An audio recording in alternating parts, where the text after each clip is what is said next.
I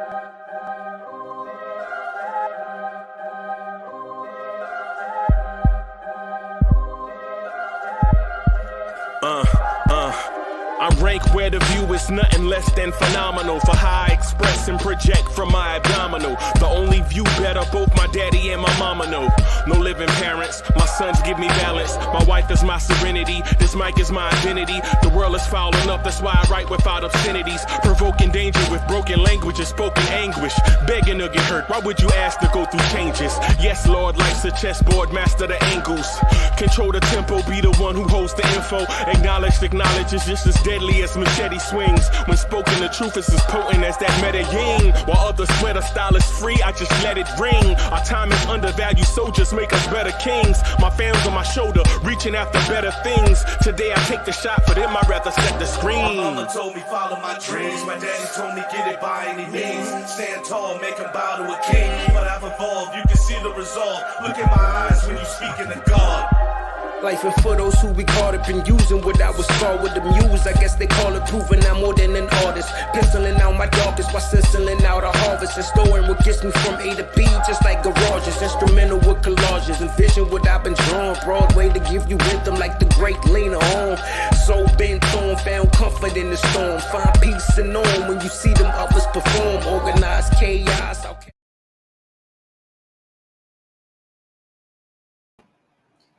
Yo, what's good? Party people in the place to be. It's your man, Uncle Freezy. What's good? What's good? What's good? Welcome to the Knicks at Night podcast. Welcome. Yo,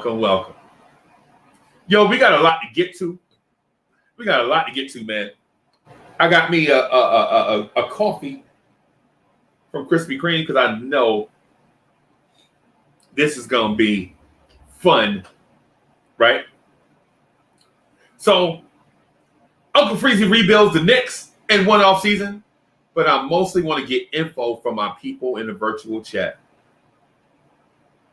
Right? I see Captain the Coke. Captain the Coke, I see you. Captain Coke says, I hope we rebuild instead of making rash decisions to end in the week. Screw ourselves. Bam, I feel you.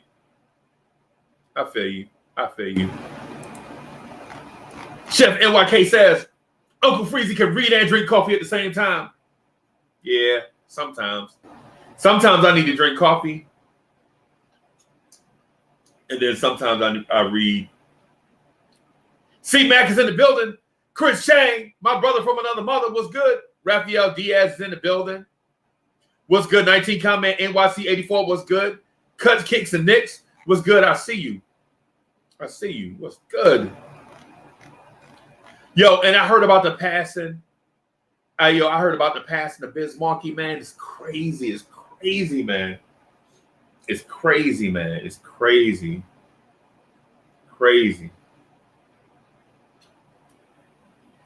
Krispy Kreme, bro. Y'all see it?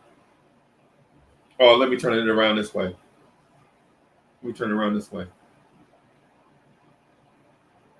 They're not an official sponsor, but the coffee is good. Felipe Two Tenants in the building. What's good? It's good to see you, boss.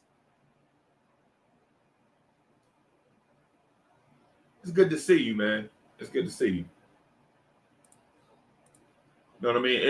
And you know what? When you hear about passing of cats that are icons, it make moments like this that we kick it together more special, man. We kicking it. We just talking Knicks, right? But we enjoying the time, man. You know what I'm saying? And Krispy Kreme coffee good. It's good, man.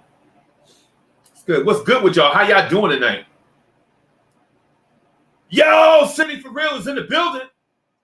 Shout out to my man City. City for Real, the Renaissance man. City for Real, my guy, yo. City for Real, like one of my go-tos. Shout out to Chuck Allen is in the building. Yo, Sergeant Knicks, a.k.a. G-Man for Life, is in the building. Yo, you know what?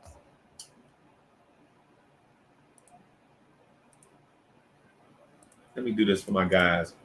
I don't know what I'm doing. That was mad rude.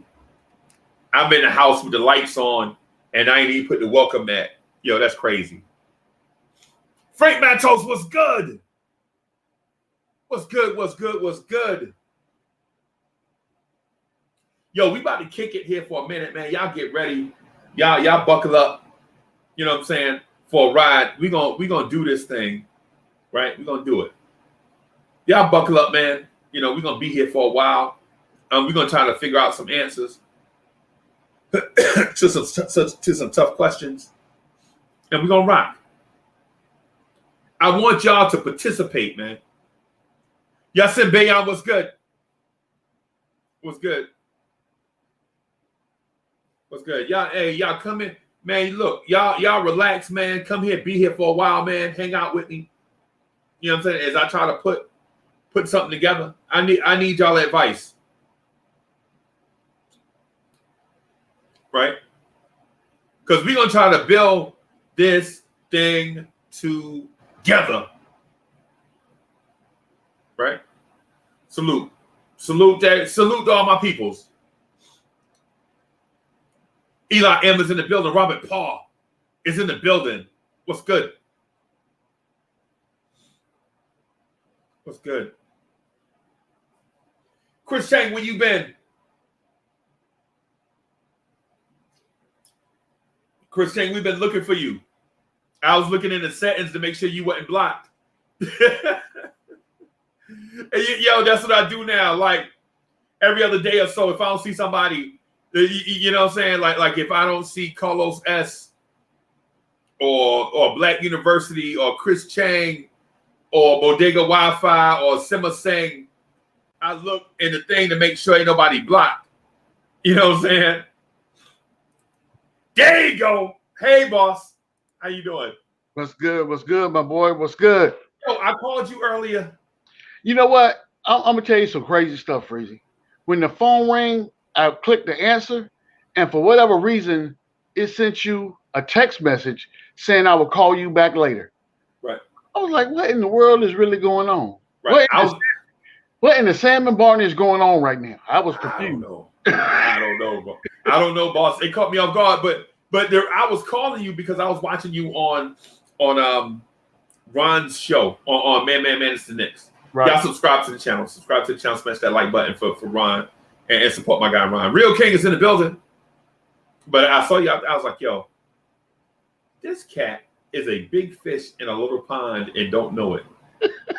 That's what I was calling you to tell you. I was calling to tell you that you're a big fish in a little pond, bro. Stop it, man. Stop it. That's all. I was like, man, yo.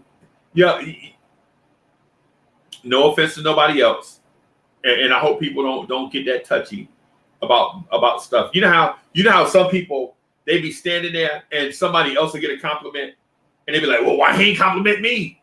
Why he throwing shade at me? And I'm like, nah, bro, this ain't about you. This is just about somebody else. Yeah. You know what I'm saying? I'm with you. I'm picking up what you're putting down. Yeah, so I saw you. I was like, yo, this dude need his own stuff, bro. Hey, man, it's just, it's one of them things. We talking about something that we're very passionate about. And when you're passionate about something, you got to stick by your beliefs as long as you ain't out there in left field someplace. Right. You know what I'm saying? You stick with what you know. Right. And that's what I was calling. I wanted to hit you. I was like, nah, don't call him while he on the show. But wait till it's over and then, tell him that he a big fish in a low pond. I appreciate that, my brother. Yeah, man. So Julian Blum is in the building. Julian Blum is like, I'm watching Driving Home. Bam! Julian Blum is our guy. Julian, do not, by any stretch of the imagination, be on the phone while you driving. Don't be texting. Now you can put it on. Hopefully you got that. We live in the 21st century, right? So you got to have that hands-free device in the car to where you can entertain yourself listening to what we're talking about. Right. Just don't try to interact. You know what I'm saying? Right. Be safe out there, my brother. Be safe. Right. Eddie C is in the building. What's good? T. Williams. Yeah. What's good? Yo, Elvis, what's good? We see you. Much love to Yo, Elvis. What's good? Yo, I'm a rebuild these Knicks, right? I'm gonna rebuild these Knicks, right? That's the goal for tonight. I'm gonna rebuild these Knicks, right? And what I'm gonna do is I'm gonna take the same stance as I took last week, right? I'm gonna take the same stance as I took last week, except what I'm gonna do this week, as opposed to last week, is I'm gonna listen to the chat more. I was wanting to do that last week, right? I was wanting to do that last week, right? But the chat, I guess they were so interested in what we had to say that they wasn't chiming in as quickly as I wanted them to. Right. And G-Man, last week, no lie, bro, we could have been at this we were at this last week for 5 hours. It was a minute. If I waited on the chat, bro, it would have been 8 hours strong. It'd have been 8 hours strong. You know, word up. You know what I'm saying? So what I want to do is I want to start the same way I started last week, and get everybody's opinion on what I'm going to move this coffee out of the way so I don't knock it in my lap. that will not hilarious. Be an awesome experience. That would be hilarious. Yeah. So our options are building blocks. Yep. Asset. Yep. Cornerstone. Yep. Mentor. Oh, that's a good one right there. Right. That's a good one. And franchise. For sure. Right, those are our options. Hey, why you doing that? And I think you spoke on it when I came in. I came in late. I apologize for being a little bit tardy, but you know, I definitely got to speak on my man's untimely passing, brother. You know what I'm saying? Yeah, man. I grew up on my man Biz, man. I'm telling you something. When in high school, make the music with your mouth, Biz. Come on, now. Yeah, man. Come on, man. That dude is an icon in himself. You know what I'm saying? Yes. And this brother's gone at 57, bro. Right. And you know, and what that does is when things like this happen, it gives you pause, right? It puts you in a place to where you have to evaluate what your situation is and what you really got going on in life and what's really important. Right. You know what I'm saying? And you know, one of the special things that we did, and it wasn't anything planned. It was just something that happened because when we was on Ron's show, I had my daughter come up, and she was sitting right next to me, and you know we was chopping it up, you know, doing that thing that we do, and those are those moments that you really can't get those back. You know what I'm saying? Those are the things that you cherish. So I would right. ask everyone that's within the sound of my voice right now, that's listening to what we're about to say, and that will rewatch this later on. The people that are important in your life, let them know that they're important to you. You know what I'm saying? Yes, sir. The people that you got beef with, evaluate that beef and realize to yourself, is it really beef? Or is it just a misunderstanding that we can get past? You know what I'm saying? Right. Hey, I'm telling you, brother, I'm gonna miss my man Biz, but at the same time, when things like that happen, it gives you pause for you to reevaluate what you got going on in life and figure out what's really important. I didn't mean to disrupt the show, but I thought that was important enough to say. Man, and he only 4 years older than me, brother. So I'm like, you know what I'm saying? You're like 3 or 4 years older than me. Like, I'm saying the same thing, Freezy. I'm like, this dude, 57, right? 52, bro. I'm like, oh my goodness, that's mad scary for real. You know what I'm saying? That's mad scary. Right. I'm telling you, man, it's crazy. Hey, Chuck Allen, what's good? What's good, Chuck? What's good, my brother? Yeah, sad news to hear today. I have a quick biz story to share. Okay. I was dating a girl. From Upper Marlboro, Maryland. Actually, we were engaged at the time, and we decided to go to this place called Surf and Turf. Yes, sir. And we sat, we sitting down, we ordered, and I'm looking over in the corner, and I'm like, nah. What was her name? Mariah Carey? No. Okay. I'll just it ain't none of my business. I'll just ask you just for details. I just want to make sure I'm able to follow along. I mean, it ain't none of my business or whatever. You know what I'm saying? I just wanted some clarity. Nah, all I'm gonna say is her name is Miss Brown. That's all I'm gonna go. That's as far as I'm gonna go. There you go. Jocelyn Brown. Uncle Freezy trying to get that name. Jocelyn Brown. Jocelyn Brown. We'll call it Jocelyn Brown. Yeah, Jocelyn Brown. She was fine. She had that song, Somebody Else's Guy. Yep. You remember Jocelyn Brown? Yep. Somebody Else's Guy. Ooh. Get off my high horse. Yeah. You remember that? Yeah. Chuck Allen, somebody, boy. Chuck, you somebody, bro. So we're sitting in the restaurant, and I'm looking over, and I'm like, nah, that can't be. It can't be. Right. It's Biz and super fine shorty having lunch or whatever you want to call it. Right. And I'm a little starstruck, but I don't want to be the typical fan. This man is eating. We're supposed to be eating, but I just looked over. He looked up for a second, gave the head nod. He did the head nod, and I was like, "Yo, that's Biz." I had no idea Biz was as tall as he was. Yeah, he a big man, bro. He's a big man. Yeah, he's a big man. So to hear today that he passed was just it was devastating, man. Like I was a real youngin' when he was coming when he came out. Yep. But I remember picking boogers. I remember, of course, the famous you got what I need. Yes, sir. We lost a great one, man. The human beatbox. Yes, sir. Biz Markie. Rest in peace. I remember. Hey, I'm gonna tell you something funny, bro. No lie. And I promise you, I'm gonna rebuild the Knicks. But Chuck Allen started it. So since we off the rails, it's Chuck Allen's fault. All right. I think So my pops and them used to, play cards and do their thing or whatever, Yeah. And I was a shorty, and my pops would be like, yo, and my pops would be like, after a few of the, he like, he like, Uncle Freezy, go put on that Freddie Scott record.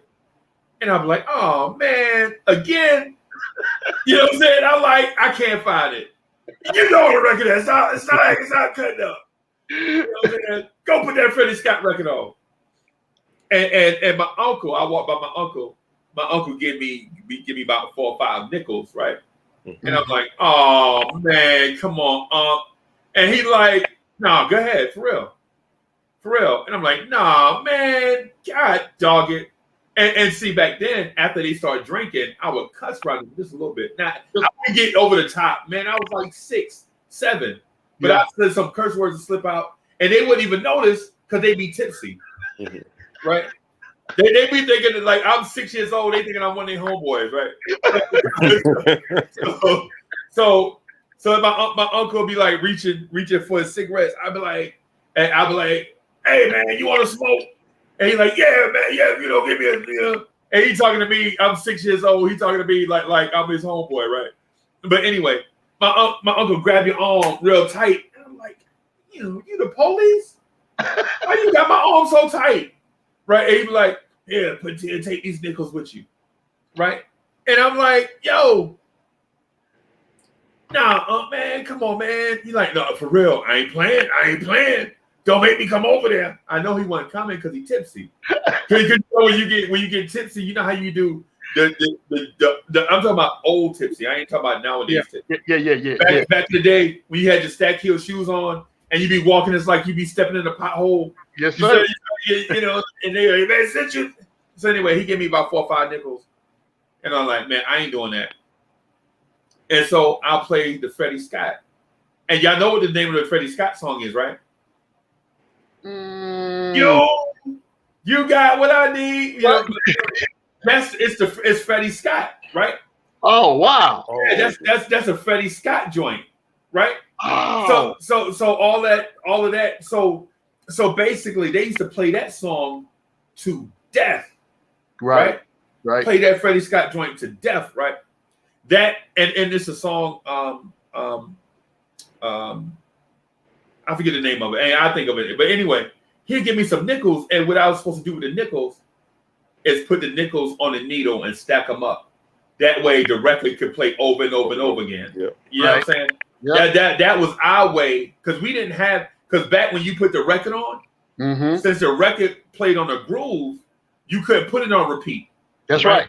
So what you did was you put a nickel on a needle, and then it'll go back. You just keep playing and keep playing and keep playing. Yeah, yeah. And so I would take the needle, I'll take these nickels, I'm like, man, trying to get me play Freddie Scott. I ain't playing on Freddie Scott all night. You know what I'm saying? I ain't playing. I want to hear Cool in the Game. You know what I'm saying? But this me being a shorty, right? I want to hear Summer Madness. I ain't want to hear this, you know. But the old timers, they like those deep soul joints. Soulful, yeah. Yeah, like they from the South. They people from the South, and they like hearing them Sam Cooks. Yes, sir. You know what I'm saying? And joints like that. So anyway, I put the nickel on the needle. It played the Freddie Scott, and then I know they listening, so I let it go around one more time. Right, and then after you know that thing, you know that second time around, I'll be looking, and they be leaning back in the chair. Hey boy, what you doing? What you doing over there by that high five? That's what they used to call it back. The high five. Yeah, you know what I'm saying? And so I let it go around one more time, and then I'll snatch it off, right? And then I'll snatch it off and try to put on some Yarborough Peoples or something new. Yes, or sir. something new, some Anita Ward, you know what I'm saying? Some Larry Graham, some One in a Million, something like that, right? Stop it. And so they were like, hey boy, didn't I tell you? And by that time, I be going down the street with my girl. I be trying to holler at the little girls on the street. I got 15 cents in my pocket. No, I'm gonna play it, girl.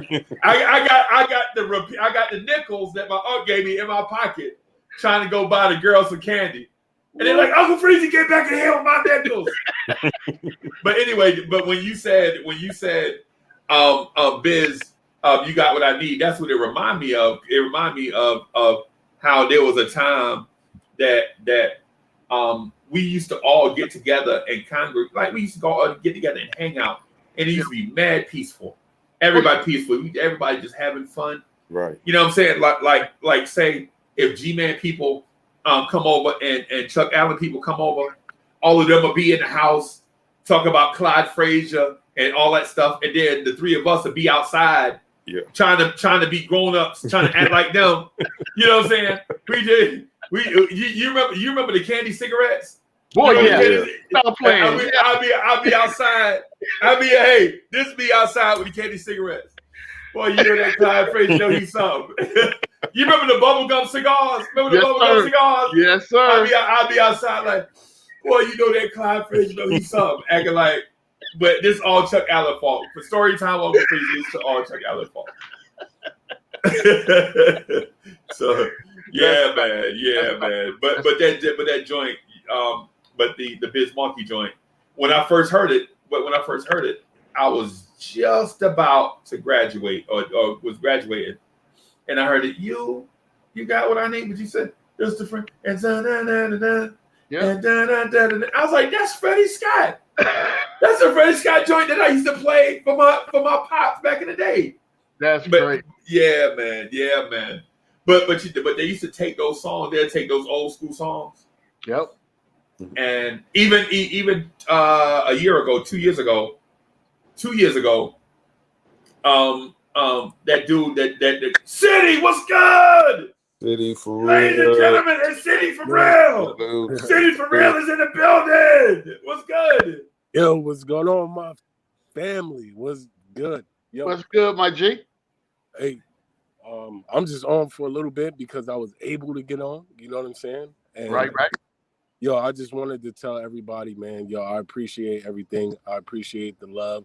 I appreciate the respect. Thank you, the chat family, for doing the thing that y'all do, always tuning in and checking up on the Blood Orange Tears family, because, you know, We here. We always gonna be here. I just wish I could be on my joint right now. I can't be on my joint right now, but it's all right. When I'm able to get on, you know what I'm saying? Maybe tomorrow or the next day or something like that. But I'll be back in full effect. You already know. You never know. I might bring Darth City out the next time. Oh, Dog You know what I'm saying? City. But I'm always with it, man. I just wanted to tell y'all I appreciate y'all. Thanks for holding it down, Uncle Freezy, my guy Chuck, yo, the Sarge. You know he's here doing the thing as always. Yo, salute to y'all, man. Thanks for holding it down. I love it. I appreciate it. And Hey, City. So you ready? Are you ready for the You ready for the Freezy Awards? I think we got a category, the best Blorange Tears or most or the favorite Blorange Tears show, and I think the nominees for it is like the Pod Couple, the Knicks Morning Drive, the Knicks at Night podcast, Knicks versus and Knicks Freestyle. Yo, see, that's a little biased because we just started the Pod Couple, like, you know what I'm saying? I know. But yo, you know what? It's so good. The Pod Couple might take over. You never know. Hey man, listen. Since I'm the captain of the KMD, but whoever win and get the Freezy Award for it, hey man, listen, I'm gracious. Whoever win, they win. You know what I'm saying? That's just what it is. Whoever win the Freezy for the best show on Blorange Tears, they just win it. Now here's the thing.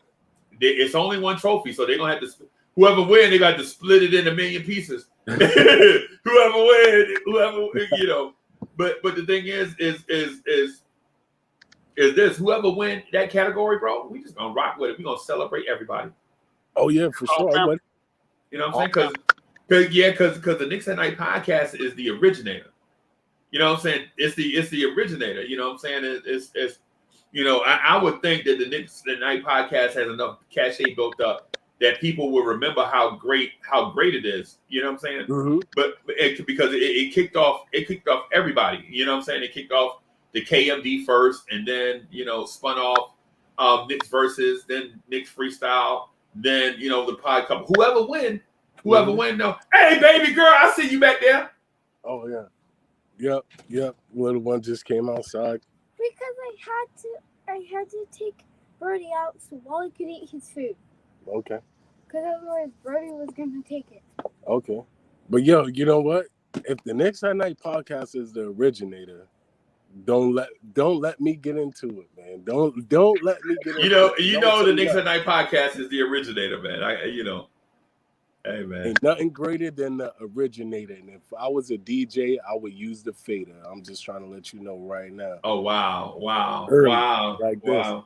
Let's go. But yo, bro, like, oh, hold on. What do you need? Yo, just real quick, everybody. So City can't get on because they experiencing. Mother Nature is showing her rump out there with City for real live at. Thanks. And so, it's unfortunate. It's unfortunate that City can't jump on with us like he been wanting to as usual. You know what I'm saying? It's not because of him at all. It's because weather and a whole bunch of stuff is preventing my man from getting on and having a good connection. So the fact that he jumped on with his phone, I'm telling you, that's why we love City. Yeah, last time I tried to do it, man, it was all choppy and stuff like that. I mean, it's good now, but like my joint's showing like two little bars. Right? Yeah, like you know what I mean. But it'd be like bouncing in and out of the joint, like on the full joint or whatever. But it's so good though. I just wanted to chime in, man. And y'all, I appreciate things, and I'm gonna continue watching from my phone and stuff like that. Y'all hold it down. The OGs is doing the thing that we like, holding it down for the Knicks at Night podcast. I love it, man. But yo, you gonna be busy in the morning? Yep. I want to sometime tomorrow or before the weekend is out. I want to get with you so we can shoot a commercial for the Freezy Awards. Yeah, let's go. That'll be awesome, okay. Bro. I'm down. I'll text you my availability after we finish the live, after I rebuild the Knicks, or we rebuild the Knicks, and then we can just plan accordingly. For sure. Yo, salute to everybody. Yo, salute to the chat fam. And my youngest one says she has something to say. Come on, say it real quick because I'm about to jump off. Say it. Love the Knicks. Yay! Yeah. There we go. Yo, salute to y'all, man. I'm gonna head out, bro. Peace to everybody. Peace, brother. One love, brother. Yeah, that's our guy, City for real. Yeah. Making he campaigning for that Freezy award. Yeah, man. Hey, so real quick before we rebuild the Knicks, I promised G-Man for life that I would show him what the Freezy award is gonna look like, right? So I'm gonna pull it up. Right? And then let me blow it up so you can see it. You gonna make me put my glasses on now. See. Oh man, so now they got some kind of commercial. Come on, I don't need the commercial, man. I just need this. So I'm gonna show you real quick. I'm gonna share, and then I promise we're gonna get to rebuilding the Knicks.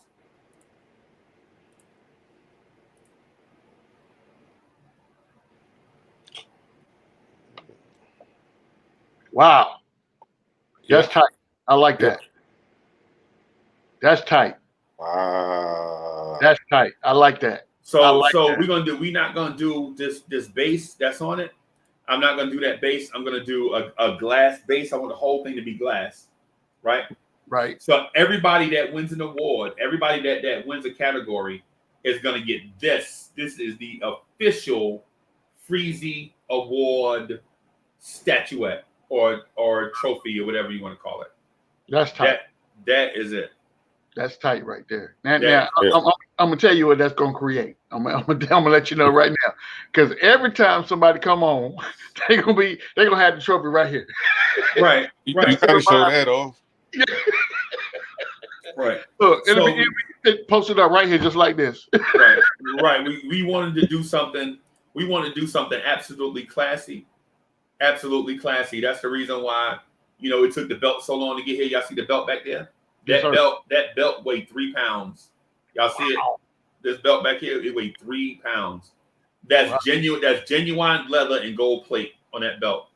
And the Freezy Awards, we're going classy with that also, right? We're going classy with that also. So when we start the Blorange Tears Debate League, whoever the winner is, they're gonna get that belt back there, right? That's crazy. And then we're gonna have about 12 categories, and whoever wins, I'm mailing the Freezy Award to their house. We're gonna do a show, the Freezy Awards. I'm working on trying to get some celebrities to come on.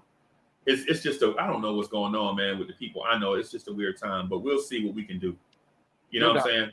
But the thing is, Bagger Jones is back. What's good? What's good? Bagger Jones is back. What's good? Bagger Jones, where you been? Bagger Jones, where you been counting money?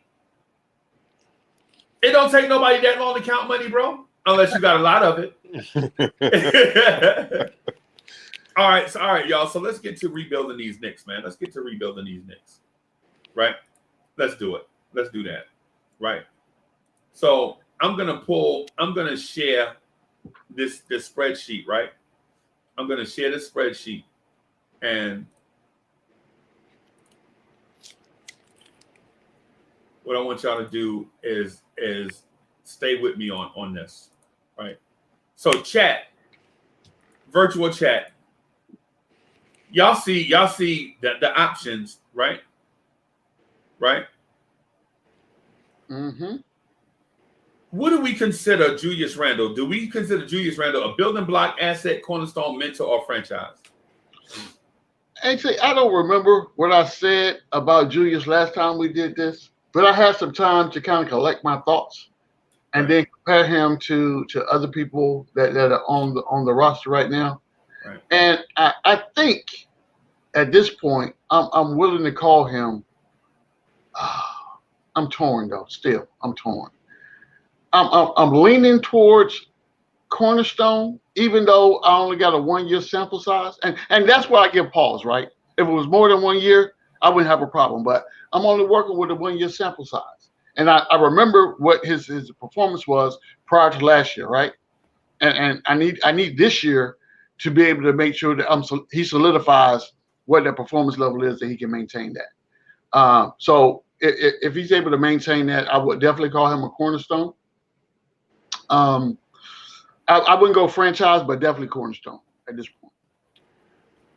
I'm gonna agree with G-Man. I think when we did this before, we were calling him a building block. Yeah. But then so many other people were building blocks too. Yeah. And it was like, well, Julius is a little more valuable than some of the other guys that we were calling building blocks. Yes, sir. The other day we said that RJ would be the franchise player. Right.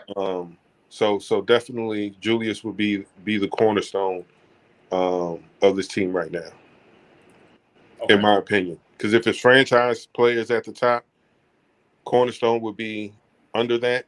Yep. That's what Julius would be. I agree. Right. So chat, what do y'all virtual chat, video chat? What do y'all say? What do y'all say? What do y'all think about Julius Randle? Is Julius Randle a franchise player? Is he a cornerstone piece?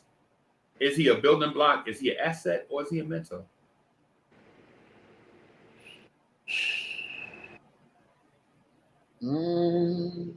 Crickets. There go them crickets. Yeah, this is so for the sake of time, I'm gonna jump in, and this is what I feel like Julius Randle is. Right? And this is what I feel like RJ is right now. So Eddie C says cornerstone. Adrian Bryant says asset.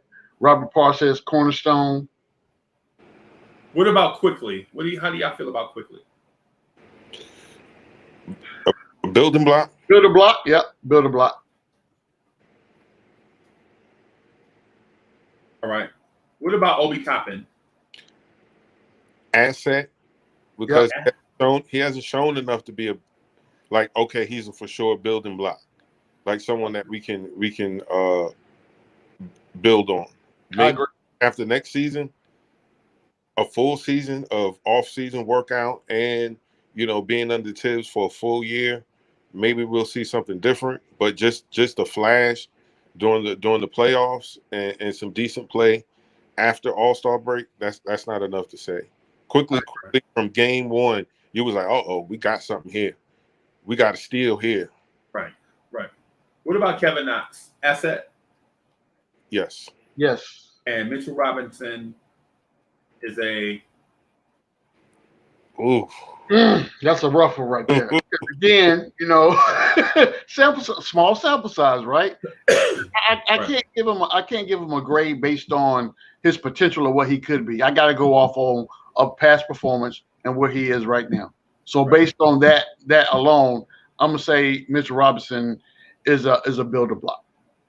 Building block. What do you say, Sean? I almost gave him asset just to be. I was in my head. I was wrestling around with asset or building block, but I think he's a little bit more than an asset, simply because we've seen what his potential is. So, and that's someone that we could have the conversation of making sure that he is included in the offense that's designed. Right. Okay. I feel you on that. I think you can build with Mitch too. I'm gonna add building block, just so that we can, just for the sake of speed, just so that we can move on.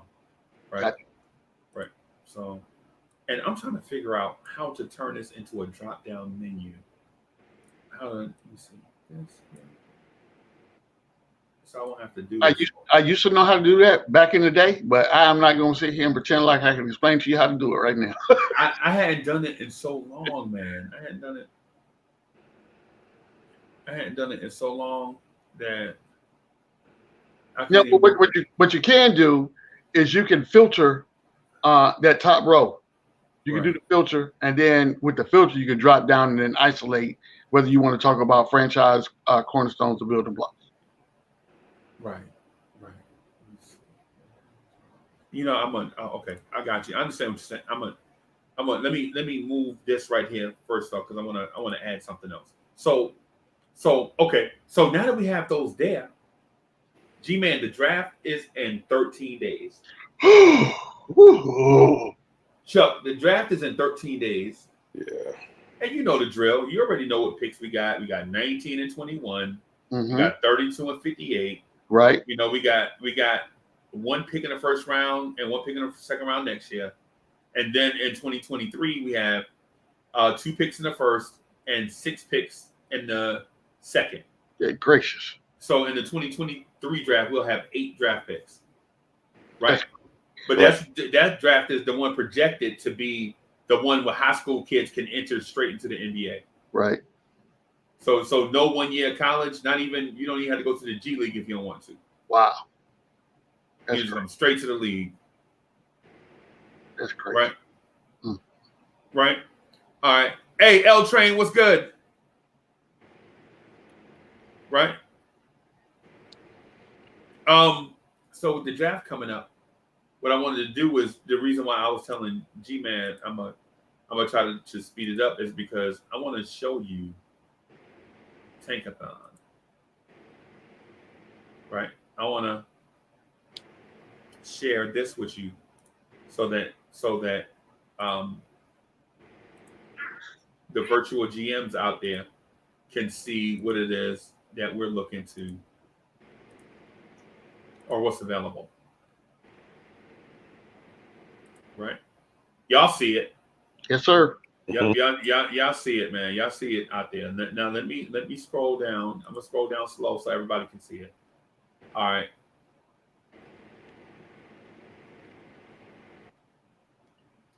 Y'all see what's going on? Yeah. So this is our range here, right? 19 and 21. 19 and 21.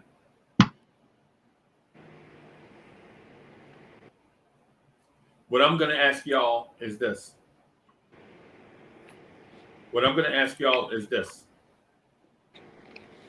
It's the same thing we talked about the other day, but I want to make sure we reiterate so that we'll know exactly what it is that we want to do.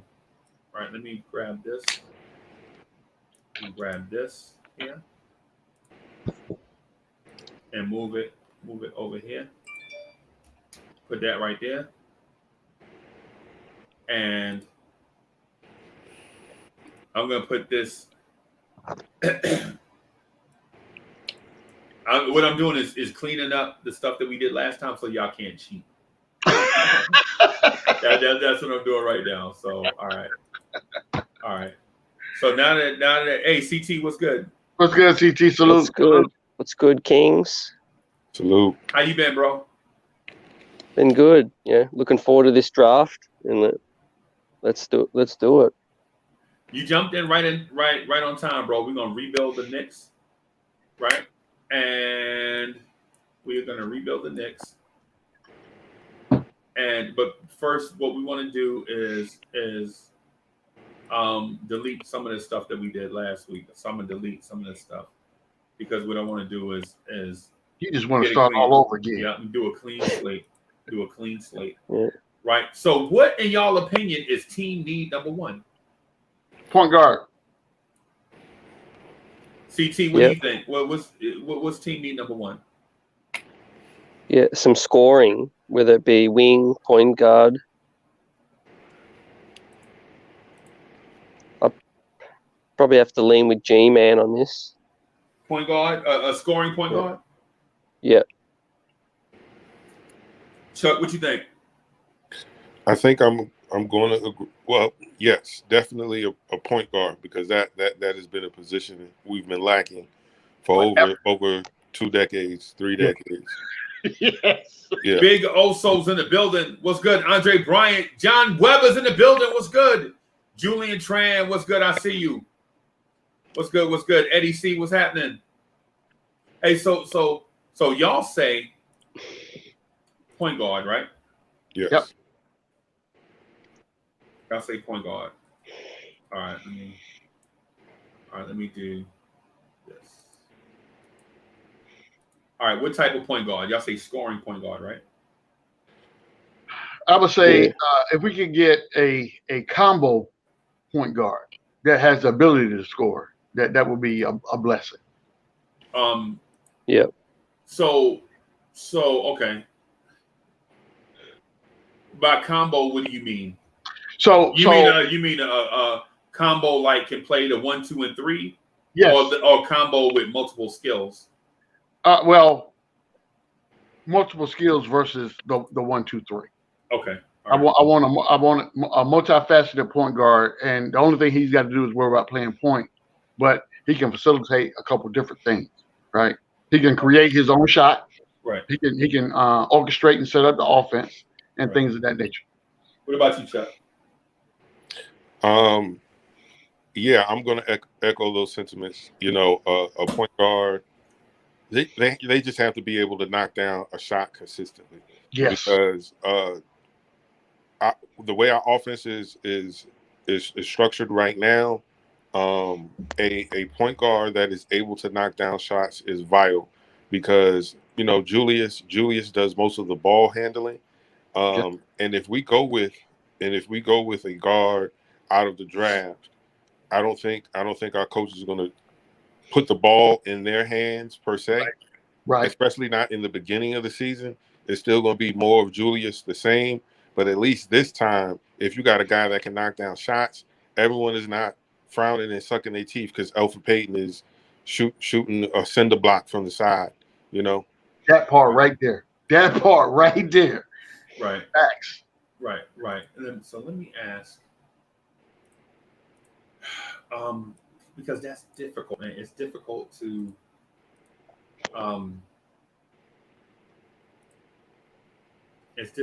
pinpoint. It's hard to pin that down, right? It's hard to, because basically y'all want a super point guard. Y'all want Superman at point guard.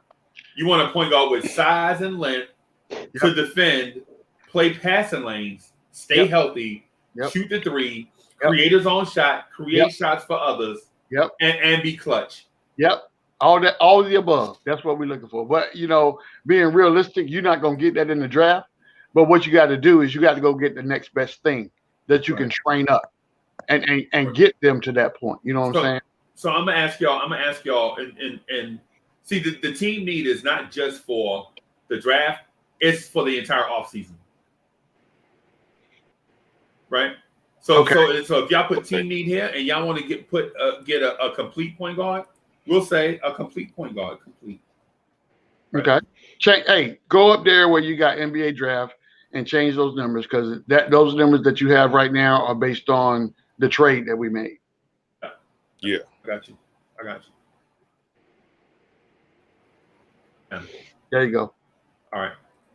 And so the second team need, in my opinion, is center. I'm just going to put center right here. I think it's the most important need, but I'll say second. And I'm going to put offensively still center. And then for team need number 3, we can put wing, because I think we all agree that shooting guard, well, you know what?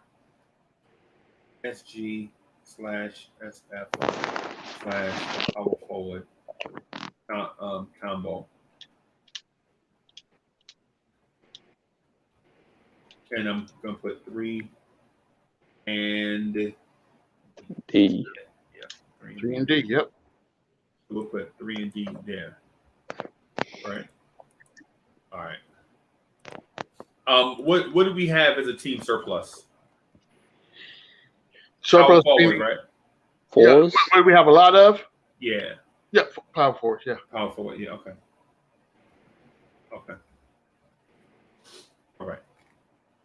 All right.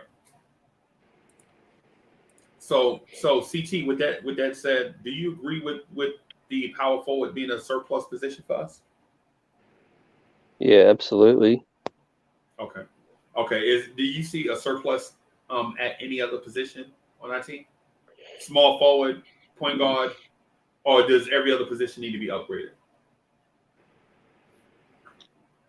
I think we're good at the 2 spot, with Quickly and RJ. So I would say that would be the next surplus. Good observation. Good observation. I agree with that. Because with those two, there's no point bringing another one in unless they're a superstar. Right. Okay. All right. Y'all need to see anything else before we start drafting? And then one more. The third surplus would be a rim protecting 5. We don't have surpluses in it. We only have one. We have Mitch. Yeah. But who backs up Mitch? Yeah, Right now, the only person we got on the roster is Pell. that's true. Yeah. We don't have anybody. Yeah, and trust me, I'm about to cut Pell right now. I'm not wasting a roster spot on Novell Pell. And Novell Pell, I know you watching. Hey, bro, but I'm sorry. That was my point in terms of we don't need one more. We may not have a surplus, but we definitely don't need to bring in another one. The same player. We need an offensive center. Yeah. Okay, I got you. I understand where you're going with that. I do, but for the sake of this, I'm gonna leave it blank because I feel like we need to get a backup for Mitchell Robinson. Yes. Right? Yep. And so the reason why is because in previous years, Mitch has been either not dependable or hurt. Yep. Right. Right. And so even if we bring in a carbon copy, of Mitch, I think it still helps us in the long run because Mitch has proven that we can't keep him on the court, whether it's foul trouble or injuries. Yep, I agree. No arguments there. Okay. So with that said, chat, virtual chat, would y'all like to see us trade up in this draft? And let me know where. Decius Thomas says we need 1 to 3 players step up like Randall did last season. Draft the required players with the same and better abilities than Burton, Bullock, and Elf. And if that is not good enough, we make trades. Should we trade up? Foy Trey says no. Yo Elvis says no. 19 comment NYC 84 says no. Hey, Yo Elvis says top 12. Eddie C says no. Don Nick says trade for Dame. Let's consider. It's the draft. Remember, we talk about the draft now. He said trade for Dame. Let's consider. So, okay. Let's consider what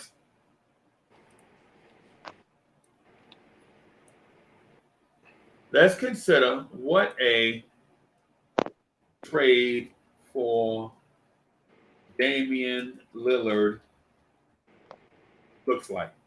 All right. Let's consider what a trade for Damian Lillard looks like. Right? Let's do it. I don't even want to. Right. For some reason, I think we're about to get fleeced. Yeah. Absolutely. Right? You absolutely are. So what Portland wants, right? Versus they're looking to rebuild the whole franchise if they move on from him. Yeah. Right, no doubt. But here's a point, if I think a 3-team trade would make things a lot more easier for us. For both sides, right? Yeah, well, yeah. How many people do we have in the contract right now? Let's think about that for a second before we start talking about trading for Damian Lillard. We got 6 people on the roster right now, right? So out of those 6, I promise you right now, they're going to want at least 2 of our big names. At least 2. And that's probably selling them short if they rebuild it. You know what I'm saying?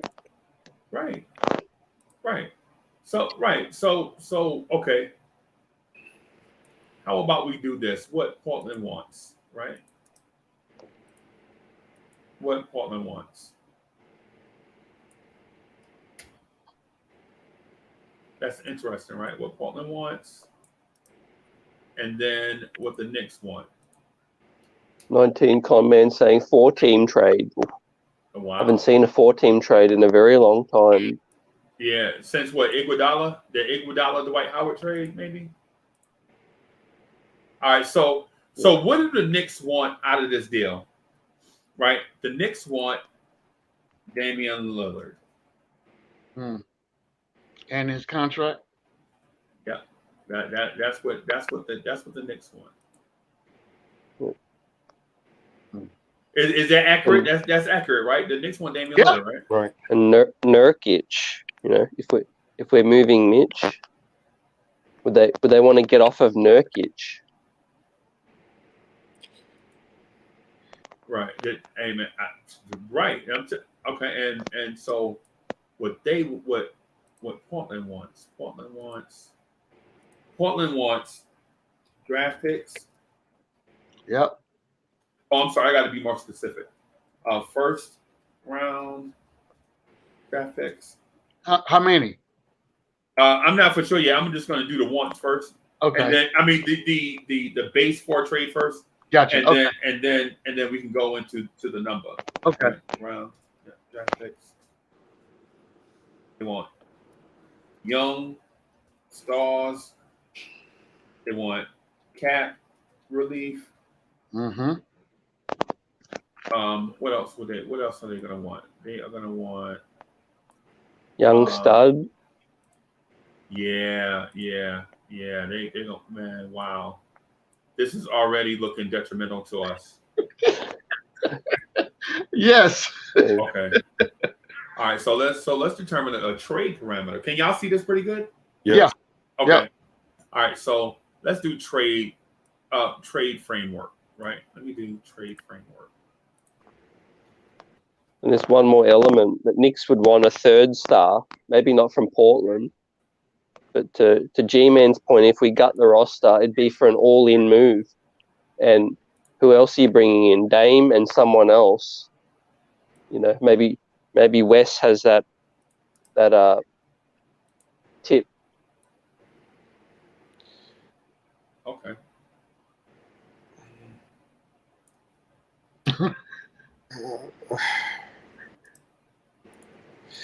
Here's the thing about the Lillard trade that I'm already thinking, because G-Man mentioned the contract, and that's the only thing that is sticking in my mind, because like CT said, you're going to need another star, a third star. I could see us probably moving, them allowing us to keep one of our guys. And we're gonna have to decide which one of those guys it is, or at least they're gonna tell us which guy we can keep. Yeah.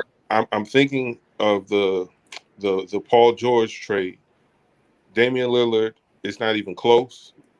Is a better player than Paul George. Paul George got OKC a franchise piece to build with in SGA, 5 first-round picks, 5 pick swaps. Good Lord. So, and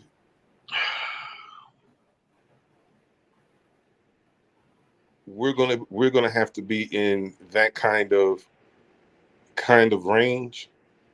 Even if he says, "Yo, I want to be traded," they're gonna try to get the best deal possible for Damian Lillard. Facts. So for anyone in the chat thinking we're gonna hand them crumbs for their franchise player, it's not going to happen. It is not going to happen. I would never give away this player or that player. If we're serious about trying to get Dame, then everyone is available. Everyone is on the table. That's a fact. And that's why I'm going to leave it right now until we start really diving into this thing. That's a fact. Well said, Chuck. Well said, brother.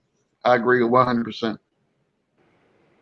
Right. It's an all-in move. You can't have half. You can't say, I want to protect the future, but I want to go all in now. Right. My personal opinion is, let's stay the course, because a trade like this is not going to end well with us, because it's absolutely championship or bust. Bust. You 100%. And whatever Dame Lillard contract is, whether it's still 4 years left or 5 years left, that is your window. And if he's getting almost half of your salary cap, how do you really build around him? You can't. Exactly. Yeah. So if you draft guys and you build it slow, maybe in a year or two, you can make a big trade because you're not giving up almost your whole roster. Because Dame Lillard is going to at least take three of our the guys that we really like. Is either going to be RJ, Quickly, and Obi, or Julius, RJ, and something else. Like they're not going to allow us to keep all of the guys that we think that we hold near and dear to our heart. Like, it's not going to happen. RJ or Randall is definitely going to be in that deal, and it depends on who they value the most, who they think that they can build with in the future. And in my opinion, if I was the GM of Portland, I want RJ Barrett. Yep. I want Emmanuel Quickly. Yep. And I want Obi Toppin. Yeah. Off go. That's how we start the conversation. Yeah. If you after you say hello, if you don't tell me those names right off the jump, I'm hanging the phone up. Right. You ain't got nothing to talk about. Don't tell me we'll give you Kevin Click. Yeah. We'll give you Kevin Click. Yeah, Fred, you're right. Click. You're right. 100%. Those three names you just named off the rip is how we start the conversation. Hey Chuck, hey, this is the GM from Portland. Check this out. I got a deal for you, right? I'm willing to give up Dame Lillard, but this is what I need to start before, just to have a conversation. Are you interested in moving RJ Barrett, Emmanuel Quickly, and Obi Toppin? We ain't even start talking about draft picks yet, because I'm gonna need some draft picks too. Oh yeah, definitely. Right. But those three guys right there, I'm gonna need those contracts up out of you and over here, and then you can have Dame and all that goes with that. You know what I'm saying? That's how the conversation starts. I guess for me, you would balance in terms of if they want RJ Toppin Quickly, maybe your point is to argue, okay, maybe I take one pick off the table. I don't want to give them 5 firsts, 5 seconds, and all those players. There has to be some give and take. I can say, okay, I'll give you 7 firsts if I get to keep one of those other youngsters. CT, this is what we're gonna do. You're gonna take. Let me move this thing out of the way. Right.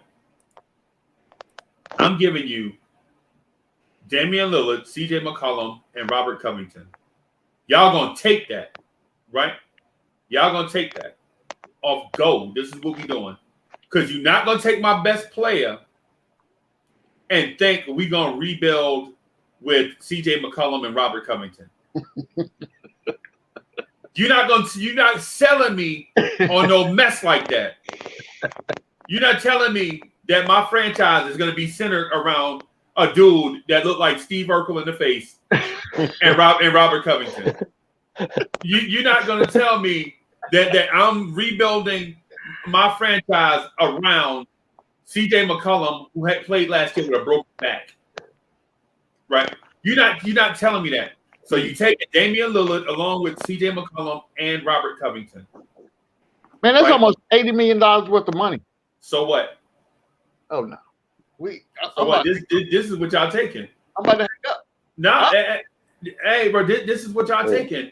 Y'all fans have spoken. The fans ain't the GM. I'm telling you right now. Portland of the East. We're Portland of the East. Because we are going to rebuild. We are going to rebuild with draft picks and cap space. Not with this. No. That's why I said Freezy. And I'm talking on behalf of Portland. Oh, okay. We are rebuilding. Now, CT is right. Now, you can't get a third team involved because there should be a third team that would come calling, like the Dallas Mavericks. Right. The Dallas Mavericks should be interested in CJ McCollum. They take CJ, Right. You know what I'm saying? Because they need a secondary playmaker that could score 25 a game and be that bridge between Luka and Porzingis. They need that bridge playmaker between the 2 Euros, right? Because the way you get Brunson. No, the Knicks ain't getting nothing. The Knicks about to get Dame Lillard, C.J. McCollum, and Robert Covington. Because the thing is, on a two-way call, this is just us and Portland. Portland is saying that y'all are going to take these three dudes and listen. And I'm gonna show y'all. I'm gonna show y'all what Portland want to. Ooh, right. I'm gonna show y'all what Portland want. Right. While you doing that, I'll say this: Portland struggled because the West is stacked to the gills with Hall of Fame talent. There's a Hall of Fame piece on just about every team in the West. You move that Portland team to the East. It's a different story. You could get to the finals with that team. The East has gotten better. The only other team that you may have to worry about now, because they'll have a full off season of getting healthy and getting chemistry, is Brooklyn.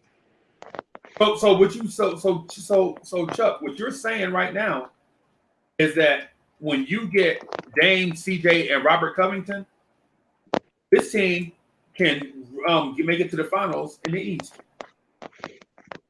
Because listen to what you did based off what you said. The starting lineup for the New York Knicks will be, hear me out on this, Damian Lillard, CJ McCollum, RJ Barrett, Julius Randle, and Mitchell Robinson, and you have Robert Covington coming off your bench as a super sub 3 and D. RJ, nah. RJ Barrett wouldn't be on the team. I was about to say, I don't know how. Yeah. I'm sorry. RJ is in the trade. I'm sorry. So this is so y'all give me a second to tell you what Portland wants. Portland wants both picks this year, and the second round pick. Both picks in the 2023 draft. RJ Barrett, Obi Toppin has got to be in the trade. Yeah. Emmanuel Quickly has got to be in the trade. Right. 4 2023 second round picks and the 25 and the 27 first round pick. Jeez. My teeth hurt. Here we go. Here we go right here. I'm not doing that. Hold on. This is the deal. This is the deal. Good. That's a click. That's your entire franchise. No, that's not your entire franchise. Because look at what you get in exchange. Your starting lineup. Your starting lineup is the backcourt is Dame and CJ, right? Robert Covington at small forward, Julius Randle at power forward, and Mitchell Robinson at center. And no cap space. Hey, that's not my problem. Y'all want a Dame. Freezy. What you forget is that with Dame requests I want out at 31 years old, they lose a bit of leverage. You know, I'm not saying they lose all the leverage, but I don't think any team can match that offer. Okay. So what are y'all saying? Y'all saying y'all want to scale back some. So y'all don't want Dame. Y'all want Robert Covington. I don't want nothing to do with none of that. How about that? I don't want nothing to do with none of that. At all. All right. Period. All right. So let me revise. I'll revise the trade.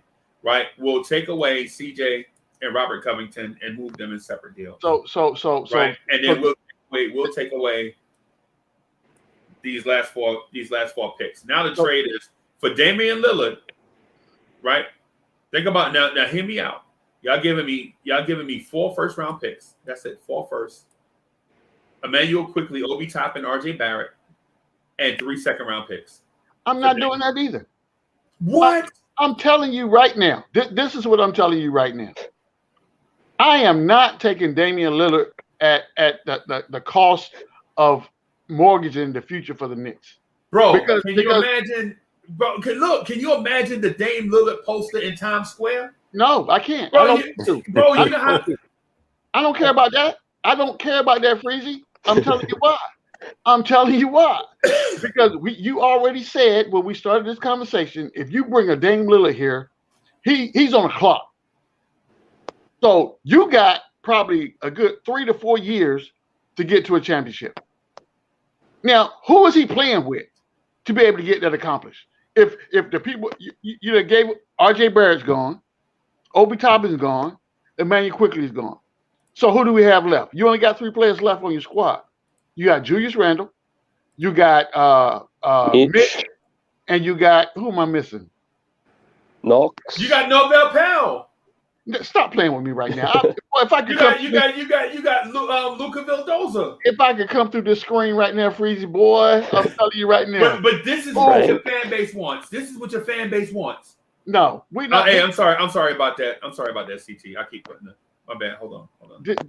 This is when, you know what I'm saying? Look, think about this, Freezy. And when I say this, you're going to be like, you right. Think about this. Think about your kids, right? When your 5-year-old comes to you and says, Dad, I want a big tall glass of Pepsi, and I want a big the 2-layer stack of cake, the yellow cake mix with chocolate frosting. I want that. That's what I want for breakfast. You gonna say okay to that? Or you or is common sense gonna kick in and say no? I feel like, get a job, you lazy bum. You 5 years old and you ain't got no job. What's wrong with you? That's exactly what this trade is, right? Knicks fans like things that's shiny and flashy and newish, right? But you got to be realistic. Case in point, how many people right now that you know, and I know everybody on this panel knows somebody that I'm about to say this, right? How many people that you know has went to the car dealership, right? They brought that brand new Cadillac. They brought that brand new Mercedes, that BMW. You know what I'm saying? But they bought it. They're paying on it, but you can't afford the insurance and you can't afford to put gas in it. So guess where it's sitting at? It's sitting in the front yard collecting dust while you still paying. Don't forget maintenance, bro. And maintenance. Don't forget maintenance, because hey man. Look, I'm telling you, I got 2 of them things in my garage right now, so I know exactly what you're talking about. And it's $300 off the rip for maintenance. To start a conversation. Just to even talk to the service technician. You know what I'm saying? Right. It's crazy. G-Man, I love your distraction, bro, but you're gonna pay me for Dame Lillard. I'm not taking Dame Lillard. I just told you that. Your fans, I'm hanging up the phone. Your fans want, and CT wants Dame Lillard. Okay. CT can imagine the pick and roll between Dame Lillard and Julius Randle. Well, keep imagining. No power forward in the NBA can guard. No power forward in the NBA can guard Julius Randle one-on-one. Right? Can you imagine Julius Randle's production without being double teamed every night? Listen to me, Freezy. This is what I'm telling you right now. If you want to see Dame Lillard play for the New York Knicks, you better go get it on 2K, because you're not gonna get it in real life. It ain't happening in real life. Right. No. Man, the chat wants Dame. Danielle says he wants Dame. Right. He says Dame is Big Mike. Big Mike. You want Dame? Big Mike wants Dame. Right. Hadouk and Sharon wants Damian Lillard. Right. Hadouk and Sharon come on here every night defending Dame like he's his attorney. Hadouk and Sharon is Damian Lillard's personal attorney. He defends Dame every night in court against us. Hadouk and Sharon legit every night is, Your Honor, Your Honor, they're badgering the witness. You know what I'm saying? Objection, Your Honor. You know, that every night for Dame Lillard, right? I am not taking Dame at the cost of the future of all right. So I'm getting ready to make an executive decision. Okay. And do this trade, right? No, you're not. Yes. No. Yes. No. Yes. Four first round picks. Close. The 2, so we doing 6 first round picks. You know, four second round picks. You see what I got in my hand, right? And quickly. You see what I got in my hand? Do you see what I have in my hand? You know who I'm about to call? You know who I'm about to call? Tyrone. No, I'm about to call. I'm about to call Mr. Dolan. Mr. Dolan, Uncle Freezy and lost his ever mind. We need to have somebody come get him and take him and get some treatment, because he tripping right now. We're not going to do this. Yo, we gotta do this deal, bro. We can't keep having this Dame Lillard conversation. We're gonna stop having. Let's just stop the conversation altogether. Like, bro, exactly. every day we get here, we have the Dame conversation. Somebody always bring up Dame, but they don't think it through. They do not think. I promise you, they don't think it through, because what people think is going to happen is they think that the Portland Trail Blazers is willing to give up their franchise player to Chuck's point for crumbs. They think. Well, here's a question. Yeah, go ahead. Come opening night, is Dame on the Portland Trail Blazers or is he on another team? he's on another team. And listen, and so I know the fire marshals are only going to allow me 19,580 people in MSG, right? But I'm going to try to squeeze in 19,585 because when we do the opening night introductions, we're gonna introduce starting center first. At center, Mitch Robinson, get on out there. At power for Julius Randle, at small for someone, and at point guard. At last, the manhunt is over. Number 0 from Weber State University, Damian Lillard. Bro, the roof will come off the Garden. Yeah, you know what? I missed out on tickets when Carmelo was introduced as a Knick. Yeah. Hey Chuck, you remember Wiz Khalifa did the song Stat and Mellow? Yeah. Stat and Mellow, Stat and Mellow, Stat and Mellow. Yes. For the introduction for Carmelo Anthony, his first night with the Knicks. Yes, sir. Y'all remember that? Because Wiz Khalifa had the song Black and Yellow. Right? Yep. And then so he did a song Stat and Mellow for Carmelo Anthony introduction. And we didn't know what number he was gonna wear. Remember, he was talking to Earl of Pearl about number 15. Mm-hmm. Yeah. You know, and all this and pulling 15 out the rap. You know, is he gonna wear 15? Is he gonna wear the 15 orange and blue again, like he did at Syracuse, and all this stuff? And he come out there with number 7, and the roof came off the Garden and all, bro. So are we doing this to satisfy a urge or a feeling that we finally got a superstar, or are we actually trying to win the championship? Ask your people, bro. Your people bring up Dame Lillard every live stream. Listen, you remember what I just told you about the Pepsi and the cake? Yes. Sometimes you got to save people from themselves, Freezy. I understand that. You got to be the adult in the room because people ask for stuff they don't understand what comes with that. They just don't. I understand that, and so I told my son is brilliant, like a brilliant young dude. I don't take no credit for it. Everything he achieved in his life, you know what I'm saying, he got through hard work. You know, we were there to motivate. You know, right. Go to Clemson, and Clemson, so he got all kind of stuff on his wall from Clemson University, and all this stuff, and he an engineer and got drive these fancy cars. None of that stuff got to do. Me and Miss Mocha just tried to push him in the right direction, right? But he did the work on his own. Right. Kind of like G-Man for life. Me and G-Man for life. Like, you know, our successes in life, you know what I'm saying? Your parents try to push you in a way, but a lot of that stuff you had to do it on your own, right? And stay with it. Like nobody told G-Man for life to stay in the military 43 years. He did it on his own. And now on the first of the month, Uncle Sam was like, "Hey, G-Man," you know what I'm saying? So yeah, right. Exactly. So what I'm getting at is this, right? Well, never mind. It don't even. What I'm getting at is I would like to build the Knicks through the draft with no free agents, and replenish by having the guys that we bring in at the lower rung be developed and replace other guys, and only get a free agent when it's necessary to have a guy, right? Yeah. So you always dealing from a position of strength. I'm with that. Right? Always. But I am in the minority. Others are saying the window is open right now, and you don't know when the window will be open again. So you have to take advantage of this time slot that we're in by bringing in veterans and making a push for a championship. This is what I understand. Right, the statement you just made. I want to know in whose mind right now that legit thinks that the New York Knicks are one piece away from going to the chip. Somebody Shot Legacy just said Dame better than everybody on the roster. That's a fact. That's what Shot Legacy just said. We're not disputing that fact. So we're gonna do the Dame trade. No, we're not. No, we're not. So why won't we trade a bunch of mediocre pieces for a star? Who are we gonna play with? CT, you see what I'm getting at, right? Why not trade a bunch of mediocre pieces for a bona fide superstar? Can he play 5 positions? No. So who is he playing? I think your man Tibbs is the one that's going to be pushing the hardest for this. You know, the front office is not going to reach a consensus. You know, they don't even have a consensus on Lonzo, right? By all reports. So I don't think there'll be a consensus of all in on Dame. in the front office. It'll be Leon's call, but it come down to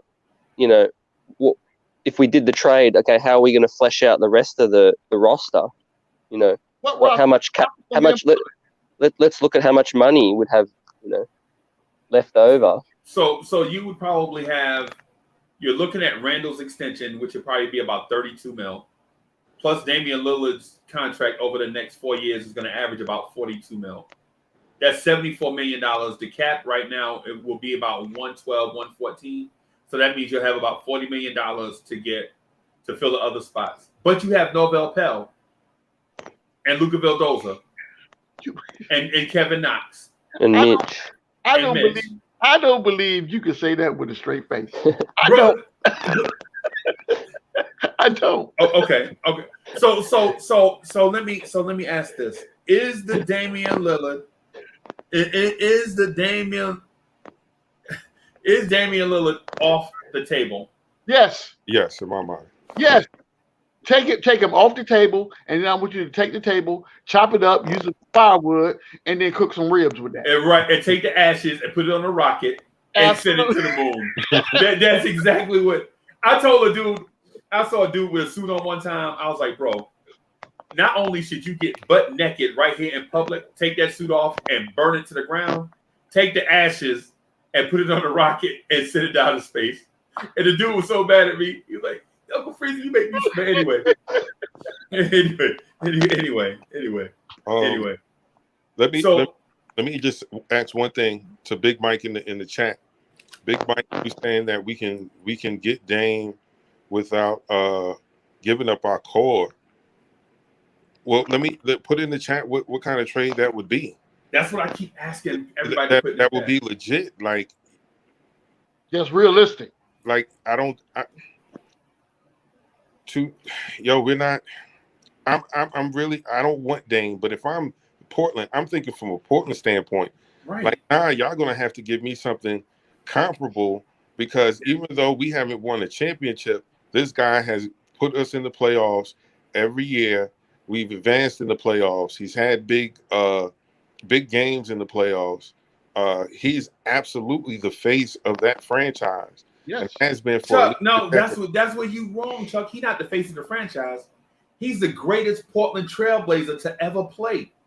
He's the greatest player in their franchise history, and he's in his prime, right? And so a random team, and think about this. Don't think about it from the Knicks perspective.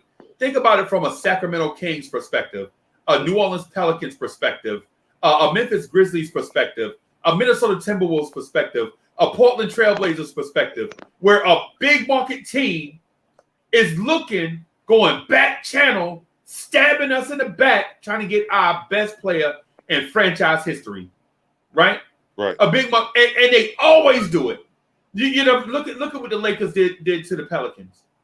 Went back channel and used subversion to get their best player, right? And the Knicks are looking to do it to Portland in broad daylight, and I'm supposed to sit here and stand for it. Y'all gonna pay. Y'all gonna pay. Right. That's the thing I'm trying to get people to understand. What if the shoe was on the other foot? What if Pat Ewing was in his prime right now, averaging 32 points a game, 14 rebounds, 6 assists, and the Lakers were like, we want Pat Ewing, and then every time you see Pat Ewing, he hanging out with Lakers players, and y'all like, why the Lakers trying to steal our player? Absolutely. If they get Patrick Ewing, they're gonna have to pay us.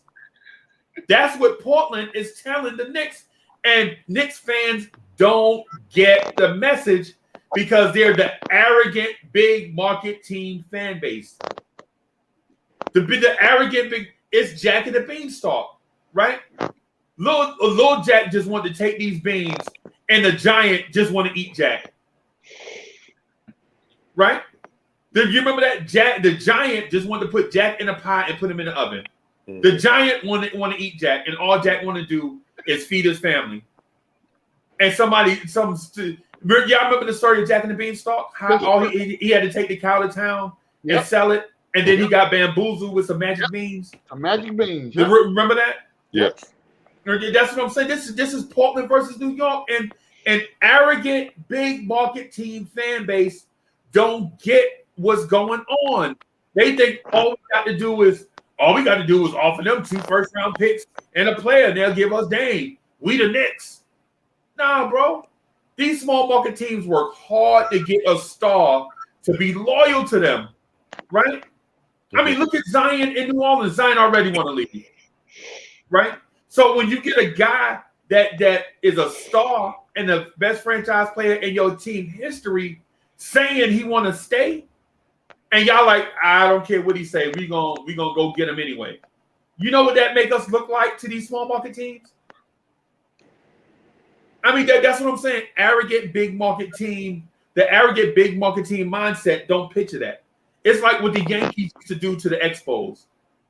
You know what I'm saying? But that's fact. Yeah. It's like I'm telling you, it's that's what it's like. And Knicks fans are like, Portland, they'll take a dip. Dame said he want to leave. No, they ain't. The Portland gonna say, you gonna give us 6 first-round picks, your 3 best young players, and 4 second-round picks. Yep. Now take that, and we're gonna give you some bad contracts on the way out the door. That's exactly that's what I would say. Somebody in the chat just said the Nets get Bodega Wi-Fi. The Nets gave up trash for Harden, but the Knicks have to give up our firstborn. Why the Knicks have to be suckers? Because the Brooklyn Nets are not the Knicks, bro. I mean, it's as simple as that. And then that trade was done in season, and then the pitcher and James Harden forced his way out. James Harden said he wanted to go, and James Harden gained about 15, 20 pounds and was in a strip club with strippers on his lap during COVID. Right. So you can't. I'm sorry, CT. Quick question for you, Freezy. You know, if we're going off the parameter of that deal for us, what other deal that the Lakers or the Philly could do that could better our deal? Because it's all about market and demand. You know, right. If we're the best deal out there, then we're the best deal. So what do you think the Lakers or Philly could do? Because they're not just going to give Dame to anyone. You know, they're not going to disrespect him like that. Right. Well, for one, the Lakers and Portland are in the same division. I think. Are they in the same division? I think they're in the same conference. I'm not for sure. They're in the same. Okay. I don't know if you want to trade Dame to a rival. You don't want to do that. You definitely don't want to do that. And then plus the Lakers don't have many pieces outside of Kyle Kuzma that they have that are attractive pieces. Mm-hmm. So, right. And they don't have first round picks either because they traded them away to get Anthony Davis. So what I would say in the case of a Philly, Philly is kind of boxed in also because if you give them say Ben Simmons and Tobias Harris and some first round picks for Dame, I think both teams are in the same situation they were before the trade, right? Because now Portland gets a guy that has question marks with him, and Tobias Harris's contract is over bloated. So now you got a big max contract guy in Tobias Harris, who's not a max contract player all the time. I was about to say the money is not going to match. Right. And so now you have Tobias Harris and CJ McCollum with Ben Simmons. Is that going to win you a championship? And so now you have to consider, well, do I do that deal or do I just keep Dame?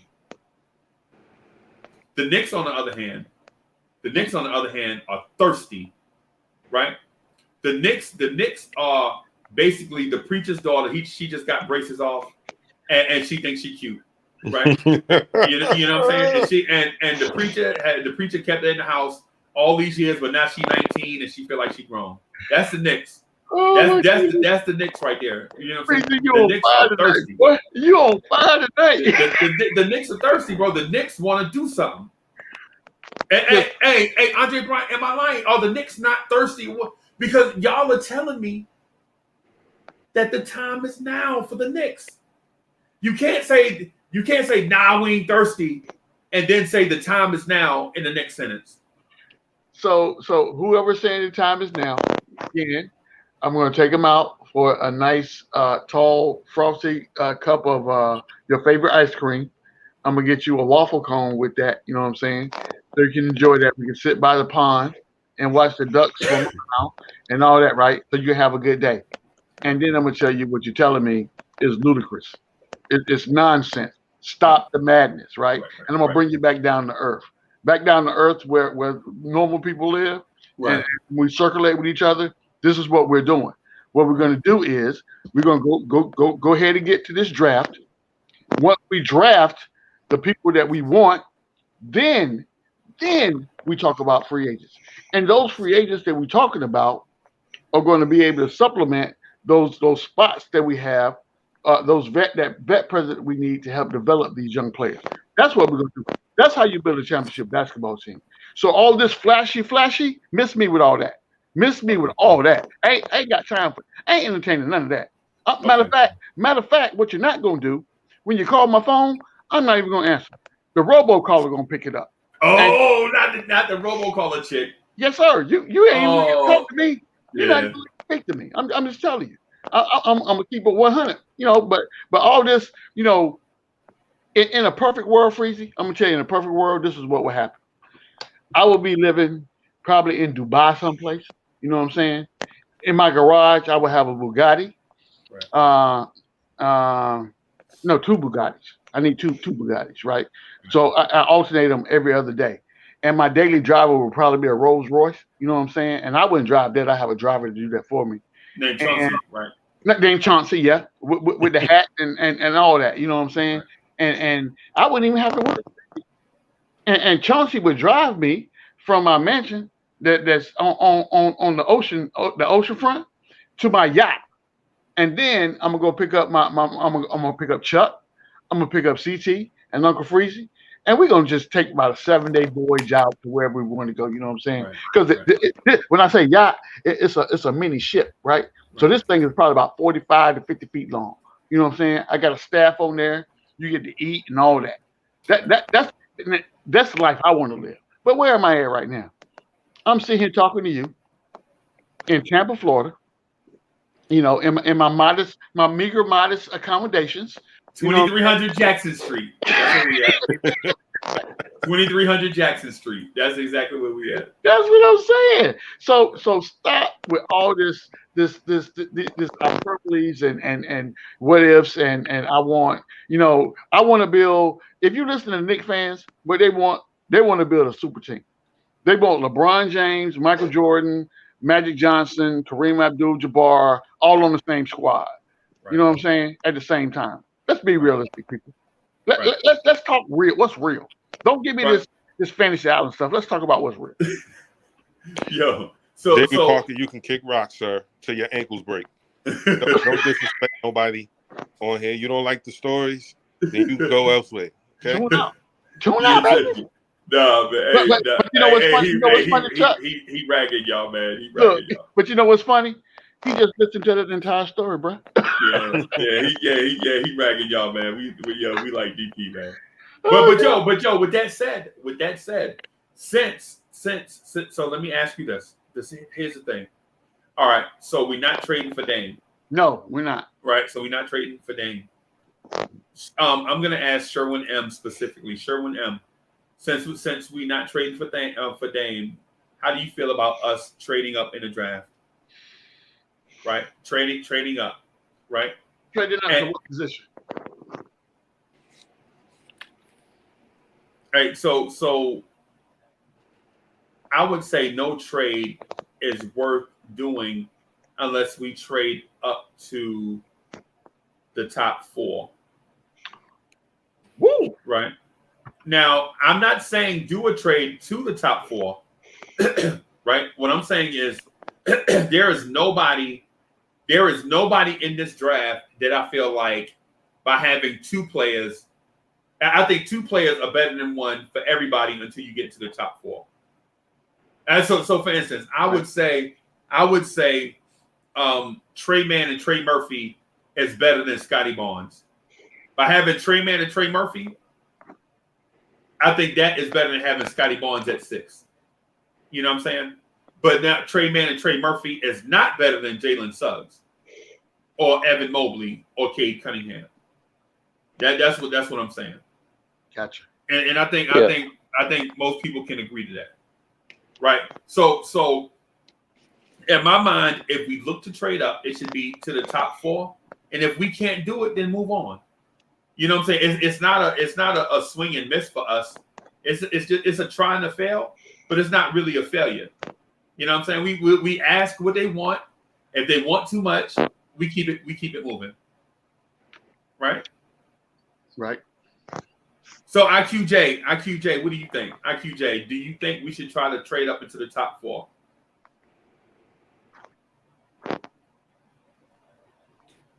Right? Hey, so CT, what do you think we should try to trade up to the top 4? No, I'm good where we are. You know, I was about to say I think there's a lot of value in this draft. You know, there's going to be some studs in that 10 to 20 range, and if anything, I think we're comfortable making one of those picks and maybe packaging the other one and 32. I'll be right back. I'm going to the restroom. All right. Either 21 or 19 and 32 for a vet, or if that gets us higher, then so be it. But I think we need to make one of those picks. And what do you think, G-Man? So, I think Freezy got me sold. He used a Jedi mind trick on me last time we did this, right? So he got me sold on the fact instead of trading up to trade down and get a couple more picks. And we're still able to get the people that we talked about getting. We're still able to get that point guard. We're still able to go out and get a center, and we're able to go out and get a wing, all in the first round. You know what I'm saying? But I don't see us having the assets available enough to trade up to get a top 4 pick. We're back to talking about the same type of trade that we did for Lillard. You know what I'm saying? Right. And then who are you really going to get? Who are you trade? I guess the point would be based on Tankathon. Who do you are you trading up to go get Jalen Suggs? Is that who you're going to get at 4? Who's the player? Right? And again, you make this trade, and say for instance, if you make the trade when Cleveland's on the clock, and Cleveland decides, well, I don't want Jalen Green. I want Jalen Suggs, so you traded up to 4 to get Jalen Suggs, and he ain't even on the board no more. You know what I'm saying? So you can get that Detroit pick. I think they're looking to get off of that, but you're gonna have to give up the exact same package that you would for Dame. Yes, that's my point. That's the only thing they're moving that first for. Yeah, I don't see us doing that. I mean, again, unless we are 100% certain that the player that we're going to get is going to be available for us to be able to trade up. Other than that, I'm not doing that either. I'm good with where we are right now. If we can convince if we can convince a Houston team, not Houston, Houston. If we can convince Houston to if they want to move up to 19 and they're willing to deal, then let's trade down and get some more picks. We still get who we want because at the guy that I want, me personally, I want Sharif Cooper. Sharif Cooper right now on the mock draft at Tankathon is available at 20. So if I'm trading my 19th pick, I'm still picking at 21. You know what I'm saying? So I'm still going to get Sharif, and I still have the opportunity to go out and get my big, right? And then we can talk about who we're looking at wing. So I'm the short answer. Yeah. The short answer to I gave you a long dissertation to the short answer. I'm not trading up. And to your point, if many people believe we nailed the last draft, right? You would have faith in the team we have now. Yep. You know, quickly Obi. You know, they made that nice trade to get on, move back a little bit, get another pick. You know, take on Ed Davis, get another second round pick. Imagine what they can do with all this flexibility this draft round. And I have a lot of confidence in whoever we pick. It's not the same team making that Knox pick or the Frank pick. This is a different fish. We got Walt Perrin, one of the most respected, draft scouts in the league. Yeah, I agree. I agree 100%. I know someone in the chat said that we can't have a team full of rookies and young guys, and I'm saying, why not? Because if you only pick 4 guys, let's say, let's not even say 4. Let's say you take 3 guys. With our current roster, that's 9 guys on the roster. You still have to fill it with 6 people. That's right. So you can still go get some vets that won't cost you a lot. Even if we took 4 guys, we could still, for those who feel like, you want that veteran point guard like Lowry to come in, you'll have the money to bring a Lowry in. Yep. You'll have the money to bring in another guy, whether it be Duncan Robinson, whether it be Kelly Oubre, whether it be DeMar DeRozan. And with the guys that you sign, the 4 guys that you sign, that's probably only about $12 or $15 million, which you would be paying for, some vet that's looking for his last payday, wanting between $12 and $15 million. But you got 4 guys that you can work through the system, send them to the G League, they have the off season, build them up. That's what the Nets did. Build their roster up, let me see it. Got a couple guys to pop, and then they were able to flip those guys once the superstars came in that offseason. 2022 is around the corner. There are more guys in that draft that are there are a few younger guys, and plus the older superstars that won titles. You'll have money to sign a couple of those guys if that's the route you decide to go. But you don't want a roster of turnover again, 1-year guys that are just doing enough so that they can get a contract elsewhere. The team is going to be brand new again, and we'll be in the same position. At least now you'll have guys under contract for at least 3 or 4 years, making little of no money, and then you can really go in and build the roster with some quality free agents. I agree. I mean, I agree with everything you just said, because simply, when you look at it, to your point, you want to sign those vets that you're signing. You're not looking for 1-year deals. You're looking for somebody that you're going to sign to 2 to 3 year deals. The 3rd year probably be an approved deal for the team, and you're able to build that continuity. So those vets then have the opportunity to mentor these young players, and then we can see what we really got, right? And figure out, if this guy is working or not. And if he has a halfway decent season, we can move on from him before we get trapped in the predicament to where everybody knows that he's garbage and nobody's going to want to take him, and you just got to eat his contract. Or you send him to the G League or whatever it is that you do with him, right? But I agree with you 100%. I'm not looking for, when we talk about draft, not draft, but when we talk about picking up a vet in free agency, I'm not talking about going out getting, these big name guys. I want a serviceable guy that's going to be able to come in here and help me develop what we're doing, be an asset to what the game plan is. And as long as you can do that, we're golden. We're golden. Exactly. Yeah, we got to stop saying Tibbs doesn't play young guys. Play 2 young guys. Played 2 young guys last year. He's going to play you if you can contribute. Who in the free agency that y'all think that we can afford to fill out 8 roster spots?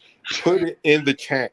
Like, don't sit there and say, "Oh, he's not." Put the 8 free agents that we're going to sign in the free agency that's going to fill out these 8 roster spots. Put it in the chat. If you're not going to put it in the chat, stop writing that, because it doesn't make sense.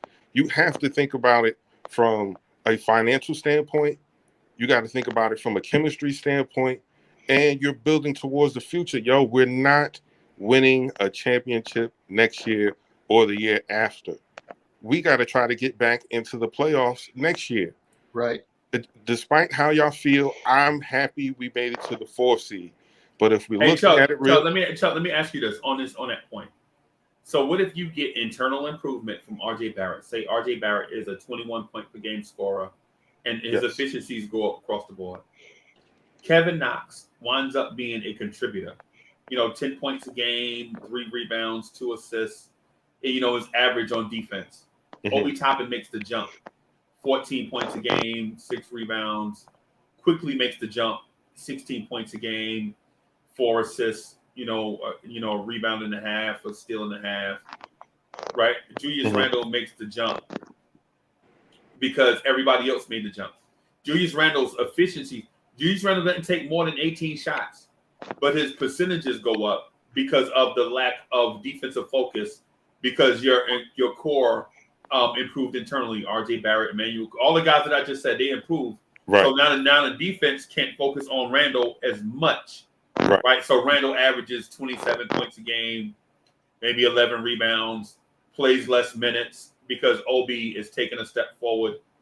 You know what I'm saying? But the Knicks don't make the playoffs. Is that a bad season? No, because we made improvements. This year was lightning in the bottle almost. I'm not going to call it a fluke, but I'll say lightning in the bottle in the sense that it was a COVID-ridden season. No one expected us to do anything. Our guys came out and gave all they had, and if we were 5 games above the other 2 teams, I would say, we're legit the number 4 seed, and we can make something happen next year. We need to figure out how we can improve from here. But we were tied. It was tiebreakers and things like that allowed us to be the 4th seed. We could have easily been the 6th with a loss. With 1 loss, we could have been the 6th seed. And you can't tell me the 6th seed is 1 or 2 players away from being a championship team. So with that being said, even if our guys didn't make the playoffs, I would be extremely disappointed. But then I would have to put it in context, like, our team was kind of overachieving last year.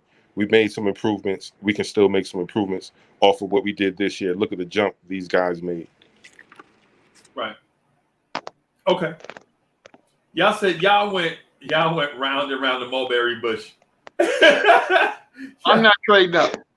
Yeah. I was gonna say. I'm not trading up. Nope. That was good. So what we'll do? Okay. So G-Man for life does not want to trade up, right? CT, you said you good because there's value in the draft, right? Yeah. Chuck, what do you say? Nah, I wouldn't trade up. I would stay where we at. Who are we trading up for? Who is the guy that we like? It depends who falls. I'll say that. It depends on who falls and if that guy is really a guy that we want. Good point. But if not, if it goes as planned according to the draft board, just stay there and get the guys that we can get at that pick. Okay.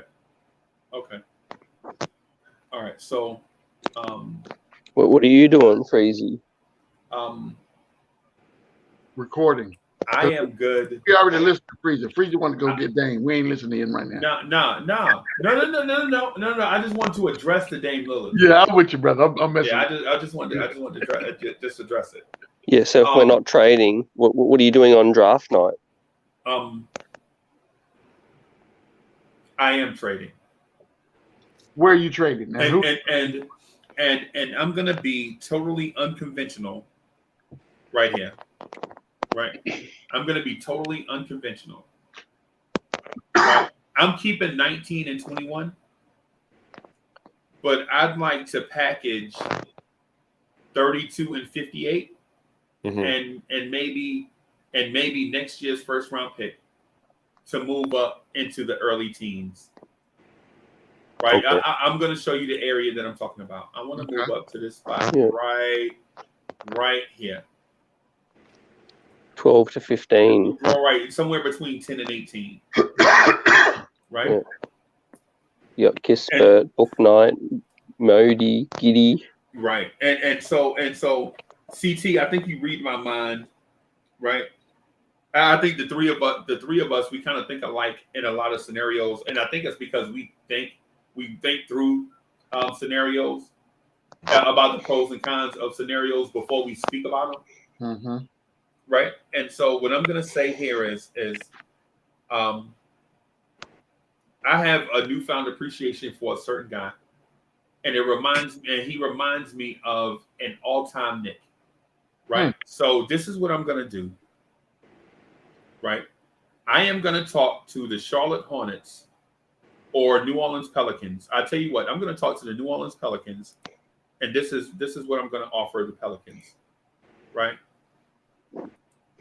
This was one trade scenario. This is, I'm just copying this. I don't know if y'all can see it or not. I don't think I blew it up, but I'm gonna. We're still looking at Tankathon on the screen. Okay. Good. I'm gonna keep it hidden. Then I'm gonna keep it hidden. Right. I'm gonna keep it hidden. You want Mitchell? He wants Moody, I think. Right. So I'm gonna just bear with me. Just bear with me on it. Because I remember when we talked about the needs of the team, where we talked about point guard, then 5 position. Let me guess, is it Moody reminds you of H2O? Oh, yeah, man. Now we cooking, CTs. Remember how I said, man, you and I think alike on a lot of things? Remember how I said that? That's exactly what I was thinking. But I've been hearing that a lot, so. So this is I'm gonna put this out there first, right? So just give me a second, because I need for y'all to see what it is that I'm working on, right? So now I'm gonna pull it up so that y'all can see it, and just bear with me, man, because you know how most content creators already have the graphic stuff done, and you got to kind of stick to that formula. Y'all are forcing me to think outside the box on the fly, so I have to create this stuff on the fly. You know what I'm saying? So y'all bear with me on it. I'm with you. And I'm sorry about that. Like legit, y'all are forcing me to think outside the box on the fly, and there's nothing wrong with that. But I'm just asking you to be patient with me, right? So the New Orleans Pelicans want to move on from Steven Adams and Eric Bledsoe, and the Knicks want the number 10 pick. Right? Mm-hmm. Right. Y'all see that? Y'all see what both teams want, right? Right. Right. They want to move on from these 2 bad contracts. Right? Right. And the Knicks want the number 10 pick. Right? Okay. But the Pelicans, will have to give us all 3 of these things, or at least 2 of them. Right? What we want is either Adams and the number 10 pick, or either Bledsoe and the number 10 pick. Right? Right. Okay. So this is what I'm offering, right? And this is gonna sound like a foolish deal, but this is what I'm offering. I'm offering them Kevin Knox or Steven Adams and the number 10 pick. Right?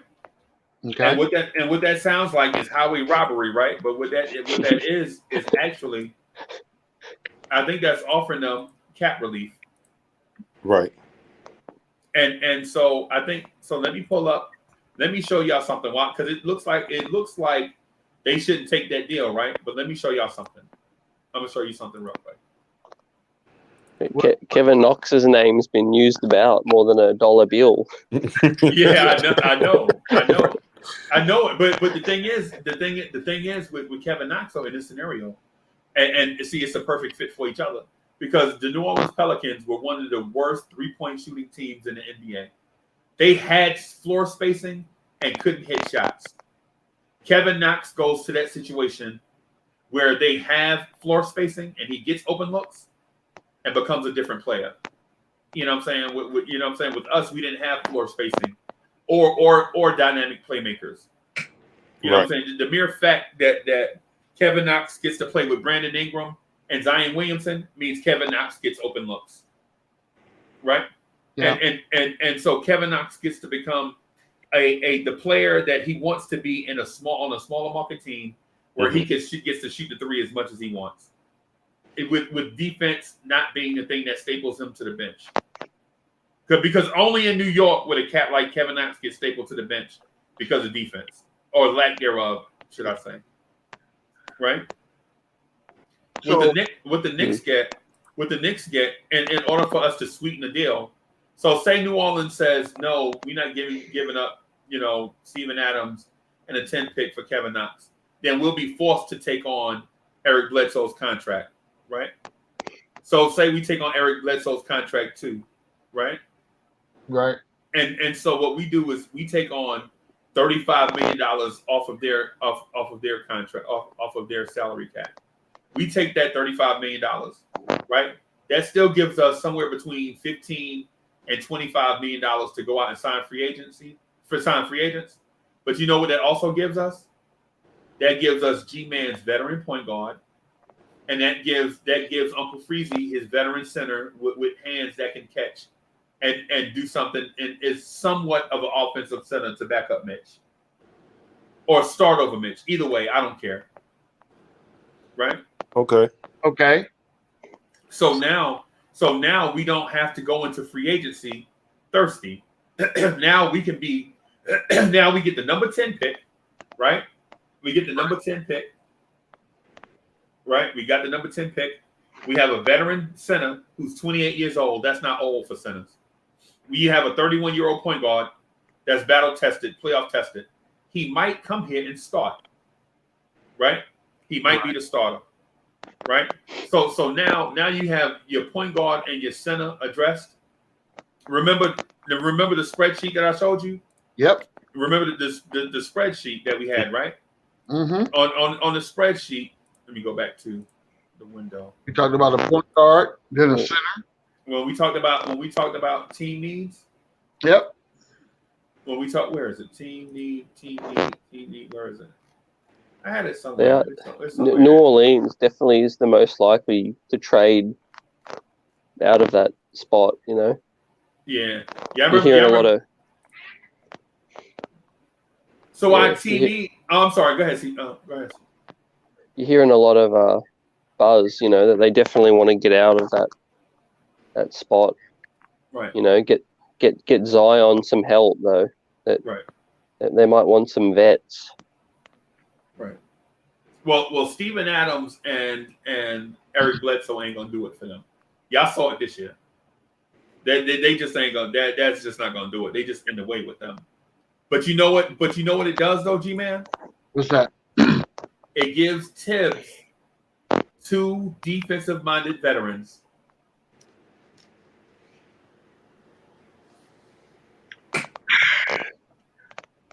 I guess for me, I would have to know what player are we doing all this for?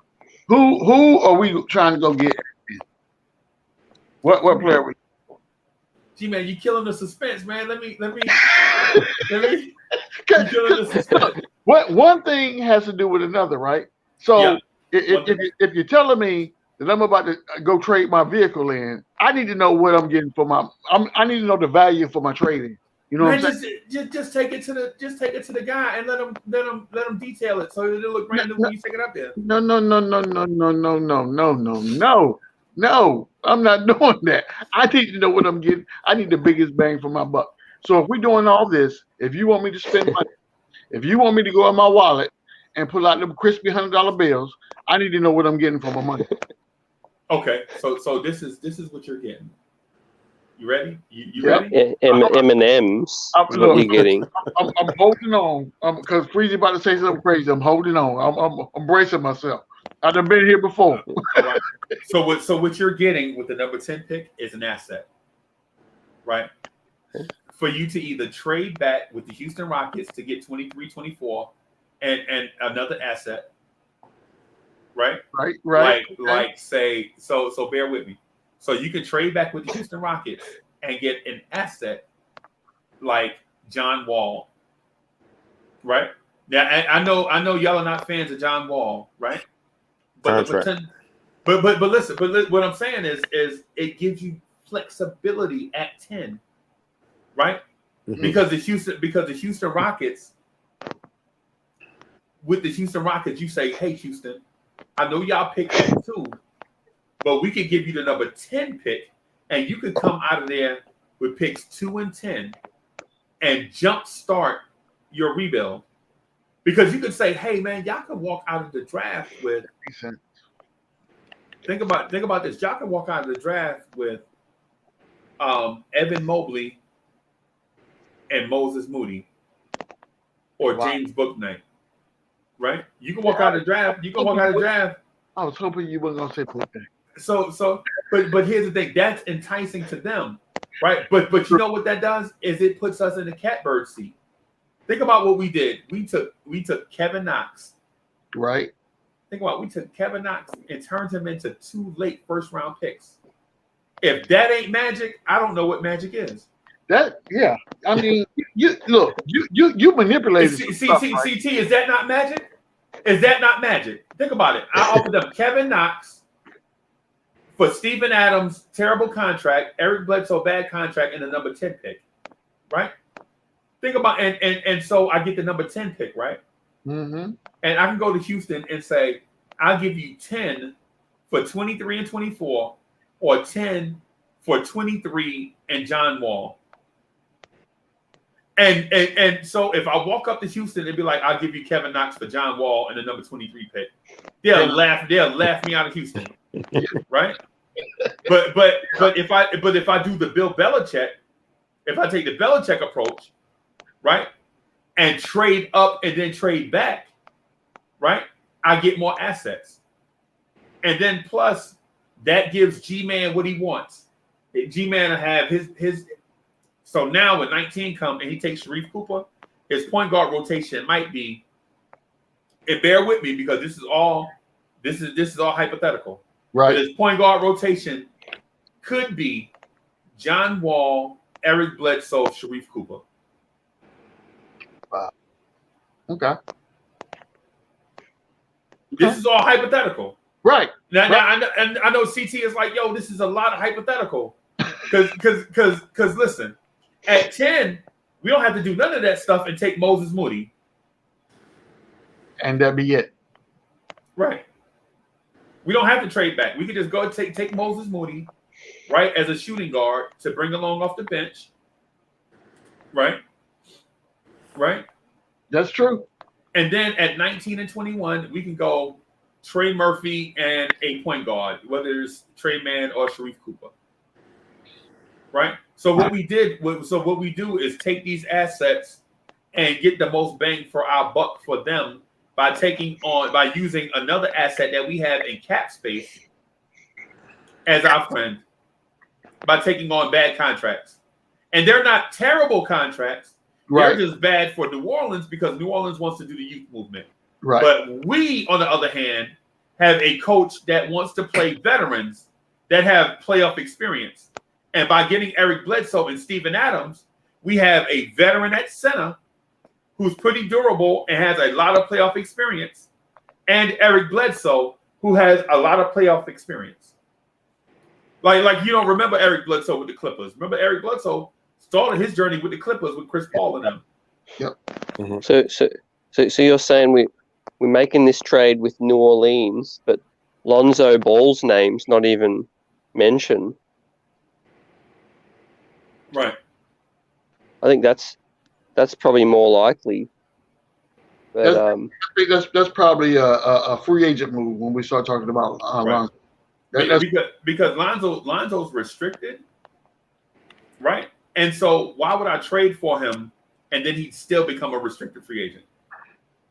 Unless he signs the contract, unless we do the sign and trade, which would be the more likely scenario, which means we'd have to give up more stuff. I don't want to pay him $17 million a year and give up a first round pick for him when all I have to do is offer him $17 million a year in restricted free agency and New Orleans not match it. Right. That's good business. That's good business. So what you think, Chuck?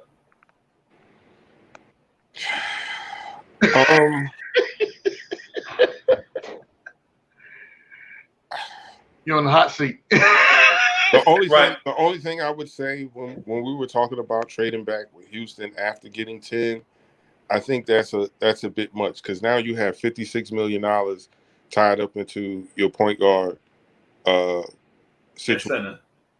Oh John Wall's 40, and then Eric Bledsoe coming off the bench with 16. Yeah. I think that right there puts us over the cap with the addition of Steven Adams, and then we still have more roster spots to fill. And I don't think that's the team you want to go on the luxury tax for, in my opinion. Okay. If these were both like 1 year deals, or one with a team option, I think Eric Bledsoe next year his contract is only guaranteed for like $4 or $5 million.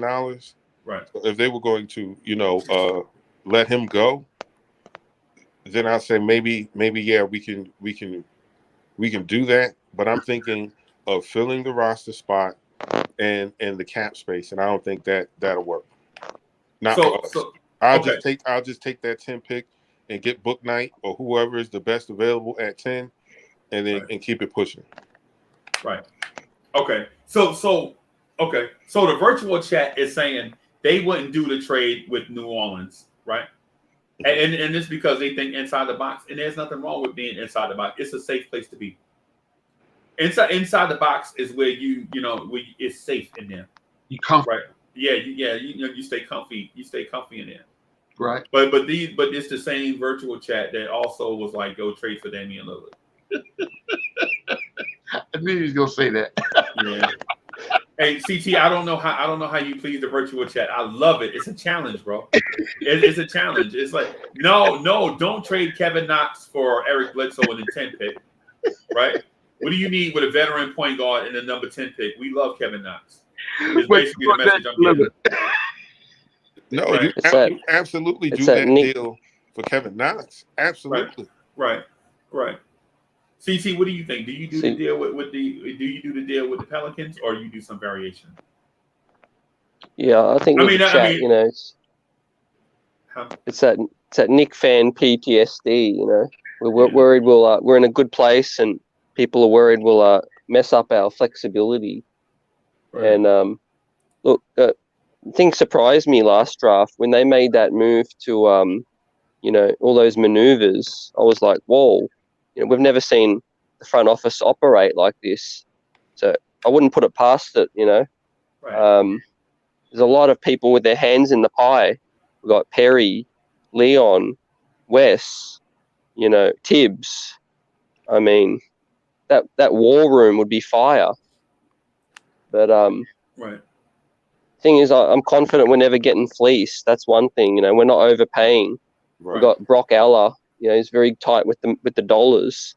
We got we got an agent as a president. So if we're making a deal, I don't think we're taking on we're doing anything to hamstring us. Right. Right. In terms of New Orleans, that deal you proposed, I'm more of the mindset of just trusting in our scouts and rocking with 19 and 21. Right. 32. Right. Yeah. Right. And so my thing is with 19, 21, 32, and 58, I think we could draft quality guys, bring in 4 quality rookies, right? 4. What I would like to do is 1 and 3, right? What I'd like to do is get 3 safe picks at the spot, and then take a home run swing on with the 4th one. And with the 4th one, I don't mean at 58. I mean, if there is a home run swing to take at any pick, I say take it there.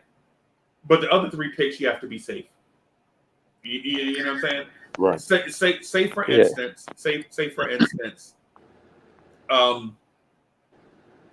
Josh Christopher is there still on the board at 32. Right? I say you take the home run swing at 32 for Josh Christopher. Absolutely. Right. That's what I'm saying. And then at 58, Go get a end of the bench rotation, possibly guy at 58. Somebody that's going to be don't necessarily have to be high upside, but a professional, right? You know, bring in a guy that wants to be in the league and that's thirsty. Somebody that's going to want to fight for his roster spot every day at 58. Yeah, that's a spot where it's a player where you don't want to be undrafted, you know, because there'll be a hot property, so you just snatch them up. Right. All right, so let's do it. Let's do it. Let's do the mock draft. We'll do the draft now, just so that we can move on, right? So I'm gonna slide all the way down. All these dudes from one. I'm going by Tinkathon's draft order, right? I'm not mixing it up because it'll be too complicated, right? The New York Knicks are on the clock at 19, and y'all see who's available. Everybody from 19 on down is available. From Joe Ajayi, Trey Murphy, Greg Brown, Kai Jones, Ayo, Cam Thomas, Chris Duarte, Sharif Cooper, Jared Butler, Zaire. Who y'all feel comfortable taking wait a minute, let me establish this first. Did we do the deal with the Pelicans or not? No. So y'all don't want to try to move up and get Davion Mitchell or Moses Moody for Kevin Knox? No. All right. So at 19, G-Man for life, who you want to take at 19? So at 19, I still want to explore the ability to trade. I like what we had. Wait a minute. Yeah. Listen to me. Wait a minute. You just said. Listen to me. Yeah, I'm not trading up. No. Trade back too. Okay, trade back. I would want to entertain a trade with Houston to see if they want someone at 19. I would be willing to flirt with that pick. Now, if they don't, then at 19, I'm taking Sharif Cooper. Okay. Now, if they were willing to make some type of deal, we could talk about that too. But at 19, with no trades, and we're just straight up going by what's on the draft board right now, I want Sharif Cooper. Right. Okay. Hey, Chuck Allen, who you want? Trey Mann. Okay. Hey, CT, who you want right here? I'll have to take Sharif if he's there at 19. And I like Trey Mann. So we locked in the gridlock. So some Sharif Cooper and some Trey Mann. So let me ask you this: if you want Trey Mann, right? We pick at 19. We got a 19 pick and a 21st pick, right? Mm-hmm. So why not wait to 21 to get Trey Mann? But the Hawks pick at 20. But that's true too. And then we're dueling with point guards, right? So we have to have a conversation in the war room about what point guard do we really want. I don't need two. I don't need two rookie point guards. I need one. Right. One. So we have to decide: are we going to go with Sharif or we're going to go with Trey Mann? Who do we like the best? I know who I like, I know why I like him. But I'll say this: if the consensus was Sharif Cooper, if we're in the war room and everyone is leaning towards Sharif Cooper, I wouldn't be the stick in the mud. I'll roll with it. It's not like I don't like him. Right, okay, that's not what I'm saying. Right. The reason I would pick Trey Mann more than anything is because he's taller than 6. He better. He just better. Right now, in my opinion, he just better. I think he has. I think his game is a little bit better than the things. Yeah, that Sharif would have to work now. But I think Sharif Cooper still has a ceiling where he can fix those things and grow into those things and be better. But if I'm talking about right now with our current roster, I would take Trey Mann. Okay. And I will be the same, right? We can have the discussion. A point guard is a point guard. I want the best point guard that we can get out of the draft. So we would have to come to a consensus, whether it's Mann or it's Cooper, whoever it is. That I'm taking a point guard at the 19th pick. That's what I want, a point guard at the 19th pick. Period. And I want us to be able to think realistically about the upside to this guy, that he could become the future of the franchise at that position. That's what I'm looking for. What about Butler? Well, let me ask y'all this. So what are the Knicks missing at point guard? The main thing the Knicks were missing at point guard this year, what was it? Shooting. Mm-hmm. Yeah. And right now, at the moment, Sharif Cooper is not a good shooter. True. He averaged 22 points a game. Yeah, as a scorer. But not as a In point college. guard. Right. Now, remember, he's an undersized scorer. This is true. And I'm not looking for him to start coming straight out of the draft either. Don't get it twisted. I'm not. He gonna be sitting right next to Quickly, and they're gonna be talking about 2K or Fortnite or whatever it is they talk about on the bench. Right. But until Tibbs slaps somebody in the back of the head and say, "Hey, get in the game," right? So I'm not looking for him to come in and start day one. I'm looking at who could potentially develop into what we need for them to be. Now, size matters. So if Trey Mann is a bigger, stronger, more athletic dude, then let's go that route. I'm with that.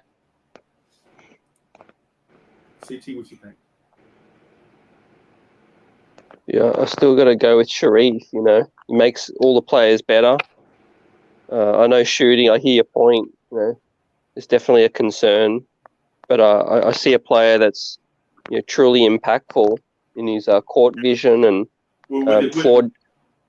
But so here's the thing, bro. Because I dig what you're saying, right? But when Steph Curry comes around that screen and knocks down that tray, right, and Julius Randle is taking that ball out, bringing it up the court, what is Sharif Cooper doing? First of all, if Sharif Cooper's on the floor, why does Julius Randle have the ball in his hands? Because Julius Randle's an all-star, all-NBA. So this is what we got to get away from right there. That thought process right there. The point guard is on the floor. I need for him to be a point guard. That means I don't need Julius to be a point forward. Right. I need for Julius to play his position. And so Julius Randle has a trade. Julius Randle is going to change who he is as an all-star, all-NBA because we drafted Sharif Cooper. Nope, that's not what I'm saying. What I'm saying is, if we get a point guard, whether it's Sharif Cooper, whether it's a vet point guard, whoever it is, I need for the point guard to be the point guard. I don't need Julius Randle to be a point forward. Take that, remove that from his title, remove that from his resume. I don't need that from him.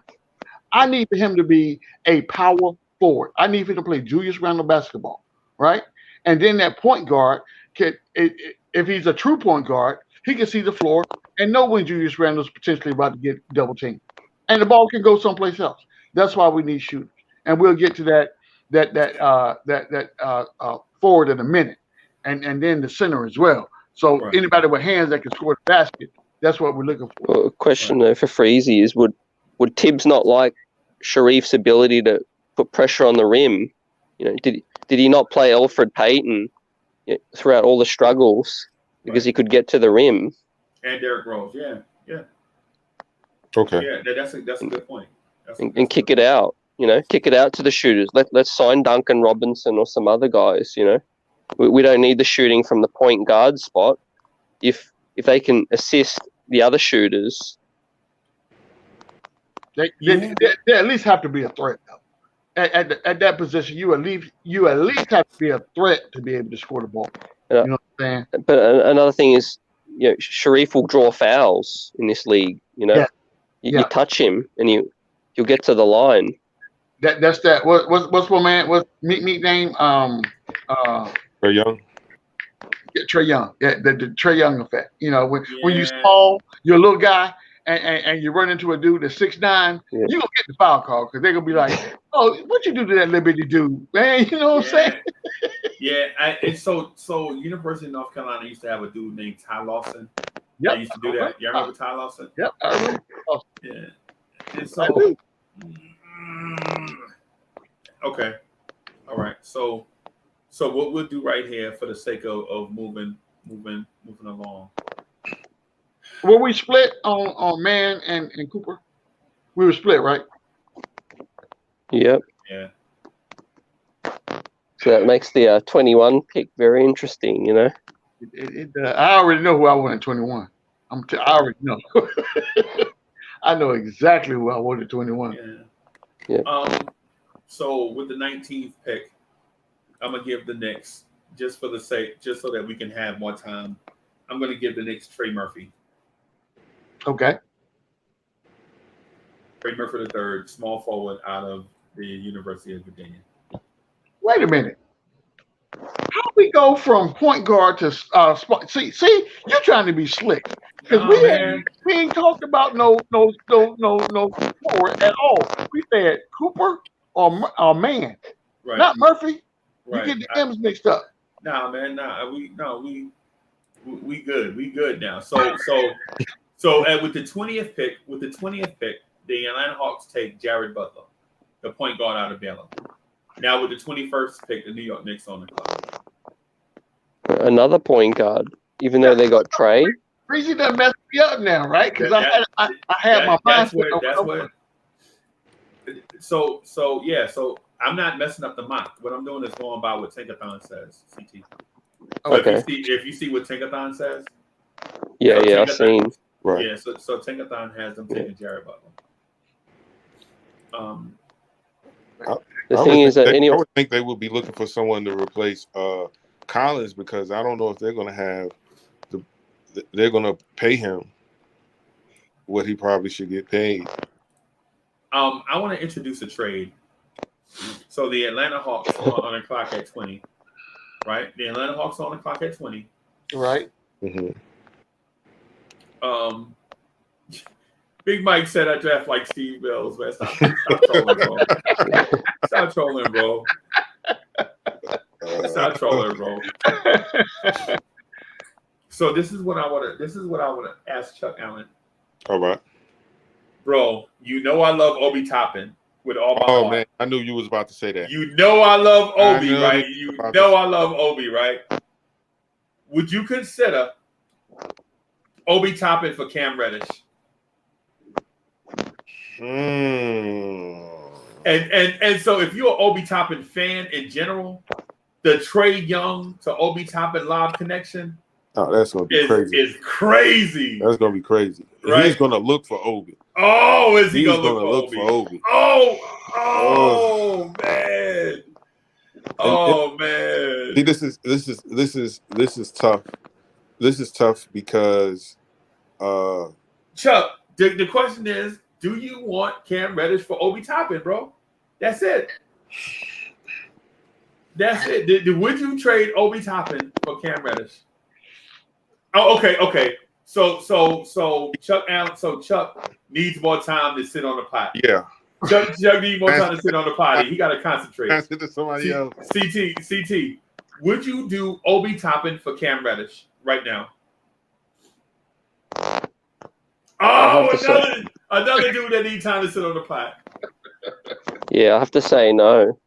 Oh, okay. Yeah. Okay. G-Man for life. Would you trade? You know what I'm saying. You already know what I'm saying. Would you trade Obi Toppin for Cam Reddish? No. And I'm gonna tell you why. And it's not the obvious reason, right? So people know I'm an Obi Toppin fan, right?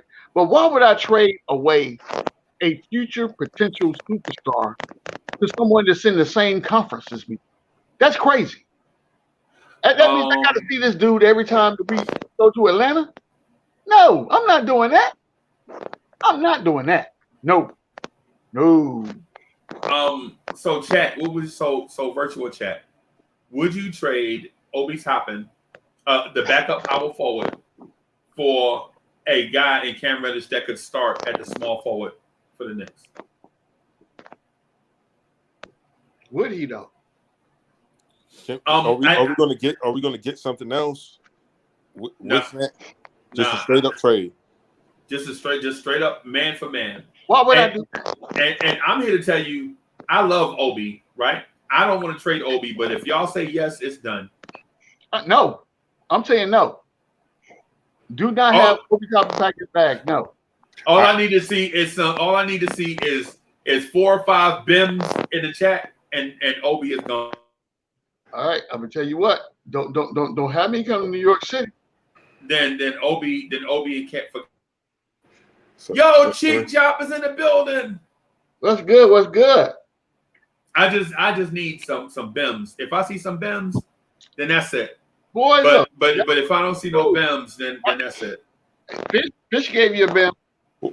Why you say no, CT? Let me hear your argument. I'm on the fence. I just want to hear why you said no.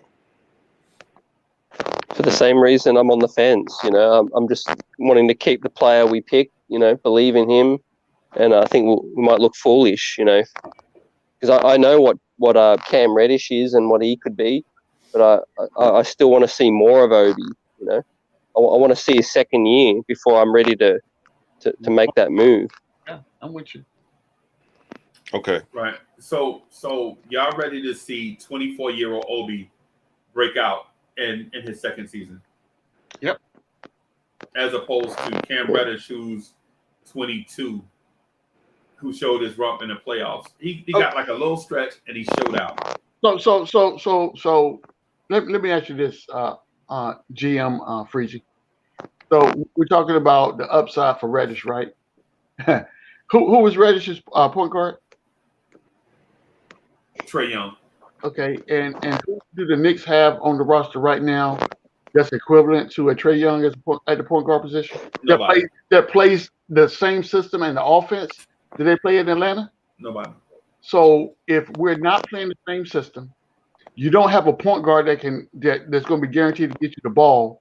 What makes us believe that Cam Reddish will have the same performance on a New York Knicks team as he has as a Hawk?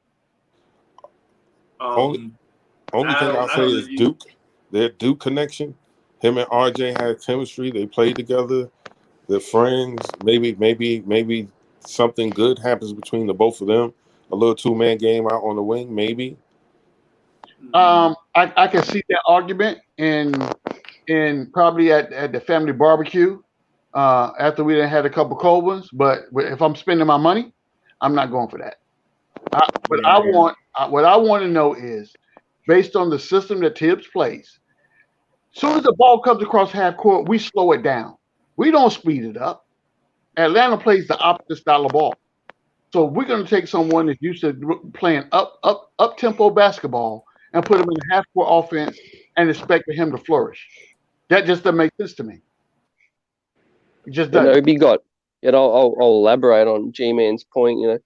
Obi's growth is where the game's going. He's a versatile, a small ball 4 and 5.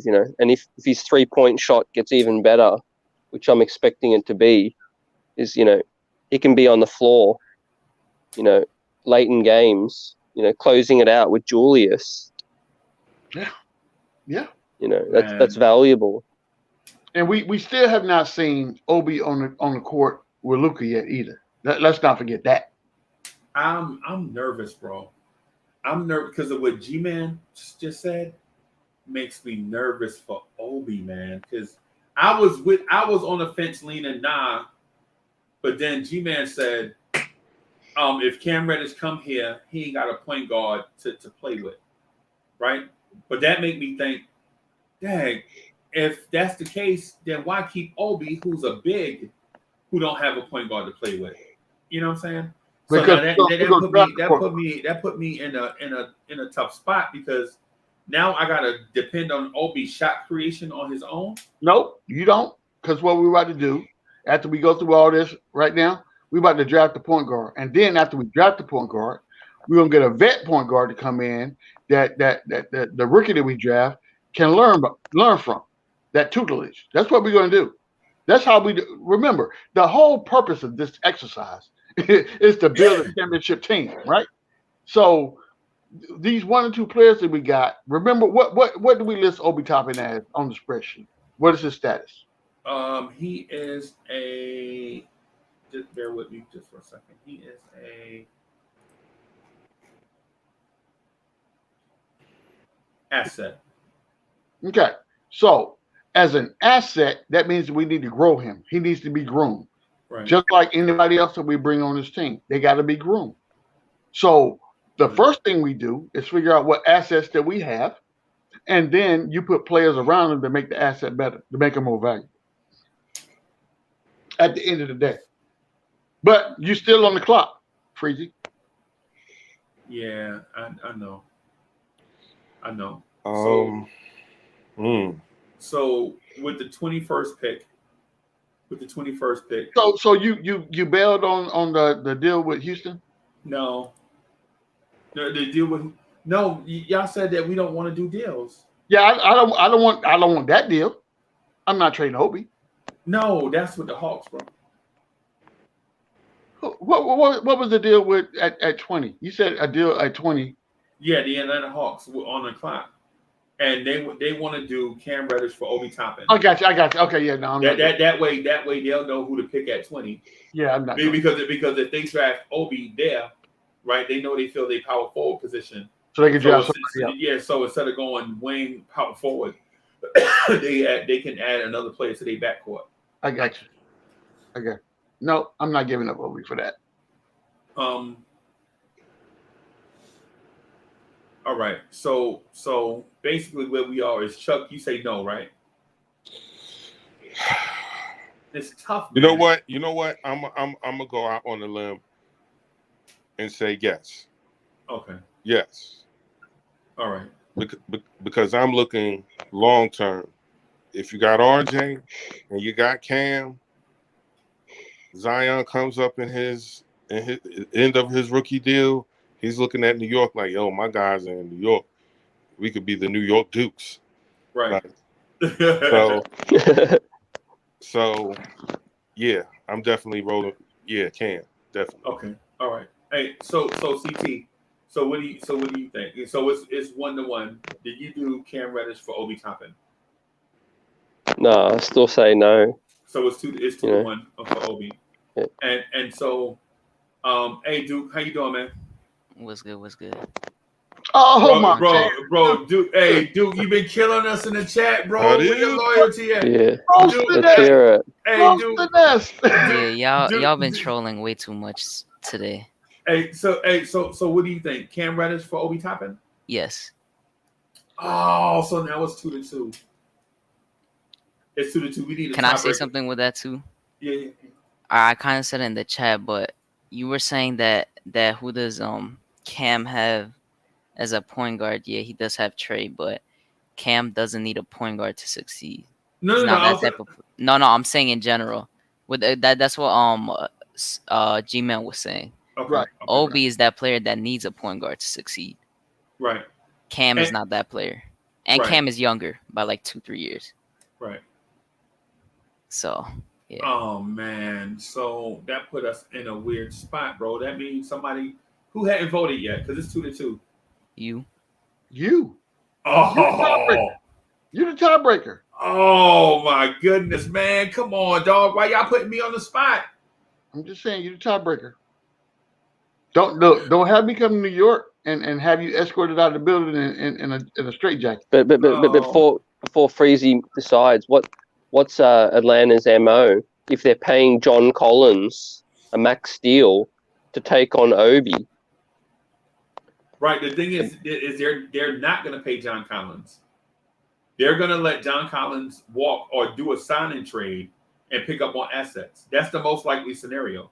But like, why would you? Because if all you need is an athletic dunker at the power forward spot, why would you sign John Collins to $30 million a year, right? And then not be able to sign your young wing players, DeAndre Hunter and Kevin Huerter, when you can get Obi Toppin, who's on his rookie contract, to do the same thing John Collins does.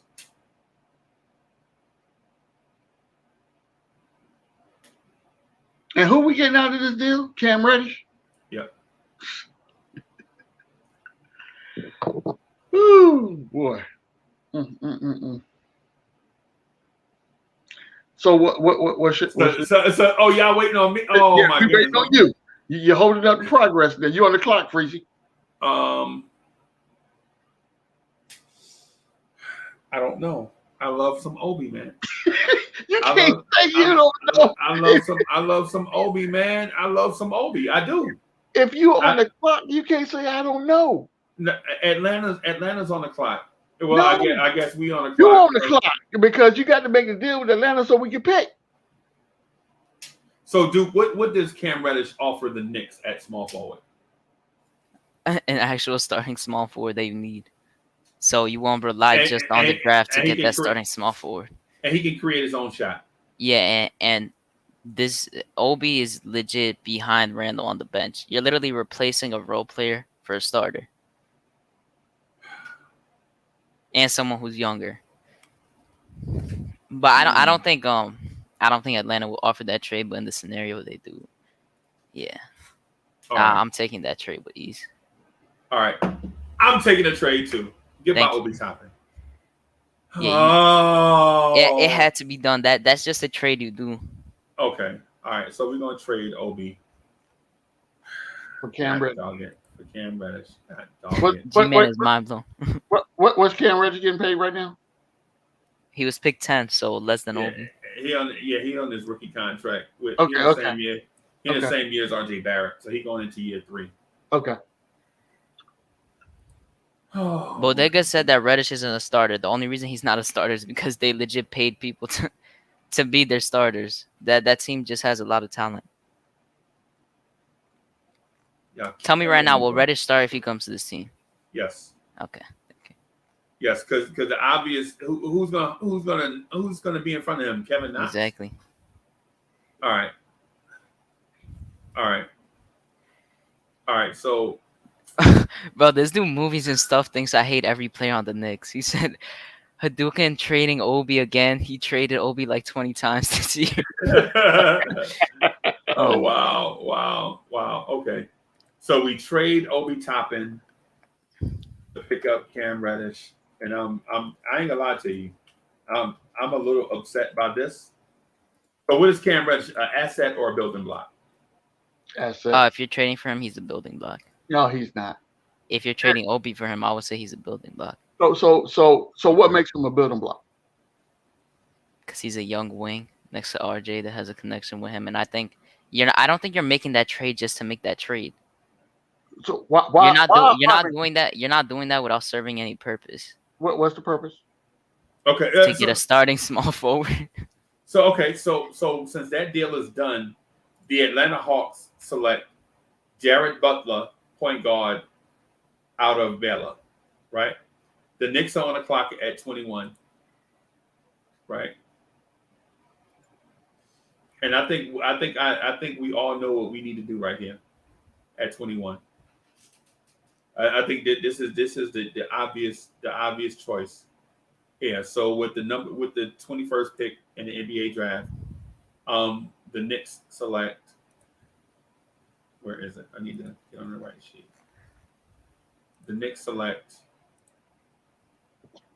Kai. I know you're not finna say Kai Jones. You better not say Kai Jones. Oh, Kai Jones better not come out of your mouth. Texas.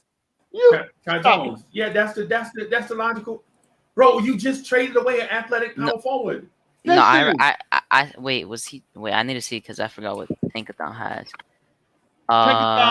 Kai Jones is there, but right, he on the screen right there. Oh no, because I forgot Isaiah Jackson was taken. I was gonna say didn't you just take Trey Murphy at 19? Yes. Oh, we're at 21. Oh, you took Trey Murphy at 19. You took Trey Murphy at 19. We still need a point guard. Right. But I already told you I don't see us getting a point guard in this draft. Right. I think it's more likely than you think because I feel like some people think it's impossible we don't get a point guard.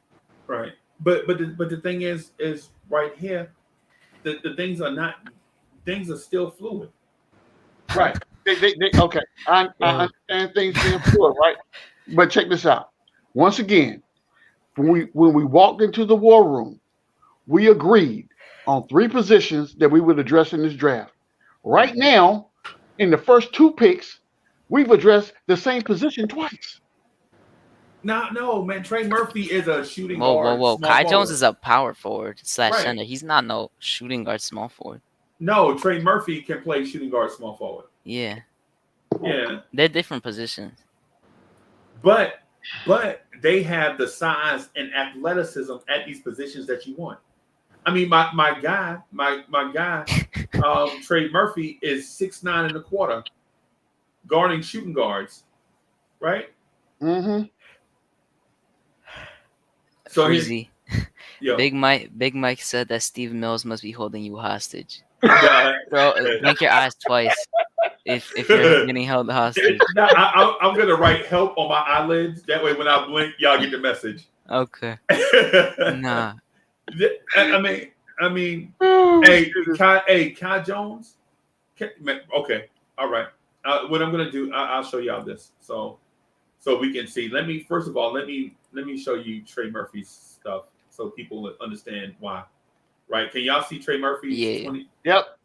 Can y'all see Trey Murphy's stuff on the screen? Yeah. That is now. Sharif Cooper nor Trey Mann did this, and tough basketball conferences. 50, Trey Murphy 40, is nice. 90, right? That's the gold standard. Even though the free throws are only 1.5, I mean, Right. still everything besides that is still good. Right. And so that's that's him playing on a team with limits, bro. He could. I just don't like the rebounding. The rebounding is a little low. Right. That's the main part, just the rebounding. Be civilized. I see you, brother. I see you. Right. So here's the thing. Now I think everybody thinks that we're in a pickle, right? But we're not in a pickle, right? We are not in a pickle because we pick at 32.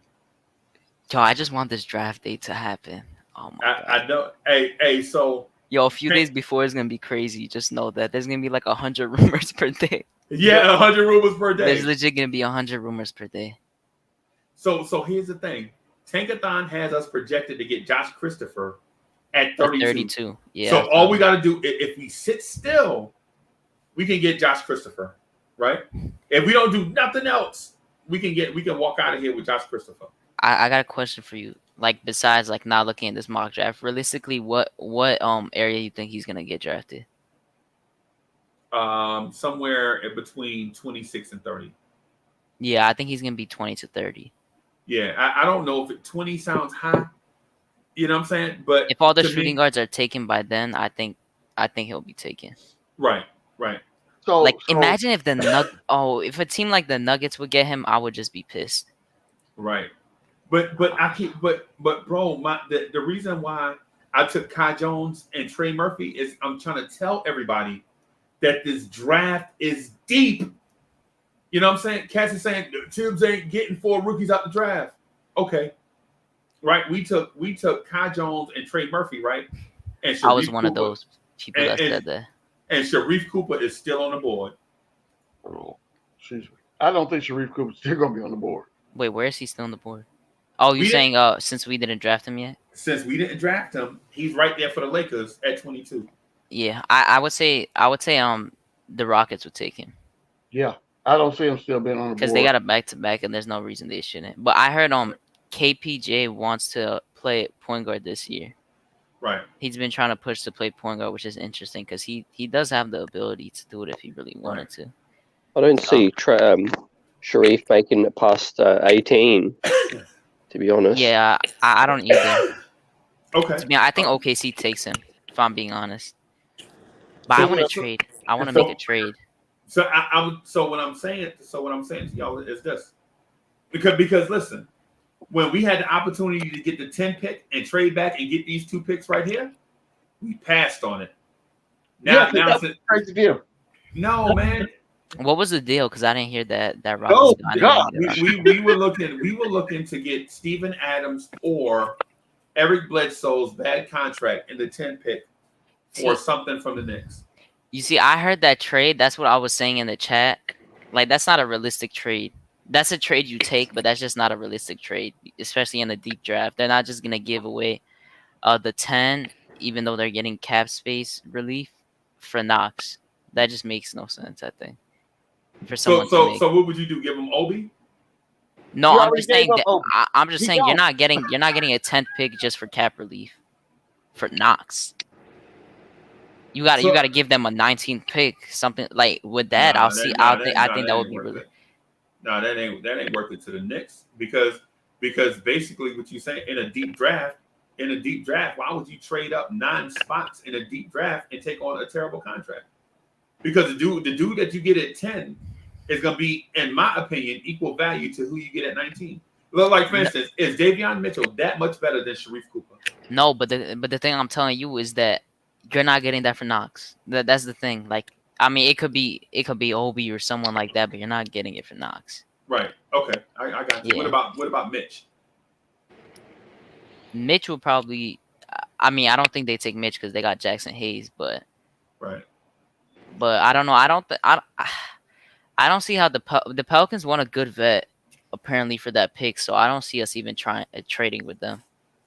And so I'm with Andy Garcia, right? So listen, so the 10 pick, right? At 10, if you get the 10 pick, you take Davion Mitchell, right? But at 19, you take Sharif Cooper. In my opinion, Sharif Cooper is just as good as Davion Mitchell. I just think that Sharif Cooper has more potential, but Davion Mitchell can be like less boomer bust. Right. But no, what I'm saying to because I think we agree with all the other stuff. But what I'm saying is I'm offering Knox. I'm not offering no more. I might offer Knox and something fringy, like some future second round picks, like pick 58. But I'm not offering them, say, Obi Toppin or RJ Barrett to move up 9 spots to get Davion Mitchell when I can get Sharif Cooper, who's just as good or better. Okay. That's just what I'm saying. So I know it sounds like semantics, right? But it's just about intrinsic value in my mind. Like, why would I give them Obi and take on a bad contract to get a player that's worse than a guy that I could pick if I just stayed pat? Yeah, That's the reason why I mentioned Kevin Knox. So, and I know you understand what I'm saying, but no, I understand what you're saying. I'm just saying that trade just wouldn't happen. Realistically, I think. But I have a trade that I think that we should do with 32. Okay. And I think that I've been thinking about this today, that we should trade 32, 58, and 1 or 2 second round picks from 2023 for OKC's 36 and 34. Okay. So who you want? Because I think that's a fair trade. I'm just saying just to get those picks because they have kind of a back-to-back, and depending on who could drop, you could really get a good value pick there for those two. I was gonna add CT because that's a good pick right there. I think we should consider that, right? I think we should strongly consider that. But what I was gonna add CT is, would he take 32, 58, and Knox and offer to Houston for pick number 24? Wait, who? 32, 58, and Knox? Yeah, or for pick number 23. I'm sorry. Yeah, in a New York minute. With G-Man, would you consider trading 32, 58, and Knox for number 23? Who am I trying to go get? Sharif Cooper. Yes. In a New York minute, like CT just said. I'll make that trade without even thinking twice about it. If you telling me that if I make that trade, that Sharif is the guy I'm going to get, I'm making the trade. What do you think? Would you prefer that trade that I just mentioned or the one that you just mentioned? I think I'd rather my trade just because I don't think Houston really wants to move back because they need anything they could get, 23 and 24. I think it's if we get 34 and 36, I think that's a good spot to get whoever falls in that range. Like look what they got. Like if they have like a Miles McBride and they have like Joe Weiskamp, like players like that. If they got players dropping, we could really get a good haul of players. So I think my problem with that is we're depending on Lady Luck, right? Who drops, who doesn't. Not really, because no matter what, you're still gonna have some guy that could be good at that round. There's Maybe. so much. Like, look at the first round, whatever this first round has here, and then they show Christopher, BJ Boston. They got Quentin Grimes. But are these guys that we need at the positions that we need them in, right? That's the thing. It depends on who we draft at 19 and 21 to see who we need in the later round. I'm more of the mindset that I want to be able to determine. I want to be able to dictate what our fate is going to be versus saying, okay, well, we're going to do this to put ourselves in a position in case someone happens to fall lower than and it always happens. The guy that we expect to go high drops low, and then you got some unknown that all of a sudden gets drafted in the top 10, and people are like, what in the world is going on right now? You know, it happens that way. But I want us to be in a position to where we agree on specific players that we talk about, regardless of where they are. And if we need to trade up to get them, then that's what we do. If we need to trade down to get them, then that's what we do. But instead of looking at trade positions, we need to be solidified on the players that we want. My only deal with what Duke said is I don't want to risk not getting Josh Christopher. That's my only deal. Like if Josh Christopher was mocked to go 34, then I would be like, okay. They get 23 and draft him. That's the only way I'm doing that. Then get 23 and draft him because you don't have any other picks you don't got any more picks. Okay, is there a point guard available late in the draft then at 58 and beyond? What? No. Lord Jesus, no. If we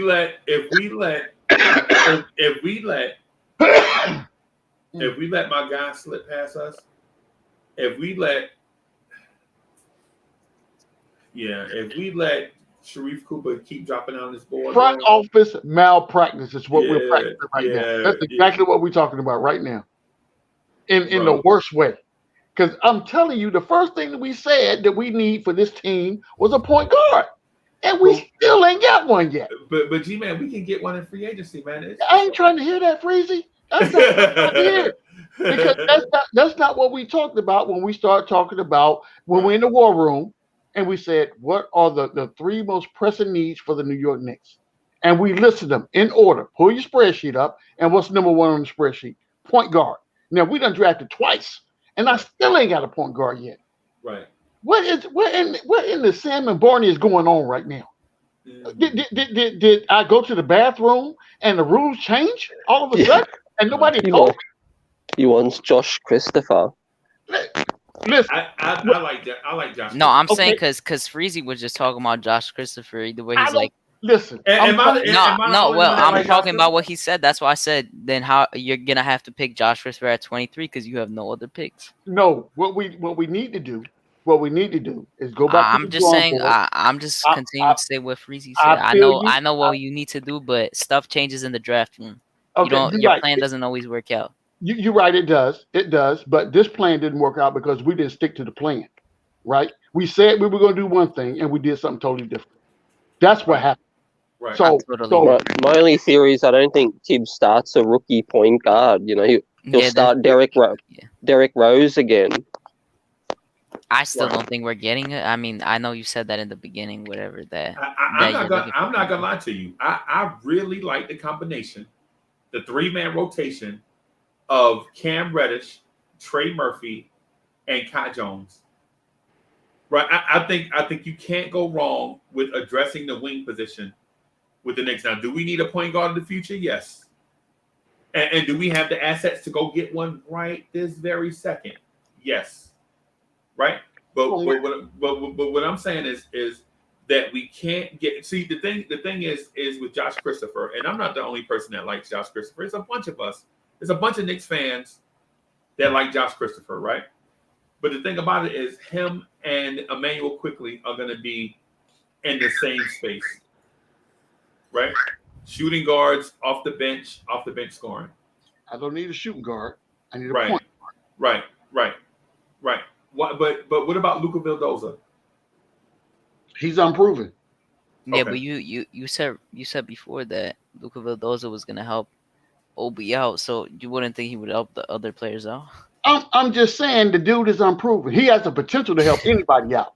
But this is what I'm telling you. If I have the potential, if I have the opportunity right now to go into the draft and But get, G-Man, do you want to trade up to 23 and get Sharif Cooper? You see, No. okay, wait, That's what I'm okay, asking you see what I would do? Instead of drafting Kai Jones, I'll draft Sharif Cooper, and then try to get a big later. Nah, the quality falls off too far. You know what I'm saying? And bro, so you telling me when Mitch gets hurt this season, y'all are going to depend on Norvel Pell to help us limp to the playoffs? Nope. Because the dude that you drafted at who did you draft? Kai Jones, bro. You drafted Kai Jones. But he's not just a dude, though. He's just not. I don't think he. Dude. Instead of Kai Jones, you know who I'm taking? I want Sharp. I don't want Jones. I want Sharp. That's who I want. You're talking about a 5. Why are we going to draft a power forward that you want to potentially back up a 5? G-Man, he's a 7 foot tall center, bro. He played center at Texas. Bro, I'm telling you, the dude is he's listed. If it was between the two, I would take Sharif Cooper. It's because that if it was between Kai Jones and Sharif Cooper, I'm taking Sharif Cooper.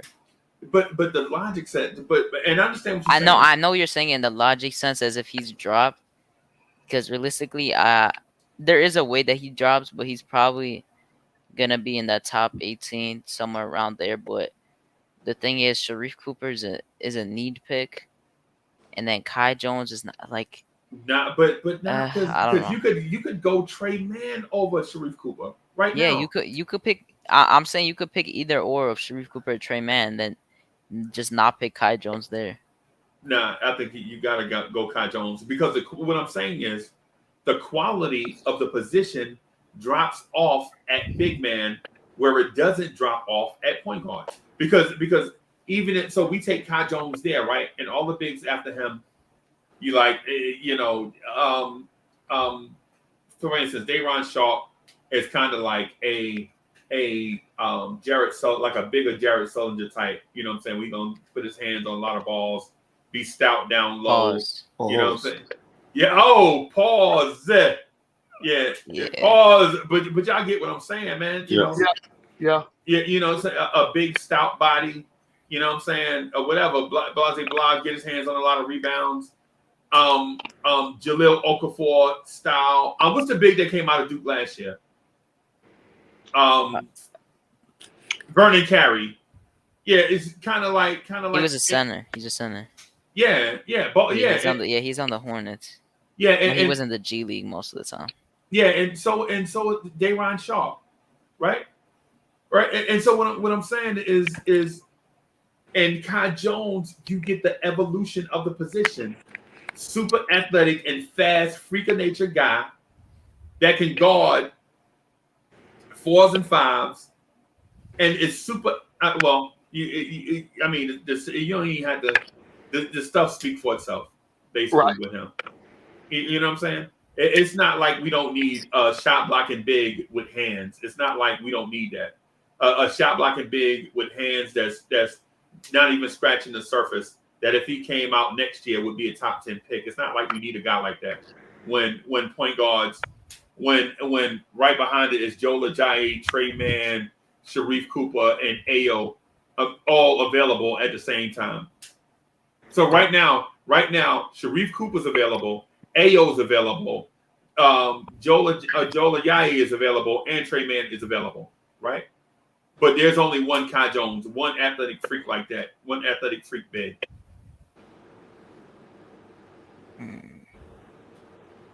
I know we in love with Sharif Cooper, bro, but so this is not 6 in one hand, half a dozen of another. You've already drafted Kai Jones though, right? So he's been drafted. You drafted Trey Murphy. He's been drafted. So at what pick 23 now that we have to draft the next player. That's Sharif Cooper. I'm taking Sharif Cooper. Right. So you talking about if we do what we're debating is do we trade up to 23 or trade back to 34? At this point, I want who I want. And whatever it takes for me to get that player, that's what I'm going to do. So if I have to trade up, I'm going to trade up. But what does the trade cost me? 32.58 and Kevin Knox. Done and done. Give me Sharif Cooper. All right. And so we know how Duke feels about it, right? CT, how do you feel? Which trade you want to go with? No, you could do that. Yeah, with the Sharif, 23. I think make that trade. I don't think Knox makes it past draft night. Right on this roster. Yeah, No, because we have Cam Reddish and Troy Murphy. He's gonna be collateral damage. We already done shopped him. Knox been shopped already. Right. So Chuck, what do you think? Yeah, do we trade up or trading back? I definitely trade up for Sharif Cooper. God, dog it, man, y'all killing me. So I don't get Josh Christopher is what y'all saying. No, you don't, because trade 2 second-round picks from 2023 and try to get a second-round pick. No, you not gonna get a second-round pick because you messed up. You messed up the church's money. No, this is what happened because we said we were gonna get a point guard first. Then we said we we're going to address the 5 position. Then we said we we're going to address the strong 4 position. That's what we said we were going to do. But Freezy came in and messed up the church's money. So when you mess with I'm the church's drafting money, Christopher over Cooper. This is what we're about to do. No. Well, you are minority. So what we're about to do, I said I am. You are. You're drafting Christopher over Cooper? Yep. Okay. So this is what we're gonna do. Hadouken is in the minority. So what we're gonna do, I need for you to put pen to paper and go ahead and call Cooper's agent and have him on the next plane, get him on up here in Madison Square Garden so we can welcome him to the team. I need for that to happen. How about that? So I'll give you a fake number.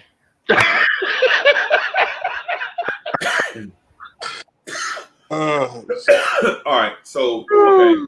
So we traded Kevin Knox. So we're just gonna go ahead and do the deal so we can move on. Yeah, the deal is done.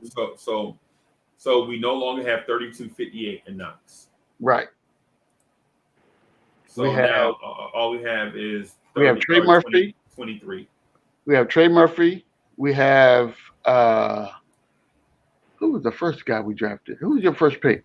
Murphy was your first pick. We have Trey Murphy, we have Kai Jones, and we have Sharif Cooper on the roster right now as a result of the NBA draft. All right. So we're drafting Sharif Cooper at 23 with the 23 pick. 23rd pick. Yep. He better be the starter too. He just start. He's starting. You just traded 3 players for 1 player. He's starting. I wouldn't have to do that if you had to draft them where I told you to draft them in the beginning. But you didn't do that. But G-Man, this is the thing. We can't continue to pass up on talent like this and then in 4 years be like, yo, dude, I wonder if Kai Jones gonna sign with the Knicks in free agency. That's the reason why we always do that, because we pass up on Jokic's because we want Anthony Erlings. Okay, I agree, but look at this.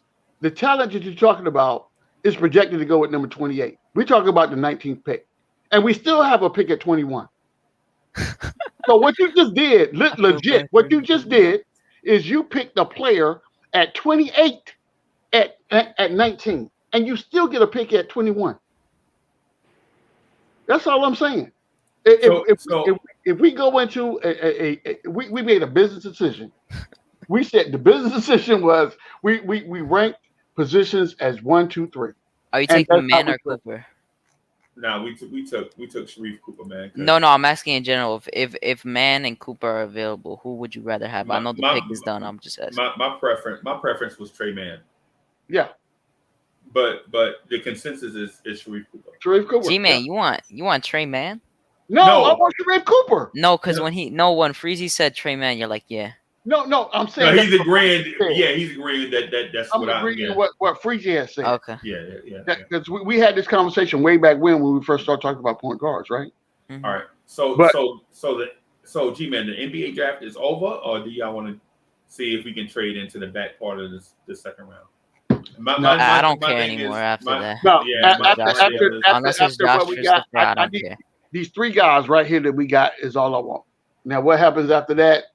It happens because then I don't think that we're really focusing on anybody that's left in the draft. Then we're looking at free agents, and we starting to plot and plan on who we in to fill to Chuck's point to fill the rest of these roster spots.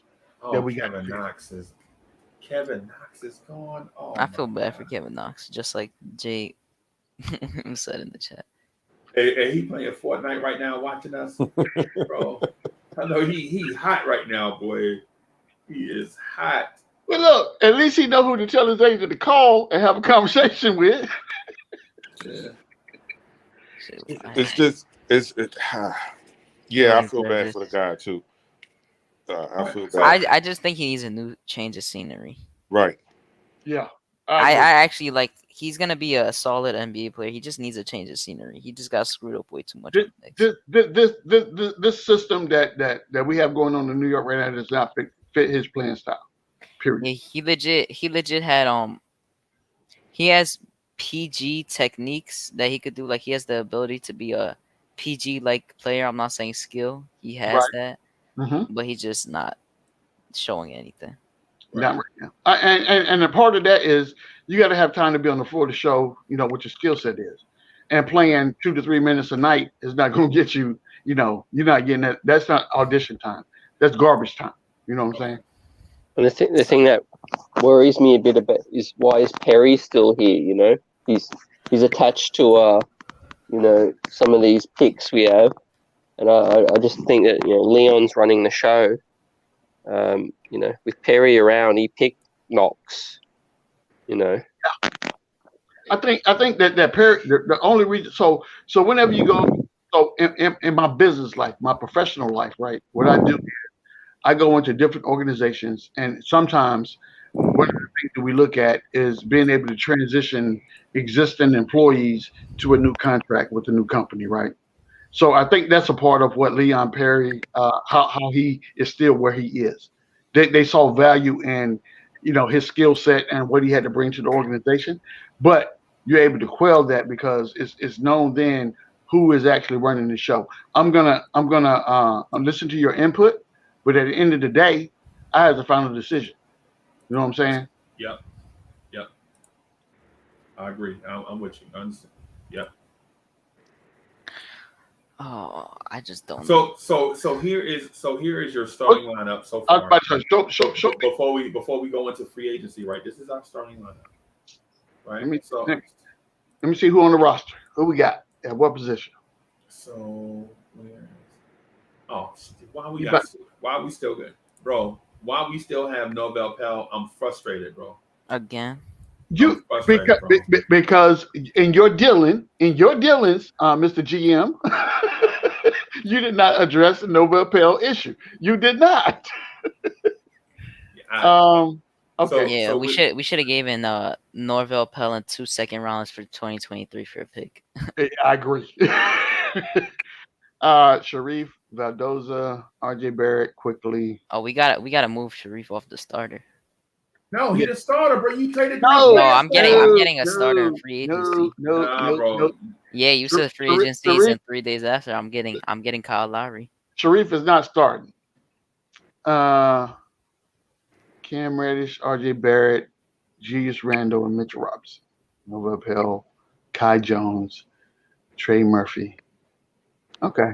You need to for argument's sake, right now, flip flop Sharif Cooper and Luka. Because nah, bro, he's a starter. G-Man, you are not going to tell me no. No. We got free agency now. Yeah. We can leave this as it is, but Sharif is not starting. I'm telling you that right now. Tom Thibodeau is not starting Sharif Cooper. You know who he will start? But G-Man, listen. So listen to the strategy. Y'all saying we traded 3 assets for a guy that's going to be the 3rd string point guard. No, we can't do that. the only reason we did that is because we went away from our draft strategy. That's the only reason we had to do that. We went to get a second string point guard, who then when we get Kyle Lowry is gonna overtake him, and then he'll be the starting point guard. He's got to learn. He's not coming out of college and starting. That's never going to happen. He's a freshman. Come on now. No, that could happen depending on the team, but not on this team. Not on this team. That ain't happening. But we can leave it. We can leave it as it is, and then we can talk about free agents. Okay. So let me do the free. I'm gonna pull up the NBA free agents right quick. Right. Okay. Just give me. That dude is a freshman. That means he was in college for a whole year. Oh goodness. C-Mac, John Moran is a different story. Yeah, John Morant, you cannot do not put John Morant and stop playing. Yeah, bro. No. Stop playing. I don't know. You know what? I'm not even going to entertain that. Not right now. Not today. I'm glad because with that OB Cam Reddish trade, we have a 3 now, so that's a starter. So okay. Let's hope Julius Randle don't get hurt. I mean, you got Kai Jones behind him if he gets hurt. So you want Kai Jones to be the power forward? He is a power forward. Yeah, Kai Jones. Okay. You keep getting messed up. He's a power forward. Yeah, G-Man. G-Man just doesn't want. I'm upset because my man is gone, right? So you got to give me a minute to get over that, right? Just give me a minute to get over that. Yeah, me too, man. Me too. What's good, Cody? What's good, Colin? What up? Salute, bro. Salute. Oh my God, Chuck in here. What up, yes, sir? CT, G-Man. All my guys here. Okay. Yeah, man. What's good? So, what do you think of our moves? I'm looking at the moves that he's showing. The hypothetical lineup. I like him. I like Kai Jones. I like Kai Jones at the 4. Kai Jones is good. I know G-Man fell away about that. So all good. Yeah, you already know. I'm trying to hide. I already know. Right now. I like the wings. I like the wings right there. What is it? Trey Murphy, Cam Reddish. I'm feeling that. Yeah, we traded OB for Cam Reddish. So you got to just stick the knife in and just turn her. You would do that, right, Cully? Cam Reddish for OB straight up. I can't even lie to you. I would, man. I'm sorry, G-Man. Nah, that's fine. It's all good. It was 3-2. It's for the betterment of the team. You know what I'm saying? But I'm still upset because my man gone. You know what I'm saying? Yeah, man. Yeah, we can get over that one fast. I'm upset about that. No, not fast. You give me a championship. You give me a championship, I get over it. Anything short of that, I'm still gonna have a problem with this. Yeah, true. G-Man gonna come back to the day with the trade happened. Look, I'm gonna pull this book out. I'll be like, listen, when y'all made this trade, I told you not to make the trade, but you made it anyway, and this is where we at right now. And Obi Toppin is cooking this every time he plays us for 30 points a game. You know what I'm saying? I still want to see the best for Obi though. If that was happening. Me too, man. And you know, honestly, all jokes aside, if that's what's best for his career moving forward, and that's going to help him, you know, elevate his game, I'm all for it, baby. You know what I'm saying? Yeah. I want what's best for the Knicks first and foremost, but I also want to see Obi succeed as well. Show. Oh, I ain't know the show been on for 3 hours. Why was that so late? Man. The Freezy told y'all when he started, we're gonna be here for a while. Nah, you're right. He did post it. He did post for 12. I think it was 12:45, 12:15. I missed it. Yeah, 11:45. One of them. So I'm gonna share something with y'all just real quick, right? Just so that we can get our appetites wet for the next hour of straight up arguing. Right. Here it comes. This is straight up arguing. Free agency. Here we go. I'm gonna need you to blow that up because my eyesight ain't that good. Okay. Just give me a second. I had to put my eyeballs on. You see me put my eyeballs on? See, Hadouken laughing because he got young eyes. Whenever I can't see something, I call my daughter. Yes, C-Mac, I love Deuce McBride. That's a fact. All right, there we go. We good. Yo, these ads, bro. Yeah, I don't put it. I'm good. Bro. Yeah, they got everything for. I got an ad blocker on. I'm done with seeing ads, bro. Yeah, it's crazy, man. It's crazy. So, like 20. so, Mr. GM, Mr. Freezy, I got to ask you this going into free agency, right? The free agency window is about to open up. Who or what position are we looking for in free agency? Before we do that, I need you to trade Nobel Pell. For who and what? It's already done. I had a trade idea. So you for gotta that, show him the so big we man. You gotta gotta show do him the big man. Hey, he's gone. I'm good with that. I don't even care what the deal is. Get him out of here. We got to get him out of here, because the thing is that's bothering me is we carrying a 28-year-old journeyman big man with no NBA skills instead of carrying Josh Christopher, and it's frustrating. It was your pick. Not if Josh Christopher becomes a star, then after that, that's all on you. Yeah, it's all on G-Man for life. I'm telling you. Yep. No, Oh, see, G-Man picked Josh Christopher? No, he didn't want to. I didn't. I picked Cooper. Oh, okay. I don't want Josh Christopher. I want Cooper. Got you. I was very adamant about that fact, right? But this is what I would tell you. What happens is when we get into these battles, right? Some things get lost in the sauce. So right. Even though I ended up getting the guy that I want, in the long run, it may not be the right move for the team. But we won't know that until things start to progress, right? Because my plan is this process right here is what's going to dictate how successful Sharif Cooper is going to be. Because I need a vet point guard right now. I don't care about nothing else that we're talking about. I need a vet point guard straight up. And if we ain't talking about a vet point guard right now, then I'm off this conversation. I'm telling you right now. I want Kyle Lowry. Kyle Lowry, 2 years. Man, I love Kyle Lowry 35. I'm okay with Kyle Lowry. Bro, we can't do an old point guard like this that's going to get in the way of Luka Valdoza or Sharif Cooper. No, that's the opposite. You can't get a young point guard to get in front of him. Exactly. That's why you get Kyle Lowry for 2 years. I need a vet. Listen to what I'm saying. We just traded 3 guys for Sharif Cooper. Okay, it was Knox Knox who has no value, 58 who has no value, and 32. It's not that serious. That's like a. It's really not. And once again, I will still remind you. Had we went ahead and drafted the point guard when we were supposed to draft him, none of this would have been necessary. But you got to take the best talent available, G-Man. You got to take that's not what we said, Freezy. We said addressing team needs. To address team needs, you address it during the offseason. You can't just go into that's the not draft. what we said. No, that is what we said. That's what we said. No, that's not when you're in the draft, each pick is different on what you're picking on. Right, because you don't know how the draft board is going. You don't know how the draft board is going. Because if Kai Jones actually does fall there, which I see happening, that is like that's a gift. I guess, yeah. I mean, I'm not too high on him, but yeah, that's a gift. I'm just saying. So we are where we are right now. We have the roster. Who's on the roster? We've already made the draft picks. So it is what it is. But right now, what I need right now is a vet point guard. Kyle Lowry. Mr. Lowry. I'll pay him 2 years, 20 to 25, whatever it is. I'll pay him that. Because I think he said he wants like 25. Because hey, he got he's paid a champion. 30. He's a champion. Yeah. I'll pay him. I'm looking at this roster right here, and I will have to agree with the Kyle Lowry pick. So we need to go get him. Yeah.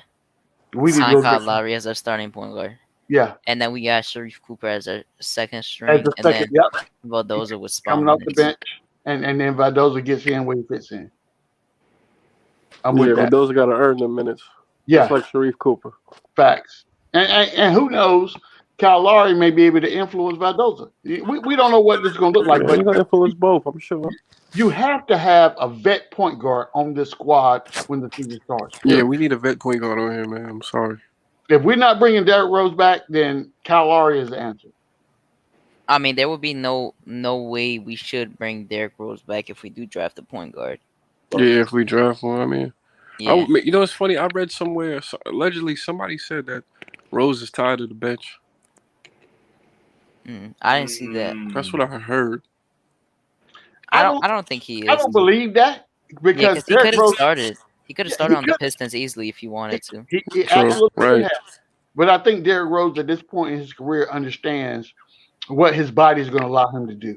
Right. You know what I'm saying? So I don't give a lot of credence to a whole bunch of hyperboles and things that people think that they can say just because, you say G-Man for life don't like forwards or whatever the case may be.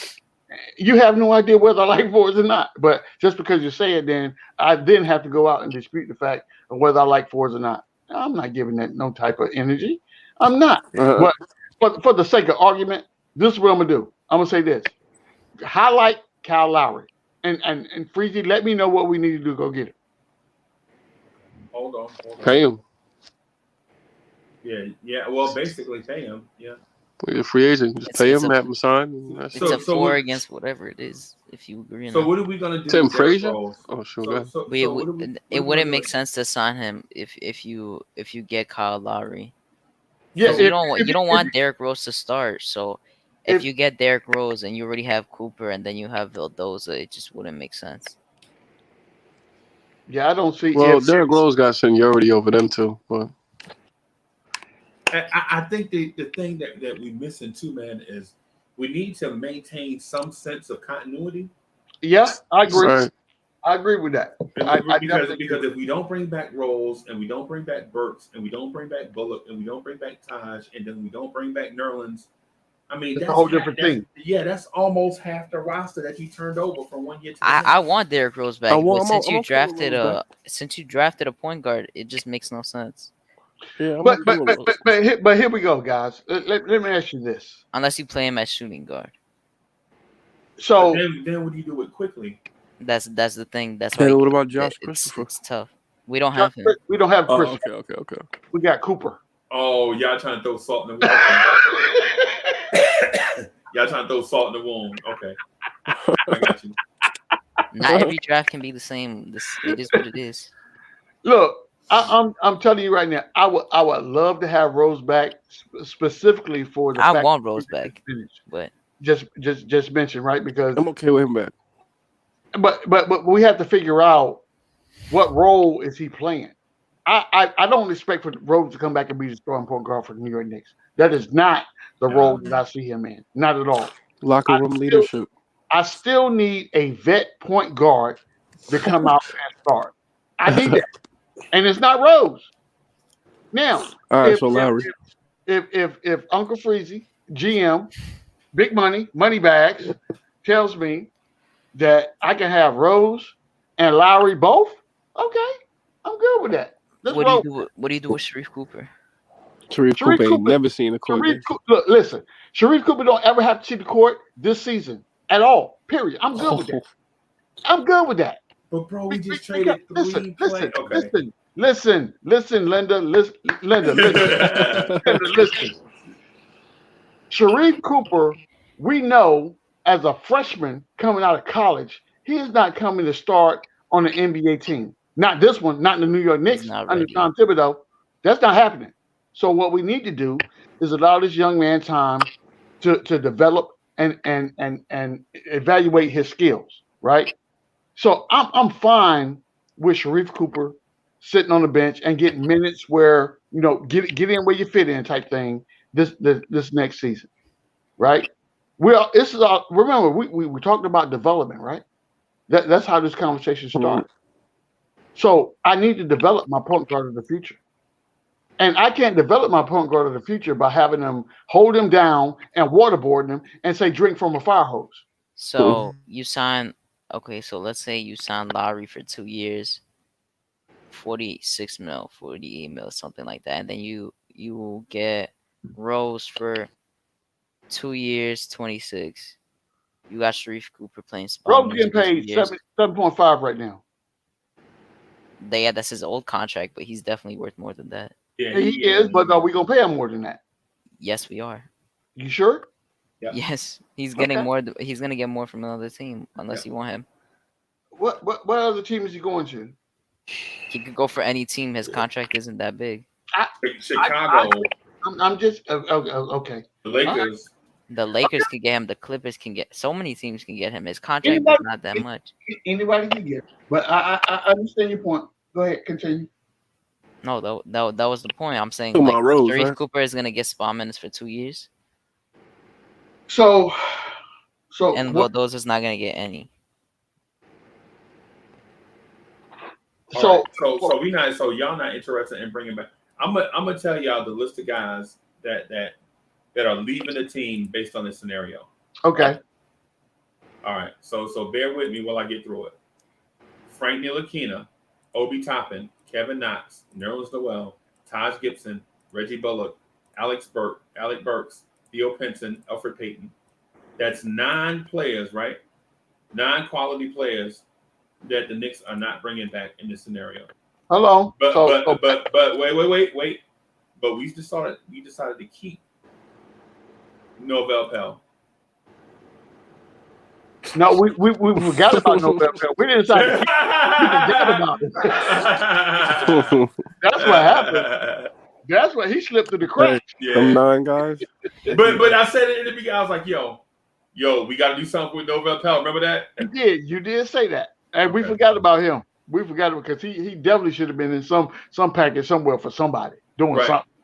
And so Pudge Nice keeps asking us, G-Man, why do you keep bringing Pell up, right? And the reason why I keep bringing him up is because of this crazy argument that the Knicks won't carry 4 rookies, right? But we have 3, and we carrying a dude named Novell Pell. So this is what people need to understand, right? When you start putting labels on people, understand what those labels mean. So last year, the guys that we're talking about, the Quickleys, the Obies, were rookies. Next year, they won't be rookies. They'll still be on the rookie contract, but they won't be rookies. They got a full NBA season up under their belt. Right. Understand? And that means a lot. That means a lot too. It absolutely does. It absolutely does. So when we're talking about rookies, we're talking about the guys that we just mentioned in the draft. Those 3 players we just talked about that will be able to don the orange and blue and Madison Square Garden and say New York Knicks, and fulfill their lifetime dream. Those are the 3 guys that we just mentioned. That's who we're talking about when we talk about rookies. So don't get it twisted. Tibbs is going to play whoever fits Tibbs' system and is able to contribute to what he's trying to do, to the product he's trying to put out on the floor. Okay. He doesn't care who that is. He'll play some youngins. I don't know. He will, and he showed that to you as we got closer to the playoffs, right? He gonna play some of them, somebody. Yeah, he will. Right. But at the same time, do not expect for these 3 rookies that we just drafted to get monumental minutes on a New York Knicks team. I feel like Trey will. Trey Murphy will. That's what I feel. I love the enthusiasm for Trey Murphy, and I hope he becomes the player that people want him to be. I really do. However, I tend to temper my expectations at the same time. I've been down this road before. I've seen this movie. You know what I'm saying? I've seen the credits roll. I've seen who the producer is. I've seen who the stunt men are and all that. I've seen this movie before. I'm telling you, I know how it ends. What I'm telling you right now is what we're doing. The method to the madness of what we're doing right now is to not go down that road again. Right. You know what I'm saying? So we should feel the same for all 3 rookies. Exactly. Okay. Exactly. Okay. That's my point. That's my point. Right. And so what I would say is we enter free agency is this. Sharif Cooper is the starter. No. And we bring in a quality veteran that's not going to impede the progress and development of Sharif Cooper and Luka Vildosa. Right?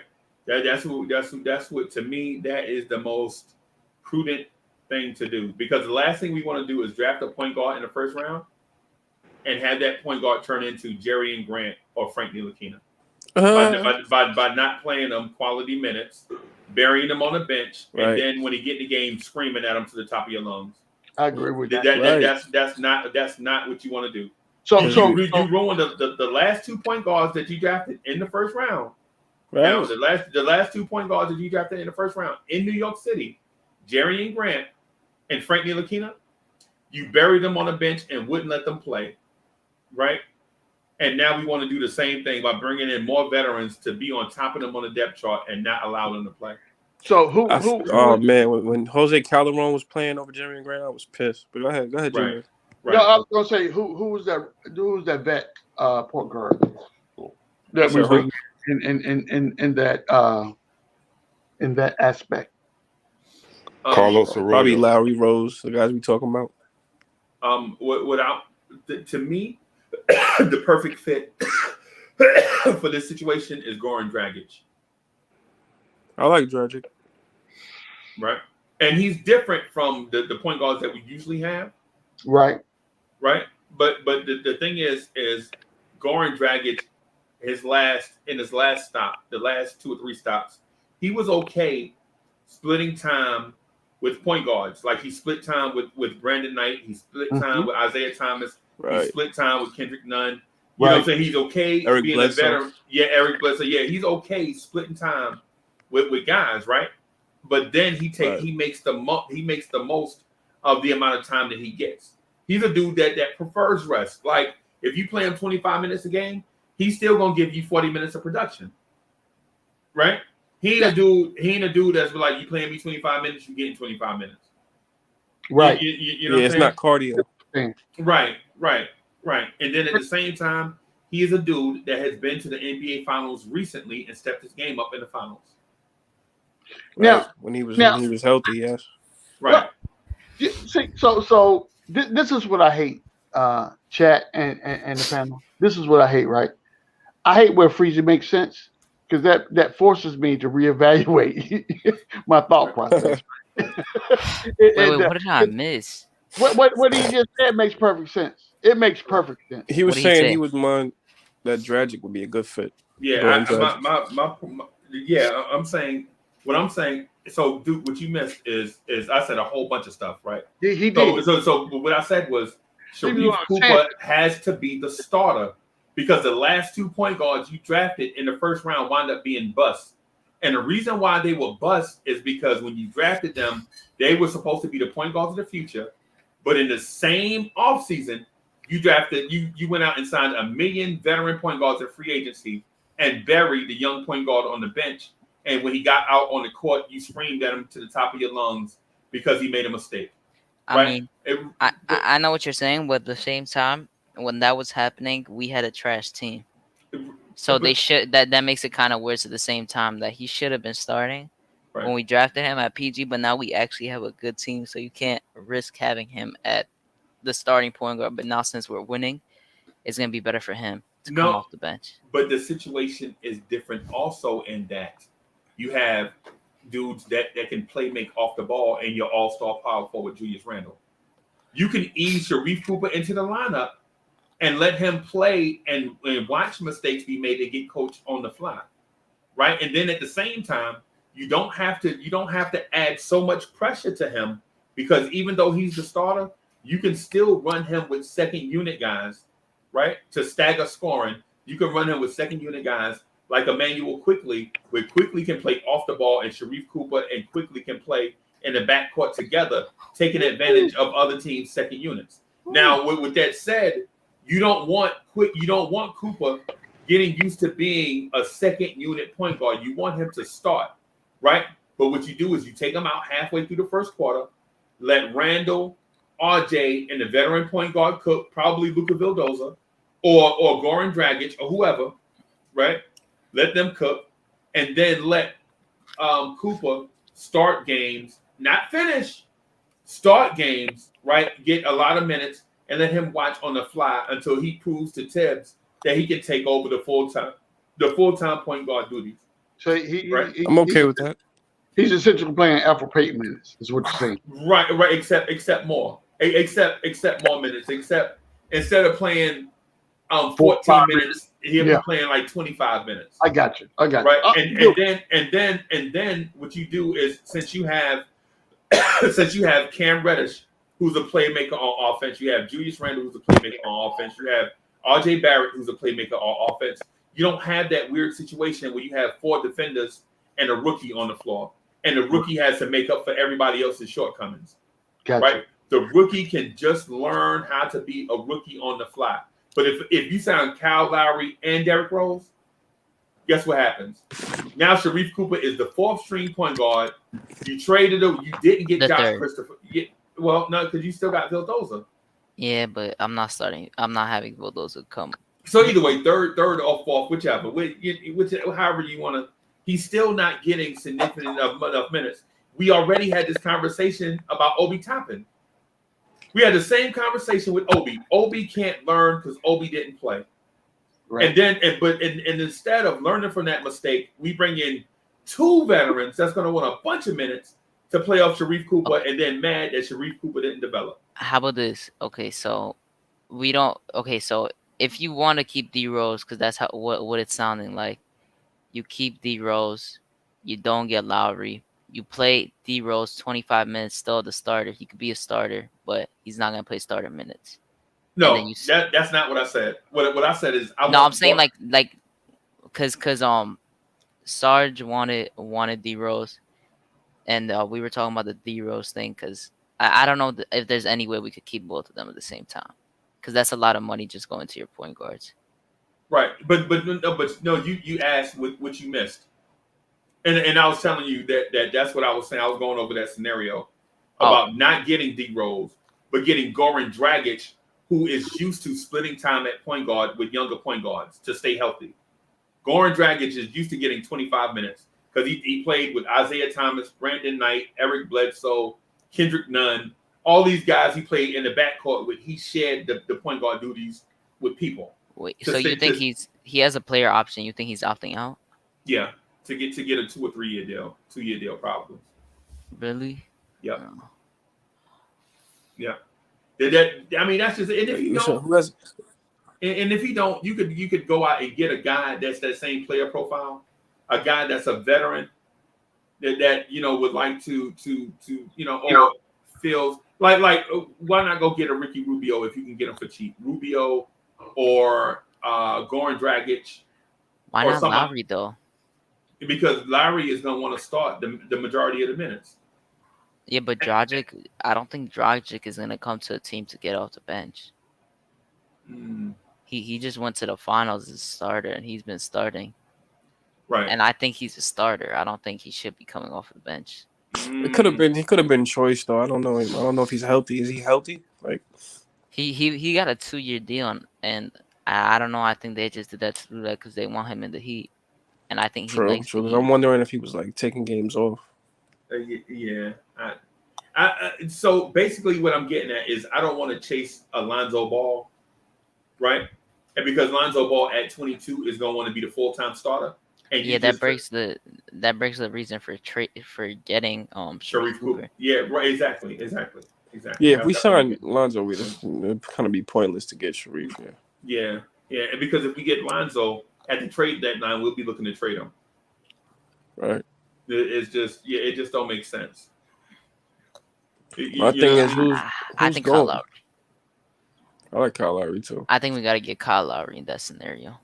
Yeah. And then by the time Kyle Lowry is up in 2 years with that contract, and I mean we could give him a player option or a team option. So if we get him for 2 years, I mean 2 years of being a second string point guard isn't that bad, especially at a value of the 23rd pick. Yeah. You're not really meant to be a starter at that position, even though if it's a deep draft, it can take 2 years to develop with all his flaws and I would like to impact winning. I get it, but I would prefer to be more forward thinking. If we think the dude ain't gonna be ready for 2 years, then I would have preferred to get Josh Christopher, who I feel like is gonna give me. I would have done the same thing. Yeah, to give me some punch right now. You know what I'm saying? But since we have Sharif Cooper, since we have him on the roster, I like Kyle Lowry and I like Derrick Rose. Right? I like both. In an ideal situation, I would like to have both of them together. Right? Not to play together at the same time, but to have one coming in for the other one. Because Kyle Lowry plays a physical brand of basketball at the point guard position for his size. Dude takes a lot of charges. He takes a lot of bumps and bruises, a lot of falls, And right? he passes the ball. Right. But it's like, okay, so this is the two thoughts for Sharif Cooper. He's a starter on bad teams that are bad right now and are gonna be bad for a little bit. Right. But he's not a starter on a good team. Not right now. That's what I'm saying. So I don't see us starting him unless you literally just strike out in every single way in free agency. Right. Which is a possibility. But if we have the opportunities to get a Kyle Lowry, I see no reason for us not to. So Freeze, you're tired of the old veteran point guards? No. What I'm saying is he just that we traded for Cooper. And that he doesn't want the same situation with us drafting someone right. Yeah, and not letting them start when they have the opportunity. Right. And then like we draft a guy, he don't wind up being something. The New York newspapers start ripping him apart. The New York media starts shredding him after 10 games. Oh, he a bust because he's not getting minutes. Right. And then because we did the same thing to Jerry and Grant. Jerry and Grant got traded right after his rookie season. That's the crazy part. Right, because you know why? Because they were killing Jerry and Grant, but it wasn't even his fault, man. It wasn't even Jerry and Grant's fault. They was playing Calderon over Jerry and Grant. Man, I'll never forget that ever. Can you scroll down a little on the thing? I'm trying. So I want to show something real quick, and then I'll scroll down. Right. So in case y'all can't see this. In case I went to I saw that. G, man. Is this like it? This got to be old. That first one got to be old. No. Look at the date. What the? July 16th, July 12th. Bro, there's no way. I'm telling you. BJ Boston at. And they got Zaire going like 7, 8. Okay, bro. Yeah, I'm not even gonna look at that first draft. That whole draft is a bunch of crazy, but what? I look at the second and third. The second and third look all right. Yeah. So what I want, the reason why I pulled it up is as a resource, right? Mm-hmm. So people say they don't know who Kai Jones is, right? So in the first one, Kai Jones goes 10th to New Orleans, right? And then Kai Jones goes 16th to Oklahoma City, right? And then Kai Jones to OKC. And then 18 to OKC, and we took him at 21. So it's not like I just pulled a random name out of the air. There are others in the NBA universe that understand who Kai Jones is as a player. You know what I'm saying? And when I look for, where's Sharif Cooper at in the first one? Sharif Cooper. Damn, where is he? I don't see him. I don't. Dude, I don't think. Does it go lower than that? No, does not show the second. No, this is just a first round. This is a first round mock. So there's no way. Dude, don't. So this dude in the first, Kyle Boone sound like an idiot. The first dude, that dude actually sounds. He sound like an idiot because he don't even have Sharif Cooper in the first round, and I don't even get that. That's crazy. That's crazy talk, right? And so in the second one, Sharif Cooper goes 23rd. That's legit where we got. That's exactly where we drafted. Yo, and then they got him 24 in the other one. And the other one got him at 24. Yo, I like the one they got there, 19 and 21. That's I like that. I'll be happy with that. Trey Murphy and Isaiah Jackson. Yeah, I like that too. Yeah, Isaiah Jackson is CAA too, so. Yeah, and you notice, you notice there was no point guard taken here. Yeah, and look at 19 and 21 for the other one. That one is trash. Yeah. And then the other one is also not good. I don't like Garuba at all. Yeah, he understands. He's like Biz Markie Biombo. And he doesn't look like he has NBA skill. Besides defending. Damn, I actually like Garuba too. And energy. Yeah, all he is energy. That's it. Energy. Yeah. That's what we need. But yeah, I know what you mean. So what I'm saying is, like, I want G-Man. Can you look for Josh Christopher real quick? I just want to see. Josh Christopher is in. He was high in one of these. I think Josh Christopher was high in. Oh, I just saw him. For the first column. Where's Josh Christopher at? Okay. I see him at 30 and 28. 30 and 28. Yeah. That seems. His range I think is 20 to 30. Yeah. Oh, Yeah. that would be crazy for Philly to get him. Yeah, too. I was wanting to show this to G-Man to let him so he'll know I wasn't trolling them when we was doing the thing. Yeah, You know what I'm Sharif saying? Cooper could legit fall, especially since he's technically 6'1", 6'2", and Yeah. he doesn't know. The main thing that people will look at for him is playmaking, but other than that, he didn't really like prove anything yet Right. in Right. college to make people want to pick him so high. Right. So If he could shoot, it would have been a different story, though. Yeah. And so now, but now that we are in the free agency stage, and Sharif Cooper, I have penciled in as the starter. Do you feel like because Duke doesn't want Goran Dragic, right? Get D Rose. You gotta get D Rose is the only one that's gonna want to be fine with going off the bench. Am I wrong? How much are we paying? How much are we paying Derrick Rose? 13 to 15. Okay. I'm good with that. Because if he really wants Sharif to start, go ahead, let him start. And then so your starting five is gonna look like Sharif, RJ, Cam Reddish, Julius, and Mitch. Okay. And then your second string for point guard is gonna be Derrick Rose. Your second string for shooting guard is gonna be IQ. So it's gonna look kind of like the last one. And then we got Trey Murphy at the 3. At the 4, we got Kai Jones. Oh, I'm not gonna see Pelly's name, but come on, bro. Wait, Obi was traded, right? They traded because Obi. I'm saying the second. I'm saying the second Obi was thing, traded. but Okay, gotcha. I like Pelly, but I know he's not good. But yeah, So why we still got Pell on the roster, bro? that's all on you. Yeah, why is that clear? The draft already happened. That's all on you. That's that's on front all office the GMs malpractice. right here.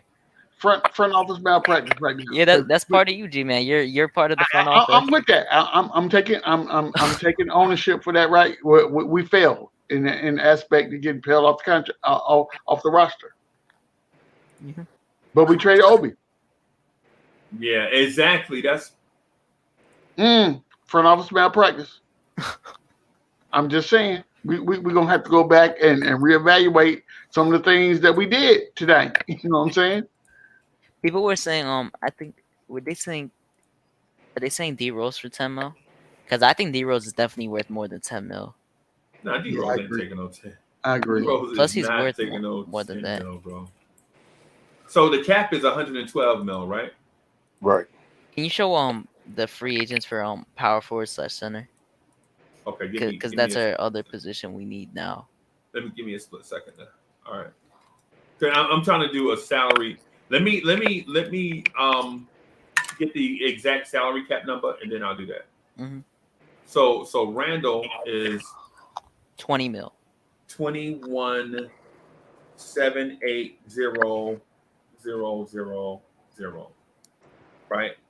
RJ is 8,623,920. Right? Kevin Knox is gone. Obi is gone. Luka is wow 3325000. I can't believe we paying him that. Okay. All right. Wait, Luka Vildoza. Oh yeah, the non guaranteed. Yeah, he getting paid more than Quickly. Quickly is getting paid 2,210,640. Mm-hmm. Right. And then we signed 3 rookies. I'm gonna say altogether they make because we got all of them in the 20, right? 19, 20, 19, 21, and 23. How much is right? that? Like 2 mil each? 3 mil each, something like I that. actually don't know how it works, but it's probably like 2, 3. Yeah, so I'm gonna say 9 mil for the 3 of them. So is that 42 now or 45? So and if you Mitchell Robinson, let me count Mitch. Mr. Robinson is also like 2 or 1. Actually, it's 1.5. No, he 1802057 is what Mitch makes, right? And Novell Pell makes 1701593. Wow, that's too much. Hello. Hello. So Great. right now, based on who we have on the roster right now, we got 10 roster spots. Right now we have $63,556,790 for free agents. Out of how we have 63 mil left. Yep. Wait, I have a question. How much is the max you could have in general, like cap space? Because I always like forget. Is it 112? Oh, No, 112. 112. Okay, 112. Yeah. And so what did you ask me though? You said I said power forward, center, free agents. Oh, free agent. Okay. Yeah, because we already got Kai Jones, so we still need a backup power forward or center. Okay. I'm pulling that up right now. So you said power forwards, right? Strictly. Mm-hmm. Okay. Harry Giles, someone said in the chat. Cody Zeller. Not Collins. I don't want. I don't know how Collins would work. Okay. So G-Man, we gotta sign some guys, and we got a lot of money now, so I don't even know. Like, all right, man. These ads are crazy, bro. I'm like, it's like playing Atari. I'm like trying to zap. I'm trying to zap ads, bro. It's crazy. This is crazy, man. Oh my goodness. So all these are old. Wow. Laurie Markkinen. Nah, I'm good. Trey Lyles. Nah, Trey Lyles gives me PTSD, bro. Okay. PTSD. He said PTSD. Dude gives me PTSD for missing that spot. Yeah. Yeah, I out of these, Montrez would be the only one I would look at. Yeah, I'm thinking the same thing. But he's that type of player that wouldn't come to the Knicks though. Who was that? Montrez. Yeah. Nah, he ain't. No. Yeah, he ain't coming to the Knicks. Right. And he wouldn't want to. He's already mad. He doesn't get playing time on the Lakers. He's not. Right. Yeah. So okay. So this is the forward or the three position that we're This is the looking at. four. Power forward. Yeah. How about the Who five? else? All right, give me a split second, bro. All right, so the power forwards or centers, right? You said centers. Yeah. Okay. Yo, you see all these? Yo, these ads, bro. Oh my God, it's like playing Atari, bro. What's going on? Oh look, I see a familiar face that we traded for a second round pick. Ed Davis. What anybody think of?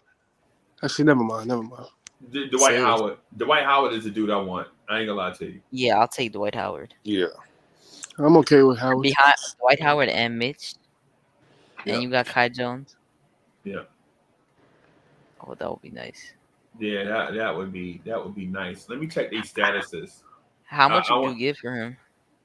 Because he is a free agent. Because he paid he got two. I think he got the veterans minimum this year. He got a 1 year 2.4, I think. Spot track these ads, bro. Spot check. You about to lose a customer, man. God dang. Okay. So out of this group, who do y'all favor? I like Dwight. I don't know why they don't have him, but I know Dwight. I guess he ain't even listed. Where is he on the list? No, he's on he's lower because he got paid like 2.4 mil. Yeah, he didn't really get that much money, so I mean, I'm giving him we that. can use a Dwight Howard. There he is. There he is right there. Oh yeah, it was 2.5. Yeah, I'm giving him that. You offering him that? He only took that to play. No. I'm giving I mean, I'll give him like 5 mil. Because we got so much money that we can't pay him 5 mil. Okay. What about I don't know how.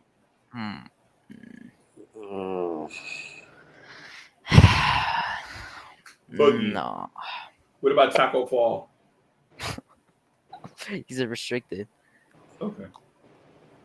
But I don't know how we're gonna waste money though, because you can't have 60 mil, bro. Okay. You saw me add up the salaries, man. No, but I'm saying like, how are we gonna have 60 mil? Like, what? Isn't there like a penalty? Like, there's a certain limit you have to spend money we have for. to get up to 95 million, so we got to spend like $30 million. Oh my god.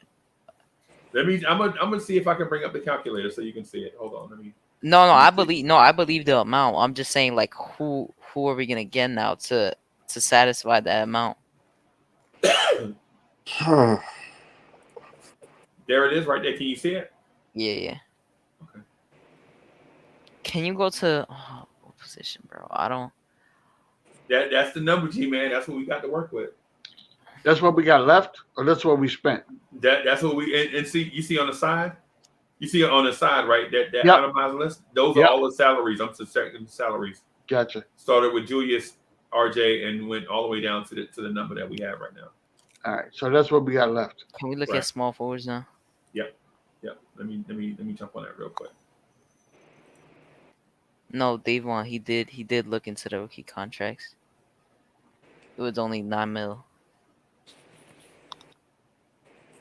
It's about 50. That man can hit the 3.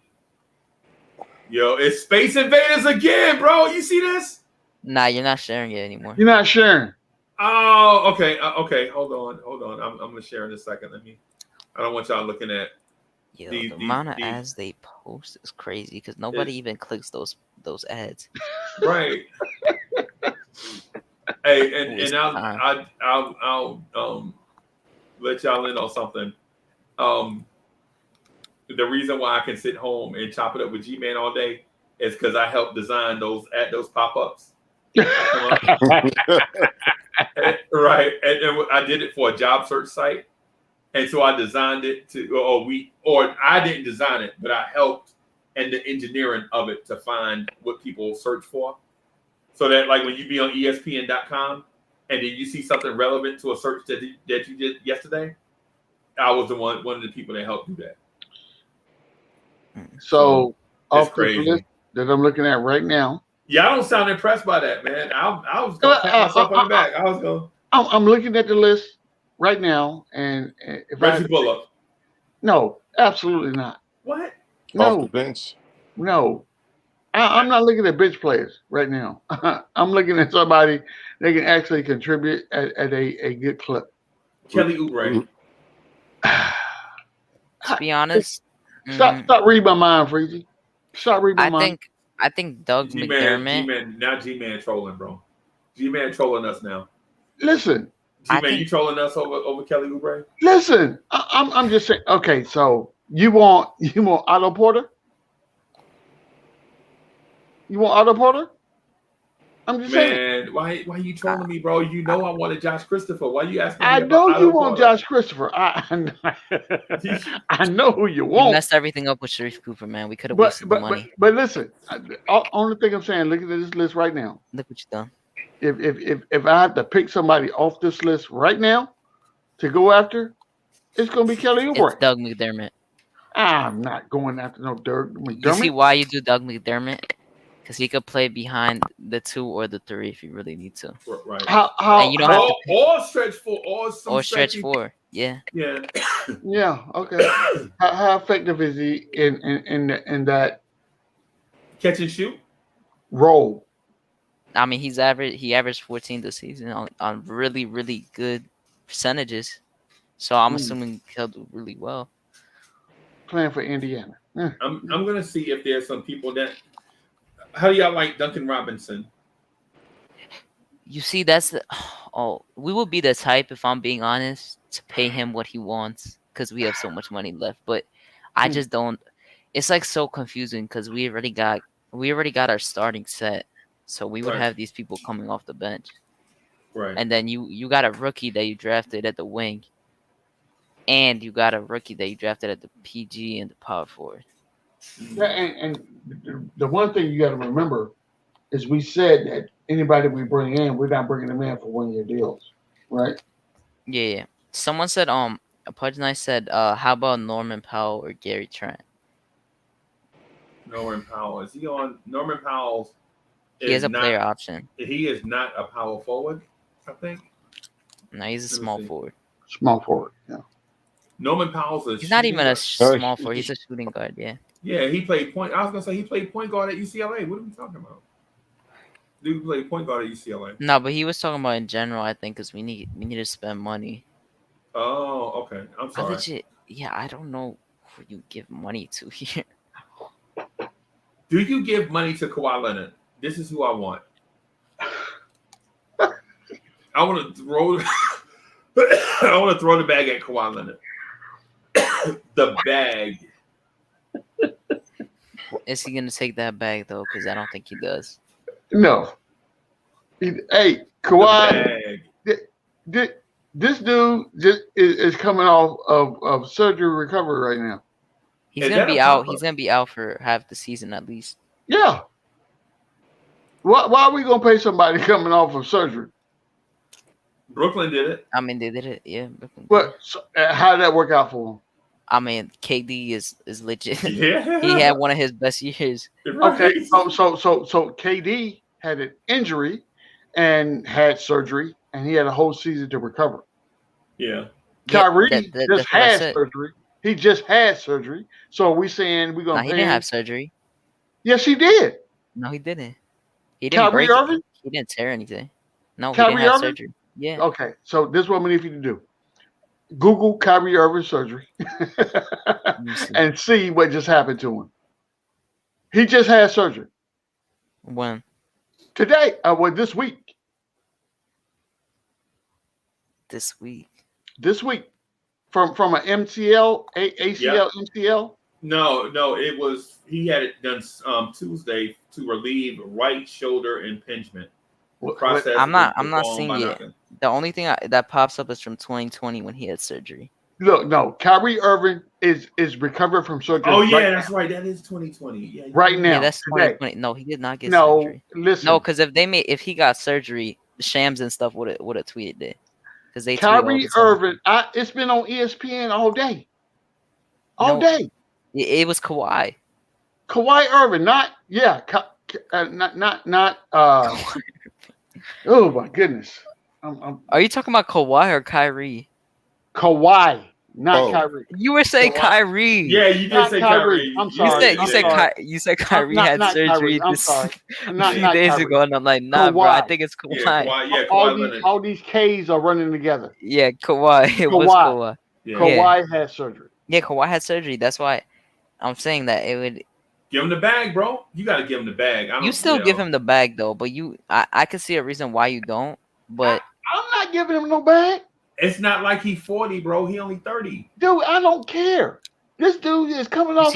Listen to me. I think you see, like the KD situation was different because he didn't have like knee problems before and like leg problems. But Kawhi is different because he's been dealing with it since 2017. So that's where you actually like this is actually a thought. Unless you have another star coming, then you gotta give him the bag. Bam, the bag, especially when you got the bag to give. Yeah. It's not like you got to trade away pieces to get the money. It ain't like you got to push the light bill off for a week in order to, you know what I'm saying, take your side girl out. Yeah, even with getting him, you'll have another 20 mil. Yep.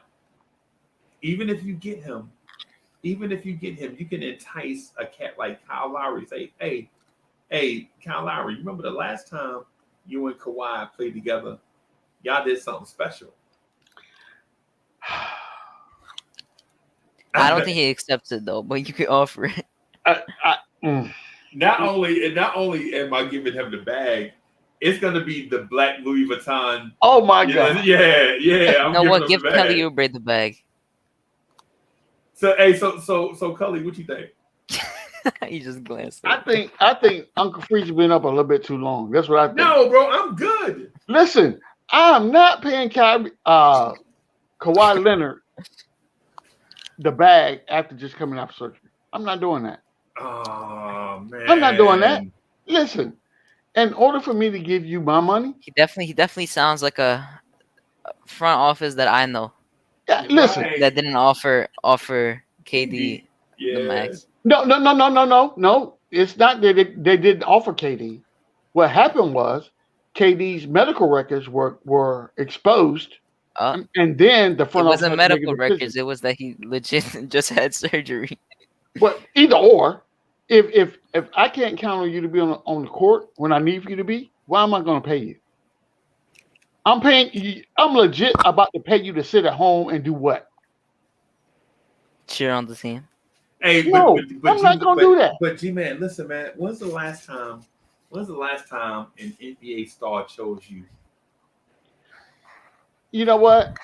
This is what I would say, Freezy. It's been a minute because we have not been in a situation to where NBA stars look to come to play for the New York Knicks, right? But that is not going to be the reason that I empty my wallet. It's not. I'm sorry. It's not. So who we gonna do that? So who we gonna do that? So Doug. what I said before is what we do is we go out and we get second tier players that we can sign to 2 to 3 year deals that can facilitate what we're doing for the development of the guys that we just drafted. That's what we're looking at. So if we get like you want Oubre, so we get Oubre and we move him to the start and put Cam Reddish off the bench. Yep. And then you have what's his name? Trey Murphy as the third string. But you traded Cam for so you want to knock some. You want to knock him, basically. So you want to draft them and then sign 50 players to play his position. You see, that's why. Listen, hold on, stop. I didn't draft it. That wasn't me. That was my front office. We together. We together. The pick comes from the front office. It don't come from one guy. Yeah. So he's on the team right now, right? So we have to be able to figure out what his development is going to be. You want me to show you? You want me to just pull up the roster again? So No, I don't need to see the roster. What I'm telling you is this. What I'm telling you is, how do these players fit into a Tom Thibodeau system? Dougie McBuckets does just because he fits.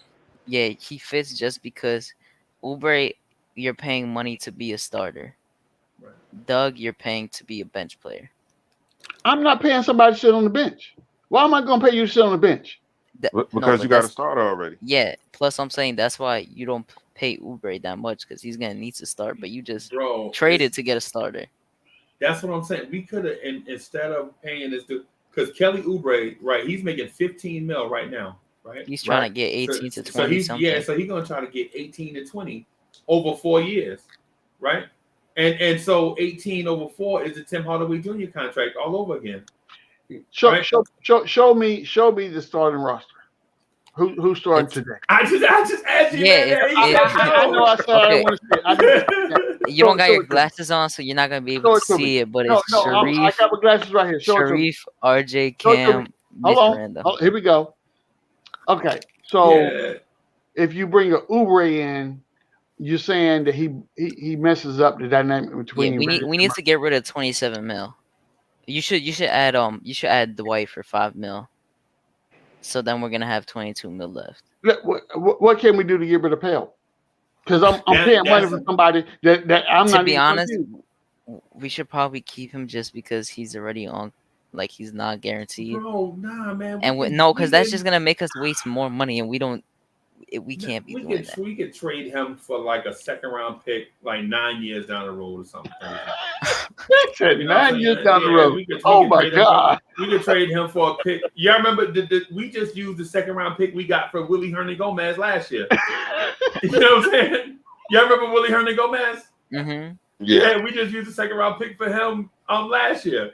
What? And he ain't been here, and he got traded before Porzingis got traded. Oh my goodness! Yeah, he's on the Nuggets now, I think. Yeah. Okay, but I would do that. I would sign the way to a 5 year, so then we have 22 mil. We have to get rid of. But we didn't get the years straight though. Once we get the years straight, then we'll be, because I know Dwight Howard is not going to want at 35. He ain't going to want to sign a 1 year deal. No, and that's why I said we doing 2 to 3 year deals at this point. 10 for 2. 2 to 3 years. 10 for 2. Okay, 10 for 2. 10 for 2 and it's done. 10 for 2 and it's done. Right. But that's the second string. Pell's got to go. Pell's got to go. Minus 5 mil. Minus 5. So now we got to get rid of 22 mil. Right. So we have Dwight Howard, right? Yep. Backing up Novell Pell. Yep. No. Novell Pell is going away. He's going bye-bye. But to who though? I don't care. Look, GM, I don't care where he goes or how he goes, but he got to go. Right. He got to go. Dwight Howard, you can't even give like a label to. He's not no asset. No. Yeah. You can't. you would say he's a mentor at this point. Yeah. So I mean, he could help Mitch. Yeah. And so Donald Cannon, thank you for the super chat platter. He says, and the highway robbery award goes to the Knicks paying a player who's injured. Y'all not tired of the same old story? Not tired of getting robbed? Yeah, I mean, people didn't want KD because he was injured, but look at that. It depends. Now, if we was talking about Otto Porter missing half the season and giving him the bag, it's one thing. But you talking about an impact? You talking about an NBA Finals MVP, 2-time NBA champ, so all defensive team, and teams for some reason when Kawhi Leonard goes to your team, luck follows him until he went to the Clippers. Yeah, because Clippers first. Because the Clippers, Kawhi is not the answer in LA right now. I mean, he wanted to go home. He did, and he's home. But you got to be careful what you ask for. I'm telling you something. Yeah. I been in the military for 30 years. I moved as far away from home as I could possibly get without being in the ocean. Right. You know what I'm saying? Yeah. And there's a reason for that. I say all that to say this. Because I got too many cousins. Yeah. And they want to come by and just drop by at any given time and mess up what you got going on. No. Right. If you want to come visit me, you better call first. Because if you show up, first of all, I live in a gated community, so you can't get in. Yeah, that's number one. Number two, you just drove a whole long way for nothing. But I'm going to tell you this about Kawhi, right? Kawhi Leonard has shown that he has two things that I don't agree with. And this is just my personal thing, right? Kawhi is not a leader of men, right? He's shown that he's not a leader of the team.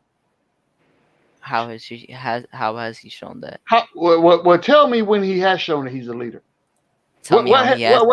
What has he done to tell you that he is the person that says when things come down to the nitty-gritty, Kawhi is that guy that you want to rely on, you want to lean on? For what situation though? You mean like in crunch time? Yes. I mean, he could get buckets in crunch time. I don't think it's like that crazy of a thing. Okay. If he wasn't injured, just saying like he would be in the finals right now. Okay, so if he wasn't injured, when has he not been injured? I guess is the question. You know what I'm saying? 2017 was the last time he got injured. Besides that. So I have an answer for y'all. I have an answer to y'all question. Okay. Right. So this is what I think we should probably do, and I think it's smart. Right. So I'm trading 2 second-round picks, or maybe even 3 second-round picks from the 2023 draft to the Utah Jazz for Jordan Clarkson. They're not taking that. You don't think they're taking that? No, I agree. No. What would I I don't think there's any way they trade Clarkson for picks or anything like that. It got to be someone that's good for him, because they got their number 2 scorer basically on the team. So Novell Pell won't do it. What's y'all laughing at? Y'all mad funny, man. This is mad funny, yo. You know what you do? You know what you do? You do a sign and trade for Dwight. Sign and trade for Dwight with Norvell Pell and a second-round pick from 2023. Somebody's gonna have to take this contract. I'm glad it's a small contract, but yet no, they're not. I wouldn't do that. You know, G-Man, you wouldn't. Freezy, okay. Stop playing with me right now. Okay. Stop playing. All right. So basically what I'm getting at is I think the Knicks need, based on roster construction, I think the Knicks need a combo guard off the bench that can play point, right? but at the same time, not impact Sharif Cooper, You're but not D Rose, provides by the way. but provides scoring punch at the 1 and the 2. I don't think D Rose can do that. Wait, did you confirm D Rose yet? No. So you didn't subtract him from the salary cap? No. Oh, I thought you did this whole time. All right, then get Lowry. Then get Lowry. Because I thought that we already got D Rose, so we still had so much like cap. I'm gonna tell you, as much as I believe that Lowry could be an asset here, I think to Freezy's point that he made earlier, from a continuity standpoint, I want Rose back. I want D Rose back. All right, but I said Rose before that, but you just said you don't think Rose can do that. Well, no. What I'm saying is, because I was not, if in my initial take, I thought that Rose would be the starter. But if we're starting Cooper, and Rose off the bench for 15 mil. Yeah, we gotta start Cooper, man, because we can't continue to draft kids and then sign 19 guys to play ahead of them. I got you. And then get mad that they can't get on the floor. All right, so we got okay. So we have 23 mil left. Sign Rose. Sign Rose for 15 mil, and then we give Doug McDermott 10 mil. But so the sticking point for this is the years. That's the reason why I hadn't added them to it. Yeah, Rose 2 years, 30. 2 years at 30, right? Okay. Or 2 years, 28, depending on what you want. I'll say let's say 2 years at 30, just to make. Okay. All right. And then you got McDermott for. You can sign him for a 2 year also because you already got Cam and Trey Murphy, and then you got RJ and Quickly, so you get two. Let me add. I gotta add Derrick Rose first. Hold on just a second. Let me add Derrick Rose, right? Mm-hmm. And then you want to add Dougie McBuckets. 2 for 20. Doug McDermott. And then subtract 10 for Doug. So now we're good. What are we paying Dwight? 5. Okay. Huh. Okay. This looks like a decent team. So we now we're at. Okay, G-Man, Norvell Pell. Listen, I don't care what you got to do to figure out who's going to take Norvell Pell. Well, we'll send him to G League or somebody. I'm not paying Norvell Pell to sit behind Mitchell Robinson when he's not going to play. If you got Dwight Howard, right. We still have we still need to get 2 roster spots. Yep. 2 left. Mm-hmm. Yeah. Give me a strong shooting guard. Can I get a shooting guard? Get Reggie Bullock. No, we're not doing that. I want to bring Bullock and Burks back. No, see, here we go. Not Burks. We just need one shooting guard and then a power forward. Bring up the roster, Freezy, because I don't want either one of those guys because those guys were auditioning for the next job, and they will have the next job. Trust me, it's going to happen for them. I believe that. You got 33 mil though, bro. Okay, so show me a shooting guard. But we don't need to. I need a free agent that's a strong shooting guard. Who is that going to be? Josh Hart. Kelly Oubre. You just told me I couldn't have Oubre when I asked for Oubre. No, I didn't, man. That was Duke. I said so my point. I said no point of getting him if you traded someone to be a starter. Right. My point of contention is why pay Kelly Oubre $18 million when we could have drafted BJ Boston and paid him $2 million? Agree. Okay. I would not contend that. Let me see who the shooting guards are. I need a shooting guard.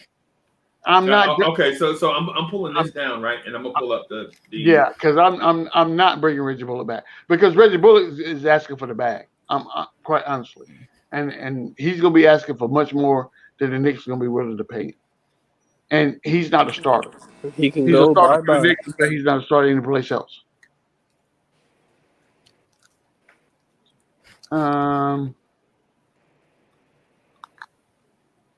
Ooh, DeMar DeRozan. DeMar Tim Hardaway Jr. Tim Hardaway Jr. Evan Fournier. Danny 48. Green. Nope. I'm staying away from all those guys. Get Tony Snell. Oh, Whoa. Oh man, Stop playing. I'm being serious. Tips guy What? himself. I'm being serious. Get Tony Snell. I got Tony one. Snell or Josh Hart. I got one that I have to have. I have Wayne one that Ellington. Wayne Ellington, I have to have, bro. No, you don't. No, you don't. No, we're not doing that. We are not doing that. I got to have one, bro. Oh, give me back Theo. Theo Pinson, yeah. Yes. Pinson, Give me back Theo. No. Because we don't need these two spots to play. We just need them to be on contract. We're already done with our salary cap. We got a lot of players. Yeah, because okay, so I'm gonna say this, and it's gonna sound harsh. I think our backcourt is whack, bro. And I think too. Yeah, I think Sharif Cooper and RJ Barrett starting. Yeah, I don't like the thought of that backcourt. Yeah, it's too much. It's too much. We're gonna put too much emphasis on Quickly and Rolls in the backcourt because Sharif Cooper's gonna be the weak link. So I think as the shooting guard that we get to add, I think we have to have some offensive punch, some straight up, some thump from that position. And I think our point guard needs to be a threat from the outside too. Right. In order for that backcourt to work, or at least have defense. Right. Something. So G-Man, are you with us on thinking that we need to get some? How do y'all like Josh Richardson? He's gonna want to. I don't want to pay him. He gonna want the bag. Because if we want our players to play, we just gotta sign someone to sign them, like not give them minutes, like a Theo Pinson. Yeah. And then we gotta get one at the power forward position. Do y'all want to carry 3 power forwards? Oh no, we don't need to, right? We just we don't. How do y'all feel about JJ Redick? No, I like no. At what price? Yeah, no, that is no price. No. Okay. So actually, him and IQ kind of will they're doing the same serve thing. the same purpose. Yeah. Nah, the Redick is a spot up shooter, and quickly has handles or some semblance of a handle. Redick ain't gonna be weaving in and out of traffic. I'm what I'm saying? Yes. I'm not. I'm just not. No. Tucker.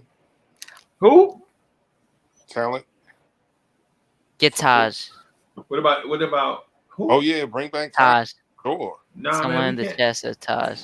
Just as a roster. Just trade Norvell Pelt. Trade Norvell Pelt for a 2nd round pick just so people can get Bring Theo back, man. Yeah, just bring Theo back. Yeah, for cash consideration. Yeah, bring Theo back. Yeah, so we'll trade Norvell Pelt. Yes, trade him Give me for Theo. whatever team, just like we did with Ed Davis, because everyone knows Ed Davis didn't get any playing time. We'll just pull another thing like that and just get a pick. I want Theo back. Give me Theo. 2022 2nd round pick. Right. Give me Theo. Okay. So Taj is back just to be back? Just some roster fill? Y'all bringing Taj Gibson back to feel good? I don't know. I don't think it's a feel good. I think Todd Gibson has something to offer.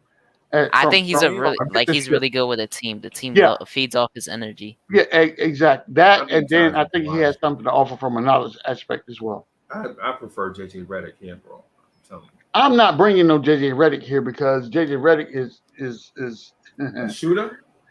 Well, in his past life, yes, he was. What was? I'm not gonna lie. I'm surprised we haven't gotten Theo Pinson yet because he should be untouchable. He should be. Yeah. I agree. I agree with that. Because you don't want to get crap on your hands. That's why he's untouchable. Like, nah, yo, that dude is trash. Get him off. He's untouchable. Yeah, bro. Yeah, max him out. Yeah. Bodega.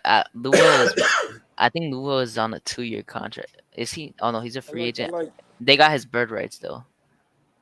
I don't know. I don't think they're letting Luo go.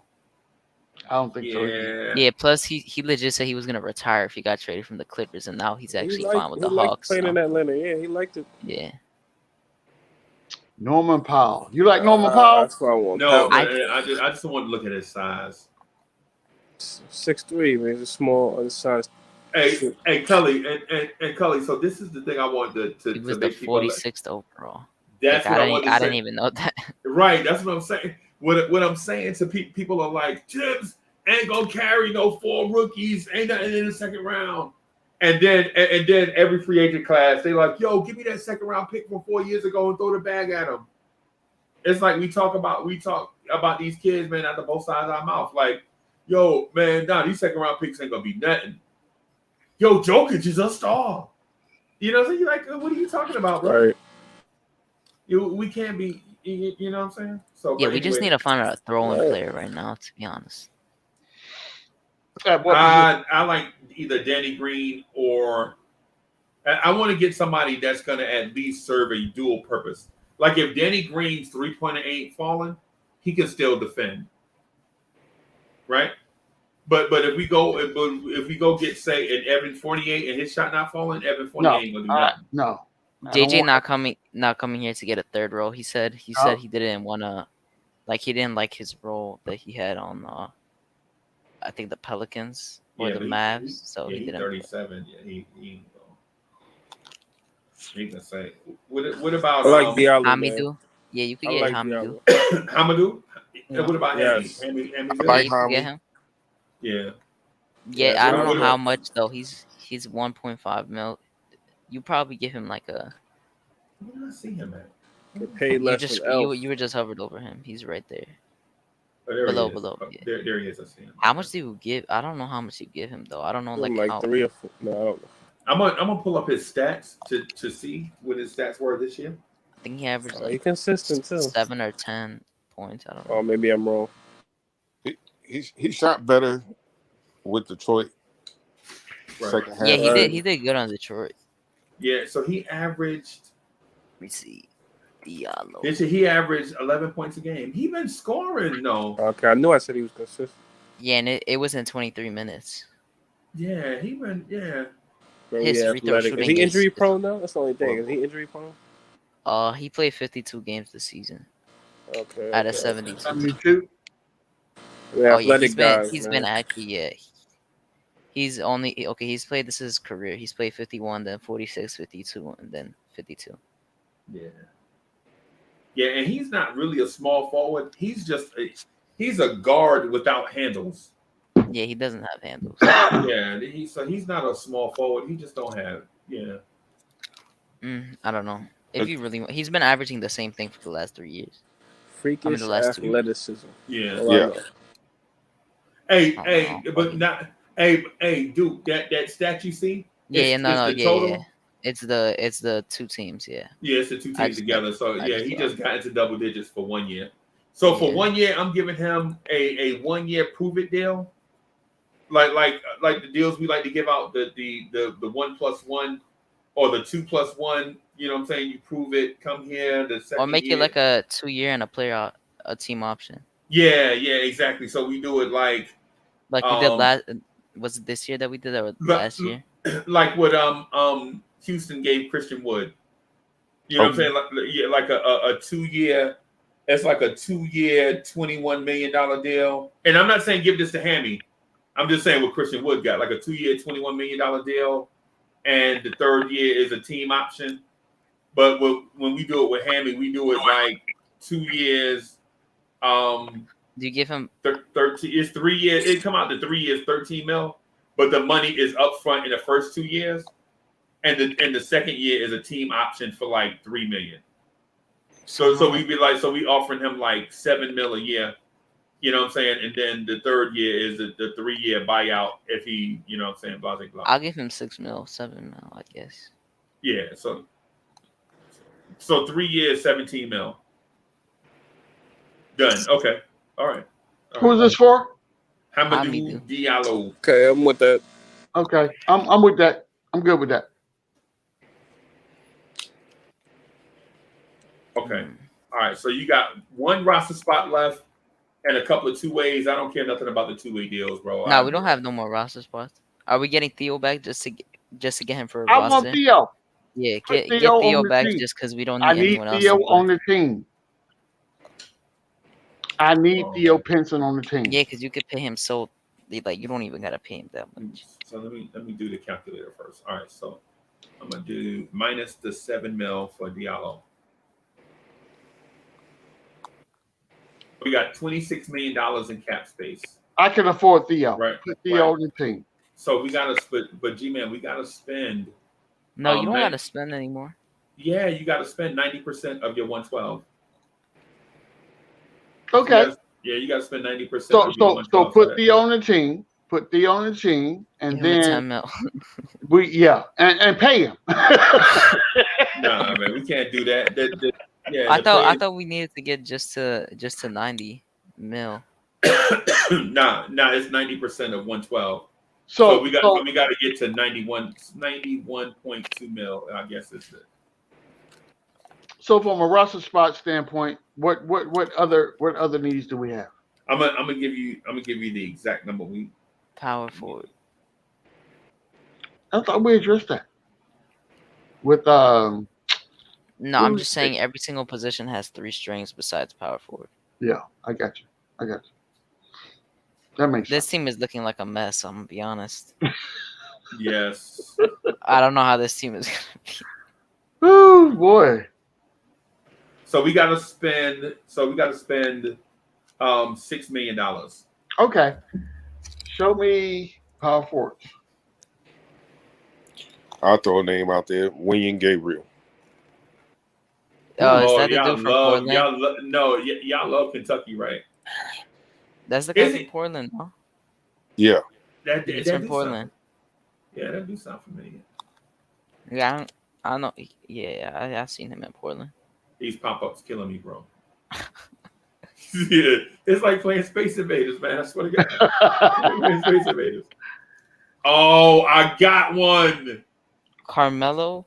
Jeff Green. Oh, Carmelo too. Yo, Carmelo. Melo was wild cheap. Oh, Blake Griffin. Stay away from Blake Griffin. I want Actually, Carmelo's probably about to go to the Lakers. That's what I'm hearing. But yeah, I hope not, bro. I don't want him to. What about Bobby Portis? Nah, he's getting paid. Yeah, he's gonna get paid. He played very well. Eyes on JaMychal Green. Yeah, I like JaMychal Green, but he's a player option. Yeah. I say go down a little. Man, actually need JaMychal Jeff Green. Green, man.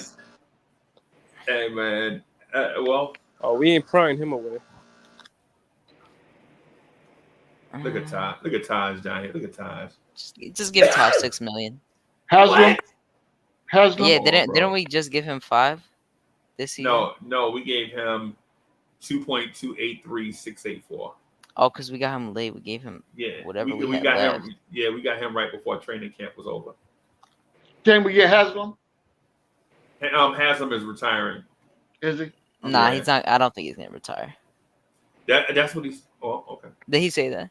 Yeah, I think he's retiring with the Heat, and I think they're gonna give him. Oh yeah, I think he's retiring for the Heat. He's not leaving that team. They like him on there. He's gonna join like the coaching staff or something. Yeah, I'm sure. Yeah.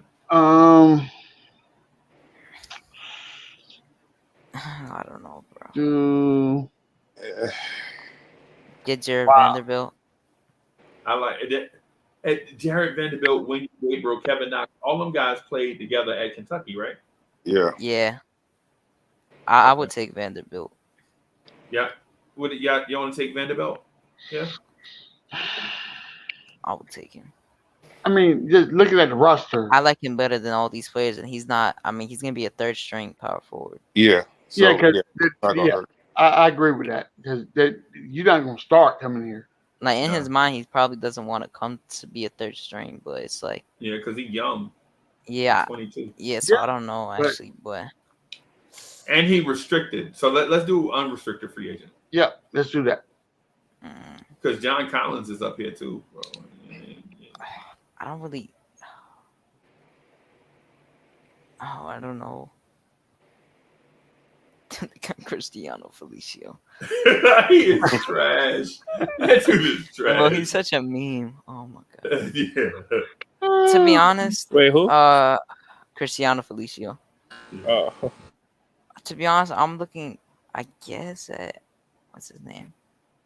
Well, I think I just forgot his name. Y'all want to just bring in Taj? Y'all want to give Taj the $6 Yeah, million? just give Taj 6. Yeah. Bring Oh, Taj my back, God, man. man. Bring Taj back.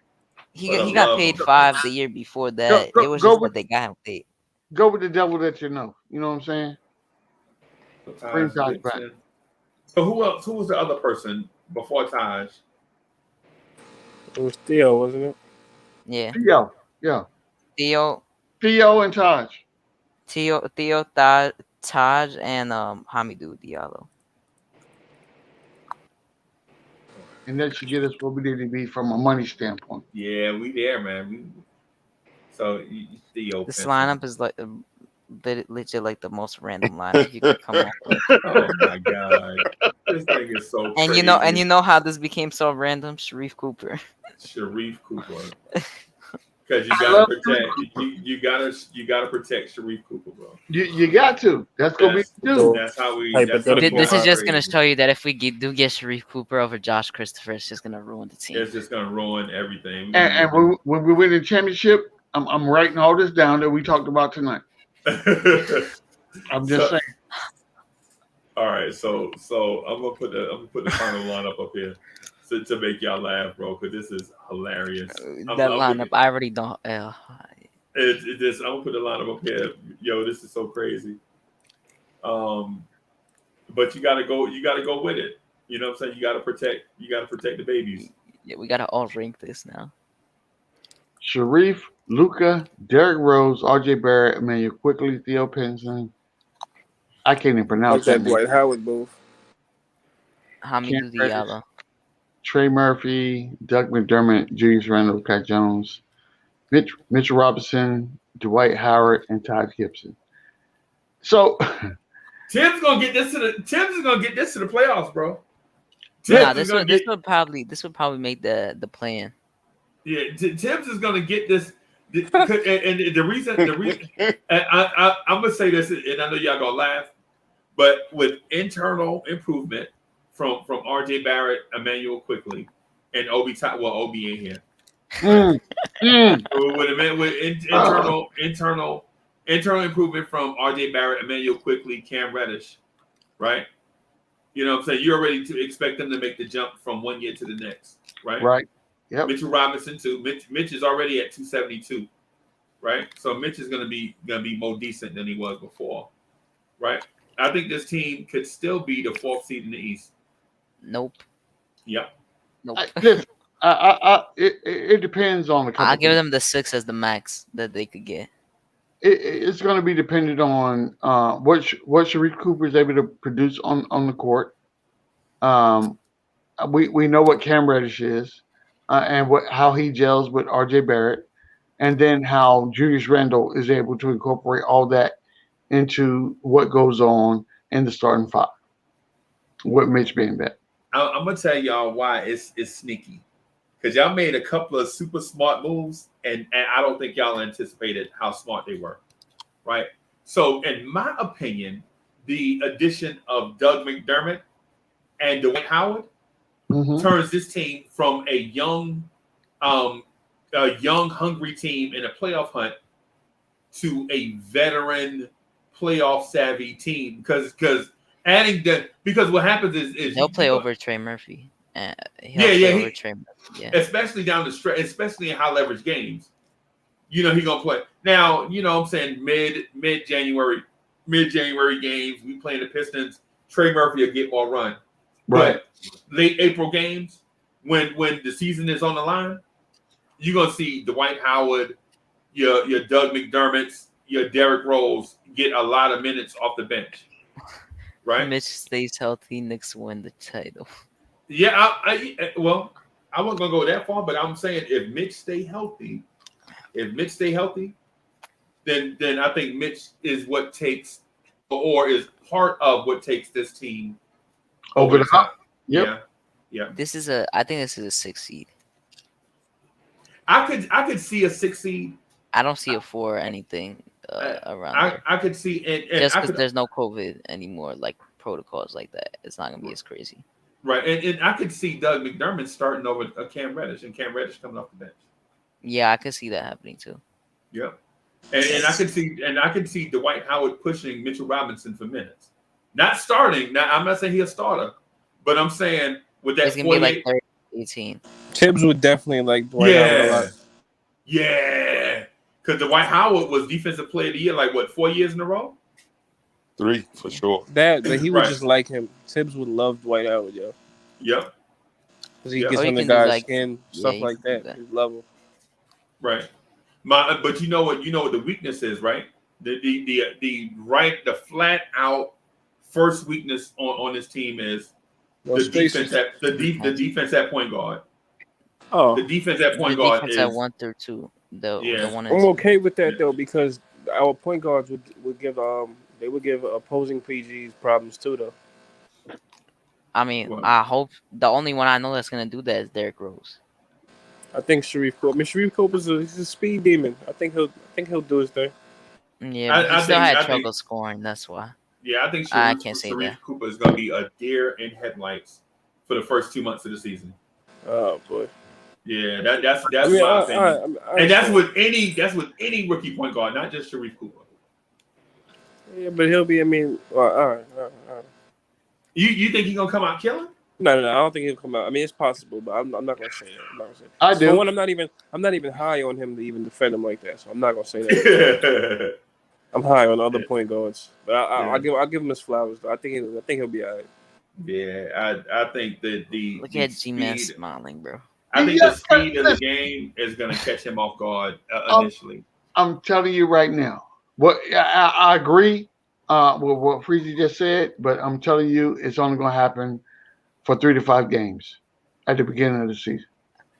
Once he catches the NBA speed, he gonna do. He's his going to thing. be that guy. He's going to be that dude. I'll give him that. telling you. I just hope He's he gonna be doesn't that make dude. those dumb passes that he made in college. Yeah, they're talking about telegraphing. He telegraphed so much over people that are taller than him because mainly everyone was taller than him, and he would throw that over the head pass, and people would Yeah. just get it. That's He why look- he averaged 5 turnovers. He looked like Vinny Testaverde. You know what I'm saying? I know y'all don't know who that is, but Yeah, I I know know. exactly Remember what when he touched the I know Jets? exactly who that is. Oh, we know. Yeah, we know. He got drafted number 1 all-world talent, but he didn't even know he was colorblind until like his 5th year in the NFL.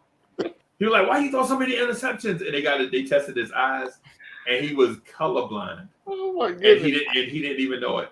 yeah. Yeah, I would say the PG is the most worrying position out of our positions here. Yeah. Just because we know what we're getting from the shooting guard position. RJ is gonna give like at least what he gave last year, hopefully, and then quickly is gonna give his 10 to 13.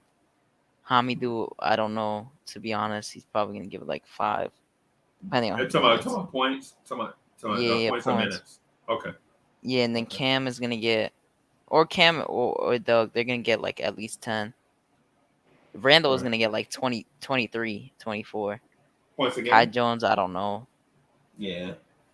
Mitch is gonna get his casual. I think Kai Jones is going to be Nerlens Noel.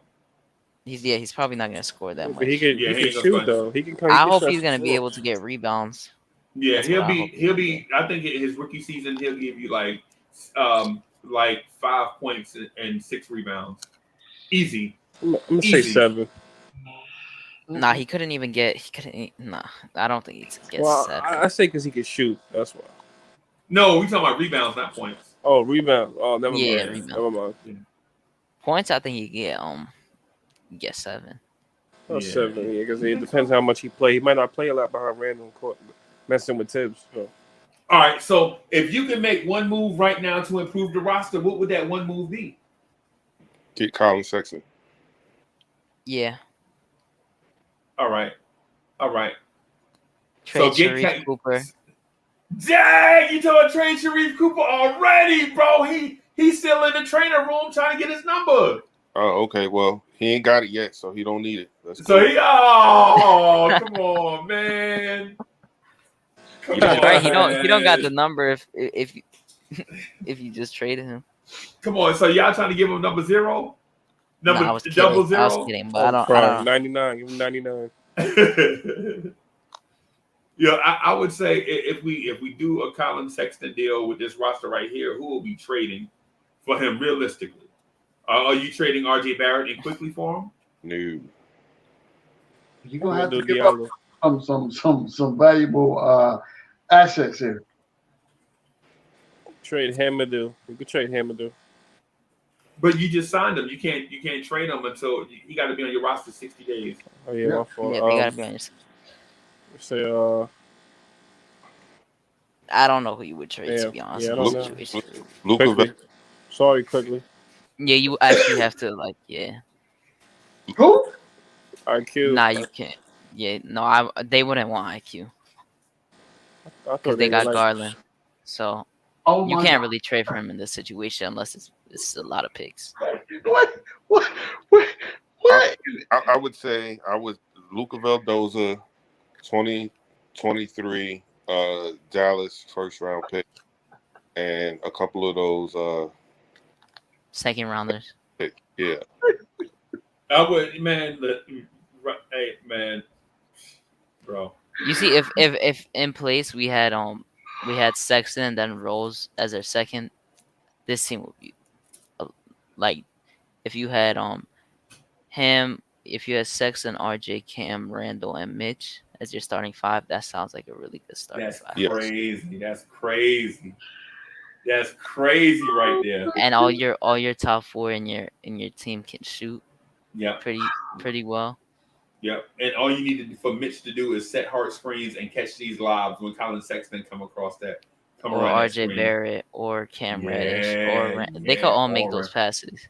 Yeah, all of them. And all Dwight of them. Howard would show him how to set that pick and roll properly.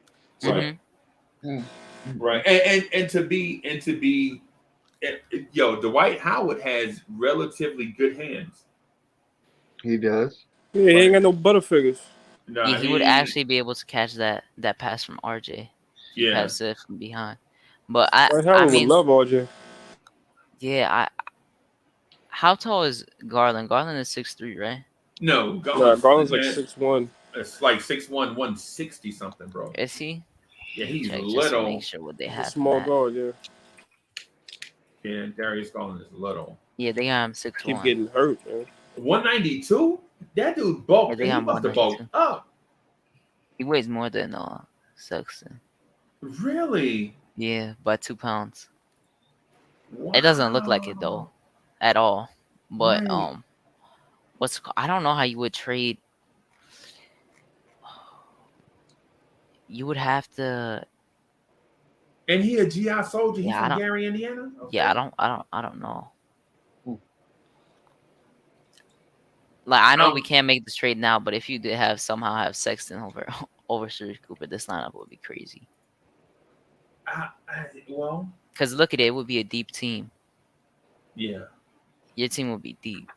Yeah, man. I got $20 million left in free agency, and I really would like to upgrade point guard. Just too many people at the point guard. Right. I don't want to give Theo Pinson $6 million because I could take $26 million. You mean Taj? No, Theo Pinson. Well, you have Theo Pinson 6. Yeah, y'all say give him 6. No, we said 10 as a joke. We said Taj to give 6. Yeah. Okay. Me and G-Man said 10 for Theo as a joke. Oh, okay. So y'all was throwing the bag at Theo Pinson. Yeah. Okay. A bag of rocks. Yeah, throwing the bag of question marks. Yeah, but yeah. So I'm thinking, man, instead of giving Taj that 6, and we can give Kyle Lowry 26 mil. Okay. So you want Kyle Lowry, Derrick Rose, Luka Vildoza, and Sharif Cooper? No, I don't want that. I want Sharif Cooper to be the starter and not be done like Jerry and Grant and Frank Ntilikina. But at the same time, we don't have defense at all at the point guard position. So who's going bye-bye? 'Bye? If you're bringing in Kyle Lowry, The world may never know. I don't know. I I legit don't know. The obvious answer would be Luka, because if you bring in, you would like to have the perfect situation would be Kyle Lowry as the starter, Sharif getting decent minutes, and Derrick Rose being the mentor, right? Right. Now D Rose will have to be that second. Yeah, but if you bury Sharif Cooper, you thinking like, why did you draft a point guard right now? But that's what I'm saying. That kind of like breaks it. So if Sharif Cooper is the odd man out, then why did we draft him? Why did I waste a trade? That's a question on you. The draft, the one that drafted him. Yeah, we're not even gonna play. That doesn't make sense. Right. You got to play him because you don't want you don't want to have another Frank Ntilikina for the next 4 years. That's the thing. Hey, Chuck, you see what I'm getting at, man? With you bring a point guard in and then you basically break his spirit. Don't even let him play. No, this wouldn't happen. Actually, no. I was gonna say, do you trade Cam Reddish for a Colin Sexton trade? Oh my God! Y'all just traded for Colin Sexton. Cam Reddish. Yeah, but you can still trade him again. But I wouldn't think that would happen just because RJ's on the team. He wouldn't let that happen. RJ gonna throw himself in front of the car? That's what you gonna say?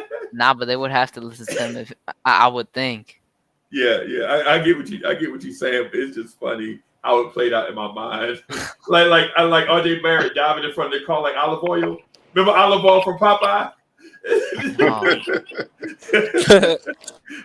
Y'all got jokes. I swear. If we went back to the drawing board and never drafted Sharif Cooper or Trey Murphy, then we'd have to scrape G-Man up off the page. You know, G-Man would have had a fit, bro, if we didn't draft Sharif Cooper. Listen, I'm telling you right now, right? If you were the right GM, you would have known what the plan was with drafting Sharif Cooper. We had a plan. We had a plan, and we deviated from the plan. Did you have a plan? Did you have a plan at the point guard position besides Sharif Cooper? Then who was it? Yes, we did, but we deviated from the plan. The president of basketball operations overrode everyone that was on the panel and said we're going to draft Trey Murphy. No, Kai Jones. No, the first at 19 we drafted Trey Murphy. Trey Murphy. That's the obvious, man. We had to go 50-40. Bro, 50-40-90. Don't just I don't care how we got there, but we got there. Right. But that wasn't the plan. That's all I'm saying. But 50-40-90 don't just come along every day. I'm with you. When you see 50-40-90, you got to hurry up and tab it before somebody else does. I'm with you, but I grabbed him at 19. That's a conversation that we should have had at the beginning of our talks, so everyone was on the same page. No, we didn't. We had a talk at 21. You could have still technically. Listen to me. I'm gonna tell you something, right? I'm all about structure, right?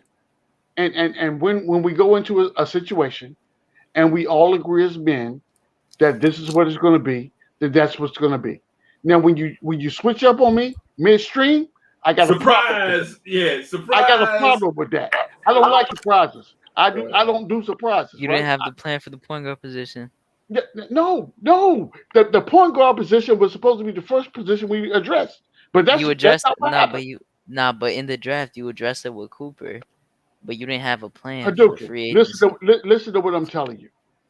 At the beginning, when all the GMs and all these executives went into the war room, right? We had a conversation. We said, what are the needs of the team? We listed them in priority order. Priorities, right. The first priority was point guard. Right. The second priority was center. The third priority was strong forward, and going and so forth, right? But when we got into the draft, that's not what we did. I mean, you still got all three coming out the draft. That doesn't matter. That's not what I'm telling you. What I'm telling you is there was a plan. There was a plan, and we deviated from the plan. Once you deviate from the plan, everything else goes out the window, dude. It goes out the window. So if you tell me we're going to McDonald's and we're going to get a number one is the Big Mac, and they're going to ask you if you want a medium or large. Now you make that decision, right? And you ask for a medium. No, you ask for a large, right? And they give you a medium. Are you gonna have a problem with that? Of course you are, because that's not what you agreed to. That's all I'm saying. Right, I get it, but I get what G-Man is saying. But the thing is with the talent that was available in the draft board is not always going to fall in line to what you. Yeah, I get that. I get that. That's what I'm saying. We just needed to be mentally flexible and adjustable with the roster and be able to think on the fly in case something, in case like a car jumped out in the road, you know what I'm saying, in front of us or whatever. And so I think we did that. The only thing we didn't do is understand what the long-term plan was going to be for each rookie that we drafted. You know what I'm saying? Like so when we drafted Trey Murphy, we knew that the plan was to get we knew Kevin Knox was not going to be the long-term answer. Like Kevin Knox was not going to be around to mentor Trey Murphy III, right? And the other thing about Trey Murphy too is we never figured that he would be the starter, because even he doesn't have to be the starter, right? Because even I was thinking as soon as I called Trey Murphy's name that we could get a guy. I was thinking like a Kelly Oubre if we didn't do the trade, but since we did do the trade, we didn't have to go out and get a Kelly Oubre. I still don't think Sharif Cooper should be the starter. But the thing is what do you do? Are you gonna have him be Frank Ntilikina and Jerry Grant or whatever, name any point guard any young point guard that came along in New York? Plus, you drafted him further than the other guys, and you're starting him. So it's like, did you really need him that bad? That you didn't start the other guys. The other guys came before him.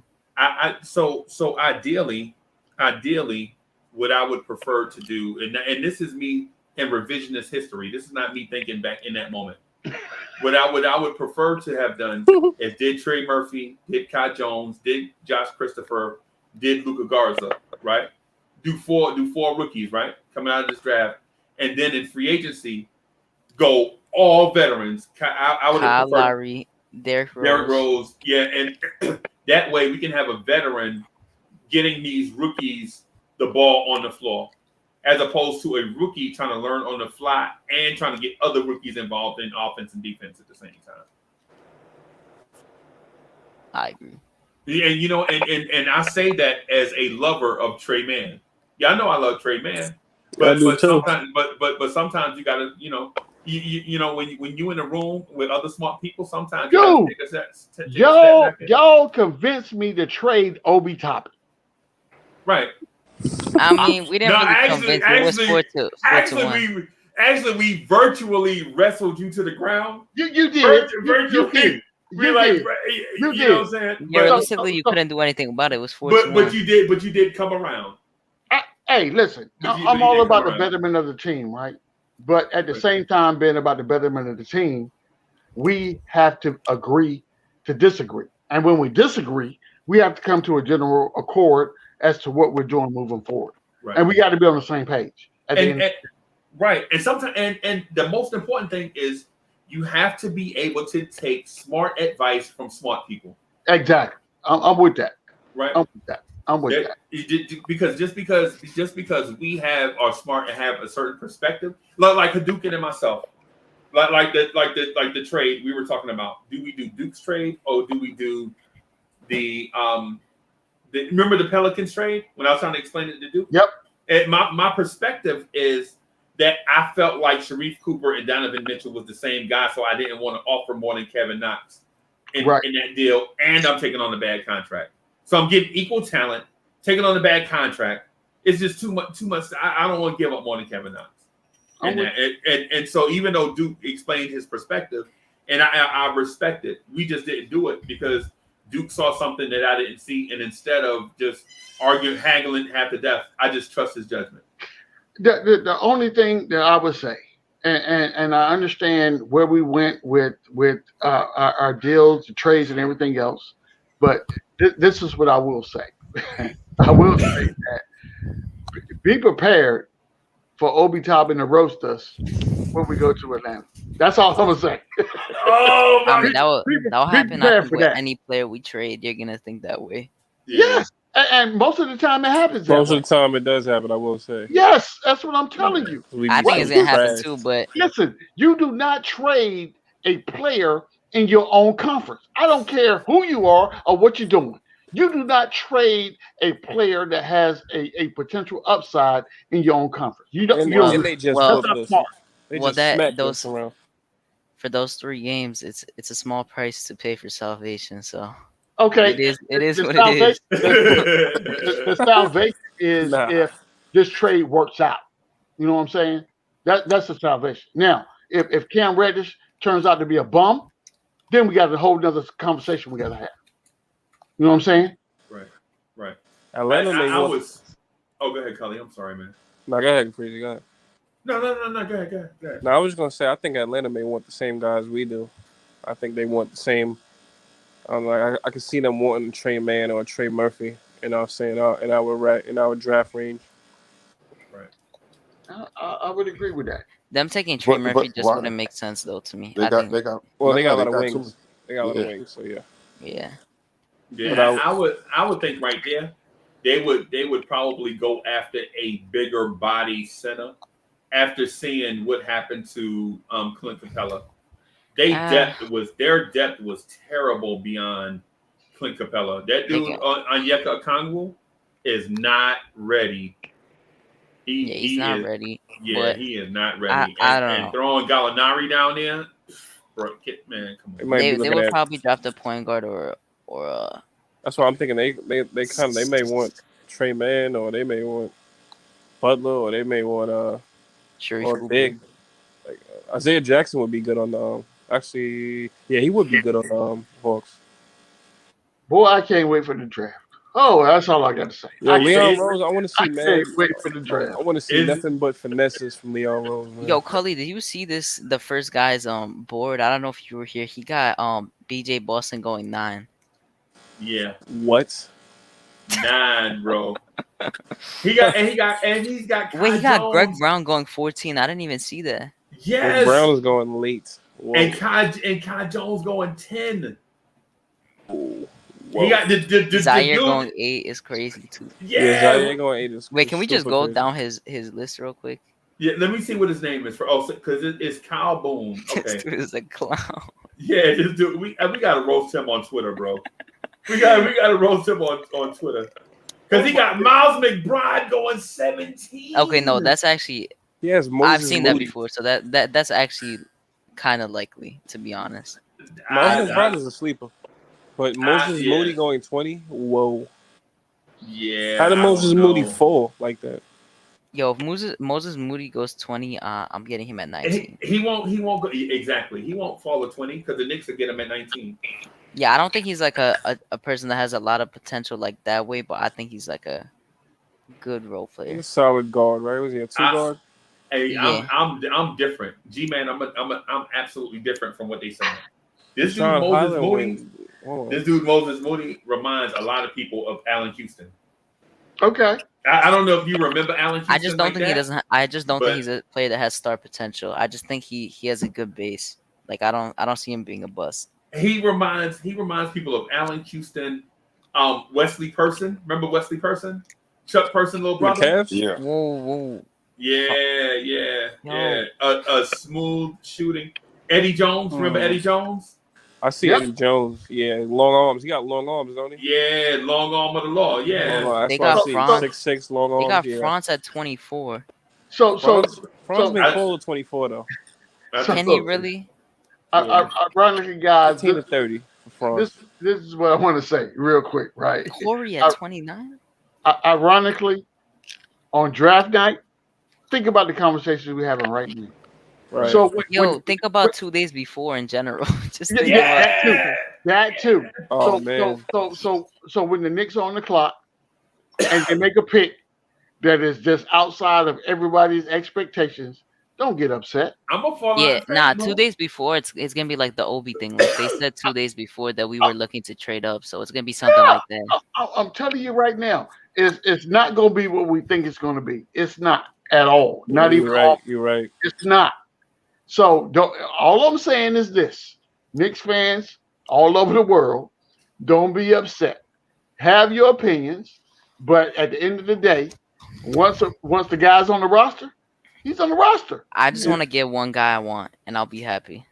That's all I ask for. And I would do, and I believe at 32, if we get Josh Christopher, That will legit be a steal. Right? Hey, I think we can. I think he can fall to us though. To be honest. But no, I think too. I think 20 to 30. Duke, have this regime not gotten a steal in the draft before? Yeah, they have. They're good at drafting late, but they're good at drafting late with unknown players that people don't know. That's you know what? Y'all are legit drinking the Kool-Aid right now. I'm telling you, this is what's going on. Y'all drinking the Kool-Aid. You just traded for Sharif Cooper just for him to be a third string point guard. I didn't trade for anybody. You did. You said you want to do that trade. The trade was offered, and you said, "Yeah, I want to do that to get my guy." Listen to me. I was painted into a corner, and based on the circumstances to get the guy that I wanted, that's what I had to do. So yeah, I did trade for Sharif. Right. But that's after I was beat down, and you took my guy from me that I wanted to develop. You know, I don't have to take the wins where I can get them. But what I'm saying is this: the same exercise we just went through, the exact same exercise we just went through, the front office is going to do the same thing. And I'm telling you, the people that you think that we're going to pick, that's not going to be the pick. Oh, I agree. I'm just letting myself hope that we get someone. You can hope. I'm gonna be honest though. I've been having a good feeling the last month that I feel like they're gonna get at least one person that's gonna be on the rookie team. And G-Man. And so the thing is, the dude that we took, Kai Jones, in this mock draft, because I used a different resource, right? I used it because y'all questioned the first source. And I'm not saying that questioning is wrong. What I'm saying is when we think analytically like y'all did, you know what I'm saying? It forced me to provide another resource to back up the reason why I made the decision. Right. And so the first one I found had it had 3 people doing a mock draft on one site.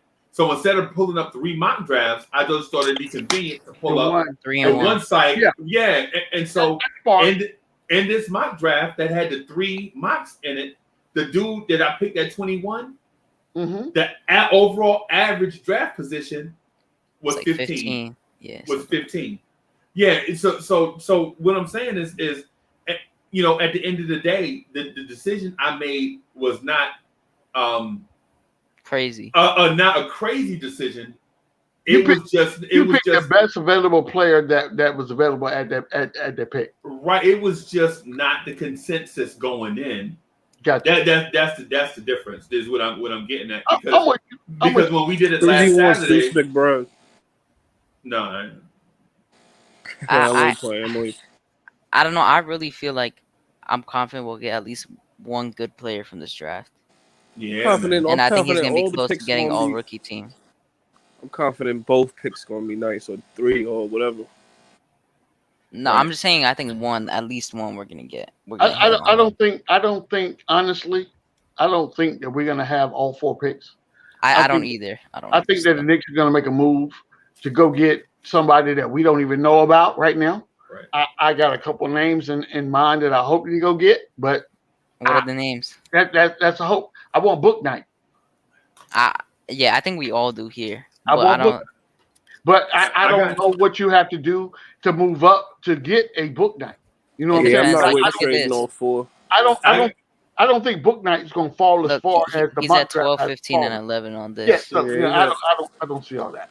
But I have a name. I have a name for G-Man that I think is gonna, and this is gonna shock the world. G-Man, Jalen Johnson. This is just between me and you, right? Who? This is who I think. This is who me, you, and the millions of people that's watching this podcast. But go ahead. Right. And they better smash that like button.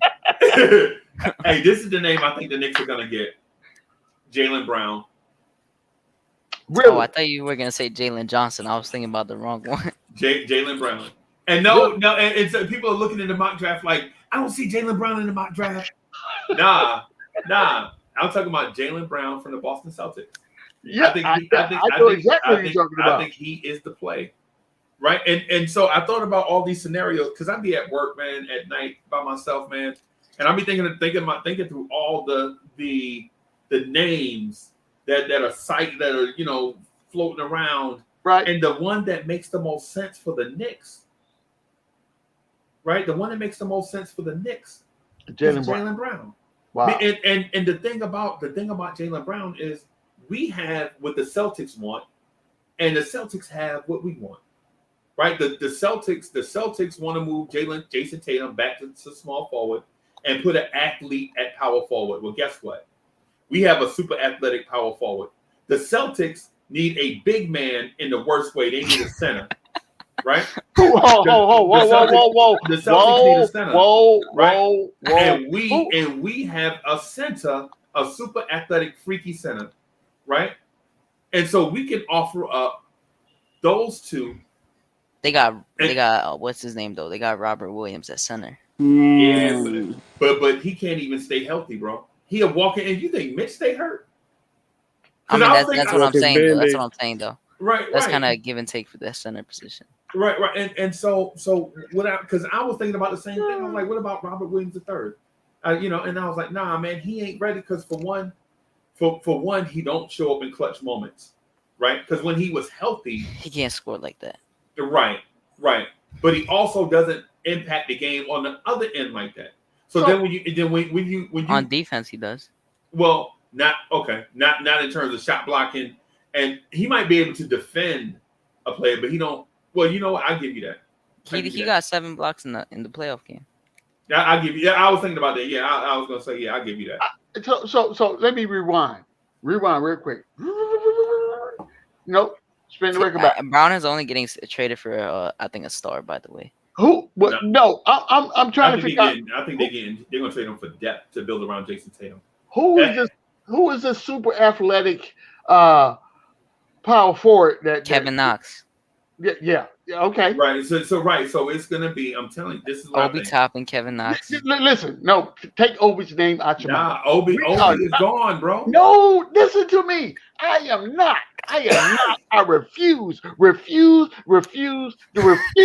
we go trading Obi for the 50th. I am not trading Obi Toppin. I'm not. I'm telling you. I know we're so heavy on talking about trading Obi, but we have 6 players, and he's the most likely, I think, out of all of them to be traded. The dude has played on the New York Knicks organization for 1 year. How many players do we have on the roster signed? 6.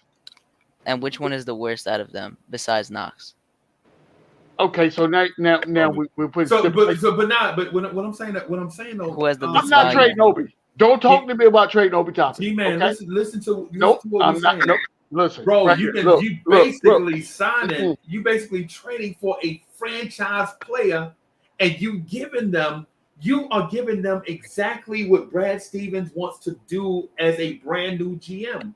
You giving them quickly, who is offensive scoring off the bench, right? To come off the bench with Marcus Smart. You giving them Obi Toppin to start and showcase the skills that he has, and Mitch to add to their center depth, right? And they're gonna ask for some draft picks, and we're gonna give them like the 2022 first round pick, right? And we probably give them like a bunch of 2023 second round picks, and all we gonna get in return is Jaylen Brown, right? No, and people are gonna be like way too much. I'm not doing that. But listen what I'm saying. See, it's gonna sound like a whole bunch. I was just about to say it's gonna sound like it's too much. It does. For Jaylen Brown until you watch a roster that has Kyle Lowry, RJ Barrett, Jaylen Brown, Julius Randle, and Dwight Howard. Okay, so when you get me Kyle Lowry and all those other players that you just named, and you can show me that roster, I may have a different outlook. But right now, don't talk to me about trading Obi Toppin. I feel you. I'm trading Obi if I have to trade for Brown. I am not. A lot of people are trading RJ for Brown. I am not. I don't. Got to I'm telling you right now. Buy Obi. Nah, but still, I don't think this is a Celtics crazy. aren't gonna trade Jalen. Listen to me. Listen But to me. Jalen Brown? No, Jalen listen Brown to is me. nice, bro. Listen, Yeah. listen, Linda. Bro, he Linda, was so good. my Linda, listen. God. Linda, No.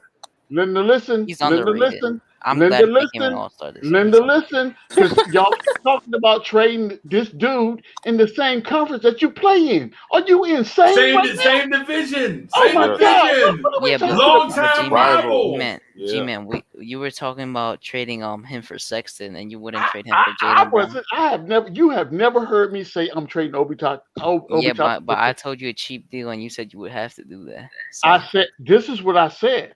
What To I the said betterment of was, the team. if it was for the betterment of the team, I'm willing to submit to letting Obi Toppin go. But Is I'm it telling you right now, is right Jalen up. Brown not a No, betterment of the team? Jalen Brown is the no. betterment of the team.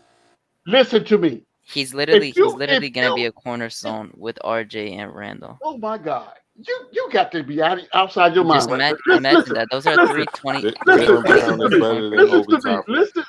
Oh my Jalen Brown God. is gonna be better than both IQ and Obi combined. Why? And Mitch. Because And he's Mitch. better than them right now. How and why? How and why? Tell me how and why. Look at Jalen Brown play. He can do everything. He legit could do everything. Right. At what position? What position? Shooting is guard, Jalen small Brown play? forward. Shooting guard, Shooting guard, small forward. Okay. Shooting guard, small forward. So And he plays small forward. So yeah, small forward. okay. Shoot guard, small forward. Hey, he 225 pounds. Yeah. Okay. All right. So I'm just asking this, right? Make the trade. Make that trade. They're not gonna take that trade, but if they No, do it, I'm taking that trade. no, this is what I'm telling you. Make the trade. If you think this in the best interest of the Knicks, make the trade, and I'll support the trade. But what I'm telling you is this: when you go to Boston Garden, and Obi Toppin torches you, You're saying that every you're gonna time say you that with play every team. every time you play him, then I'm not gonna lie. I'm gonna be sitting here looking at you just like I'm this. not gonna lie. You skinny gave him up. Until it's draft day, we're gonna hear all 30 teams are gonna go and drop. And when Obi plays against us, he's gonna drop like 30 points. We're This gonna is hear why what I all tell 30 you. teams. This is why I tell you I am not entertaining any conversation that we're talking about trading Obi Toppin. I I'm think not. the one you should be scared of, is Knox. The Kevin Knox revenge tour. I will take Oh my God! Yeah, Kevin Knox is more likely to go off than Obi. Look, I'm gonna tell you. I'm being serious. He has more offensive skill. Oh my goodness! So whatever you guys are drinking, Wait, am I wrong right now? though? Am I send wrong? it to me. Send it to me. If we're eating the brownies with that good in it, send me some. Because right now y'all talking crazy. You definitely on it right now. I don't think you need more. No, but the thing is, I didn't do this to troll G-Man, right? Because listen, when I get ready to troll G-Man or anybody else, I'll be like, hey, listen, it's time for me to drop a loud grenade in the room. Yeah, right? Yeah, I do give y'all the warning, right? But in this case, I just wanted y'all to think along with me as we take into the possibility of this roster really be shaken up for a guy that has already been impactful and is on the same timeline as Julius Randle and RJ Barrett. Right. Matter of fact, he's right in between. So RJ's the youngest, then Jaylen Brown, then Julius Randle. Right? Yeah, it's like 4-year difference, then a 3-year difference. So let me ask you a question. When you're hired for a job, right? And you on the job for the first year. And in that first year, the job pays you. Job says we're going to pay you, let's say $70,000 a year, right? But before we get to the $70,000 a year, you're going to be on 1 year's probation. And in that 1 year's probation, I'm only paying you $50,000 a year, right? So after that first year, once you prove yourself that you know what you're doing and I can count on you, then you get the $70,000. Are you going to sign up for that? No, I ain't signing up for that. You're going to get my bread. That's what you're going to do. Or you ain't going to have Uncle Freezy. So people that have other options will say no. But people that have never seen $70,000 in their life are going to say yes. Right. They're going to agree to those That terms. $75,000 is Jaylen Brown, I'm assuming. Nope, the $75,000 is Obi Toppin. It's Obi Toppin. That's because Obi Toppin just came in this year Obi Toppin on a prove it deal to say, okay, this is who I am, and let me show you what I could potentially be. Right. And then at the end of the next season, then if I didn't produce the way that you wanted me to produce, then do with me what you will, right? But give me the chance to prove myself. Right. That's the only thing I'm saying. Now, I get what you're saying, G-Man. I'm not saying that the dude's not valuable. What He's I'm just saying not Jaylen Brown. What I'm saying is it's like you have diamonds on one side and you have platinum, gold, and silver on the other side. Boston is like, I'm going to give you this diamond for platinum, gold, and silver. That's it. G-Man, you gotta realize that he's still value. behind Randall. You gotta keep you. I don't think you realize that he's behind Randall. I think y'all don't realize it's 5:00 in the morning, and this conversation still. Yeah, I'm gonna give it like lit. 1 more minute. I gotta go. And it's still lit. Y'all. Look, just know that Randall is gonna be in front of Obi, and Jaylen Brown is 1 year younger than Obi and averaging 21 more points. I understand that. I understand that. What I'm not going to talk about is age. Age is irrelevant to me. Right? It's really relevant when you have him behind Randall. So if Randall gets hurt tomorrow, right? I don't wish bad stuff on nobody, right? Right. If Randall gets hurt tomorrow, and he's on one of these deals with Mitch, he can't play for the rest of the season. Now Obi Toppin is that guy. But if you trade Obi Toppin, guess what? Now you got a hole that you drafted a guy to replace a guy, and he's no longer on your team. Listen to me. No, we'll have Kai Jones to replace him. Oh my God, Jesus Christ! Yeah. You know what? And the thing is, right if Randall would get hurt in that scenario, you got RJ and Brown taking over the team. Yeah. You stupid. Nah, I'm being serious. They would have more shots, so it would. He's about to explode his house at 5 a.m. in the morning. Right. So. So G-Man, here's the alternative. My wife would and shut this whole thing down. Would you throw Julius Randle in that deal to the Celtics for Jaylen Brown then? I would. Yes, I would actually do that. Absolutely, I would. And then that way Obi Toppin gets to start for the Knicks. Yes, I would do that. Absolutely. I would do that deal. I would do either. I would do either. In a New York minute, I sure would. No, I don't agree with that. Listen, I would do both deals. I would do both deals, but you do the one without Randall first before you do the other one. Yeah. What? Yeah.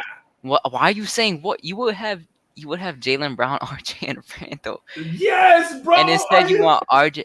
You still want someone that hasn't proven they could even make their own shot. I want the upside.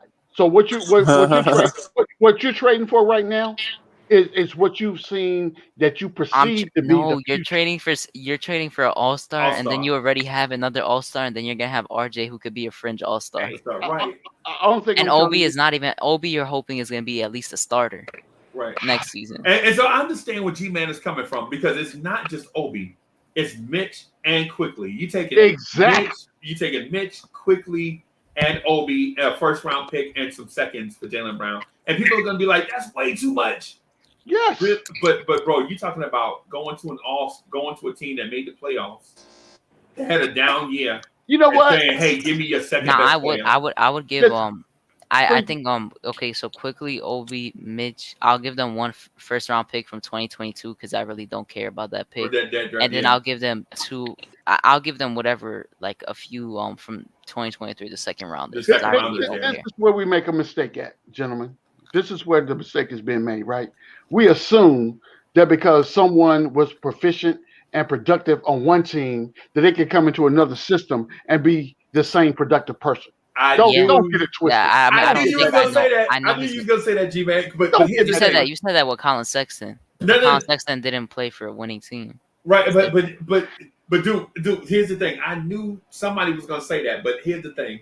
So I exposed my Bishop so that I could draw out the Knight. So once he takes that Bishop, the Bishop was Randall trade. Now what I'm saying is I could. The thing is instead of Jaylen Brown playing to Jason Tatum's strengths, right?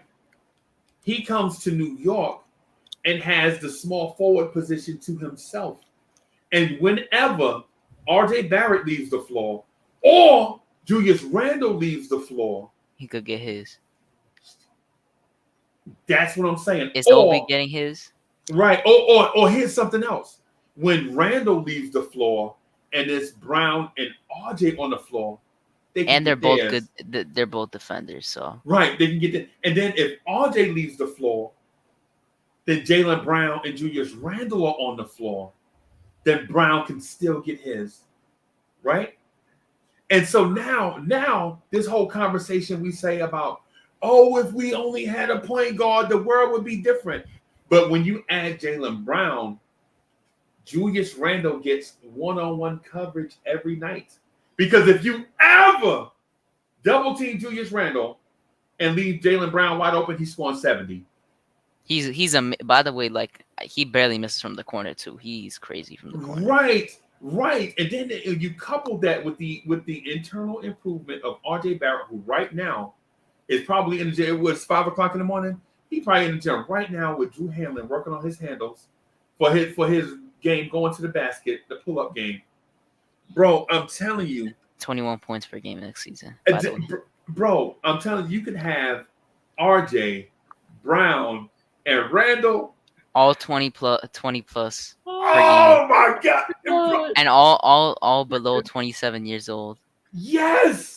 So to Nick, and you have flexibility, by the way, with Randall if you want to somehow trade him for a younger piece to go with Brown and RJ. If you ever and guess what else you got, G-Man? You still got draft picks and you still got cap space. You know what? I'm going to bed right now. You might have nightmares of Obi dunking on the Knicks here and there. Because y'all have chopped my hide tonight. I'm telling you right now, y'all have chopped my hide. I'm going to bed right now, but we'll get you another Obi. I'm being serious. I don't want another Obi. I want the Obi I got right now. G-Man, I'm being serious. You're legit gonna have a dream of him on every other team dunking on Randall. You're just gonna have that continuous nightmare happening. And if people are silly enough to fall through with this scenario, then I'm legit. He's gonna have that Jay Crowder to Aiden pass for the game on Randall. Whatever jersey Obi wears, I will have that jersey. Trust me, I will. Respect it. I will. Respect it. And I will sit back and say, you remember this podcast we had at 5 o'clock in the morning? It was just a thought, bro. That's all it was. I didn't do this to troll you. It was just a thought. I understand. That's all. Because when I throw the live grenade, I at least give you the warning. Yeah, I know when you rolled that live grenade, that live smoke grenade. Yeah, you remember when he said the Ben Simmons thing? Everyone knew that was a troll. Right.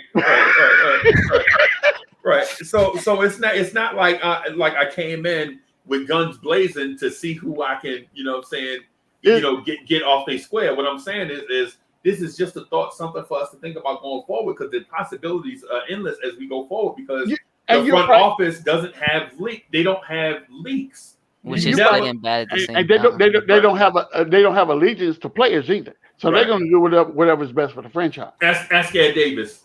Yeah, and I understand that. I understand that 100%. They got, what did they get, 4 second-round picks for Ed Davis in like 2 separate trades?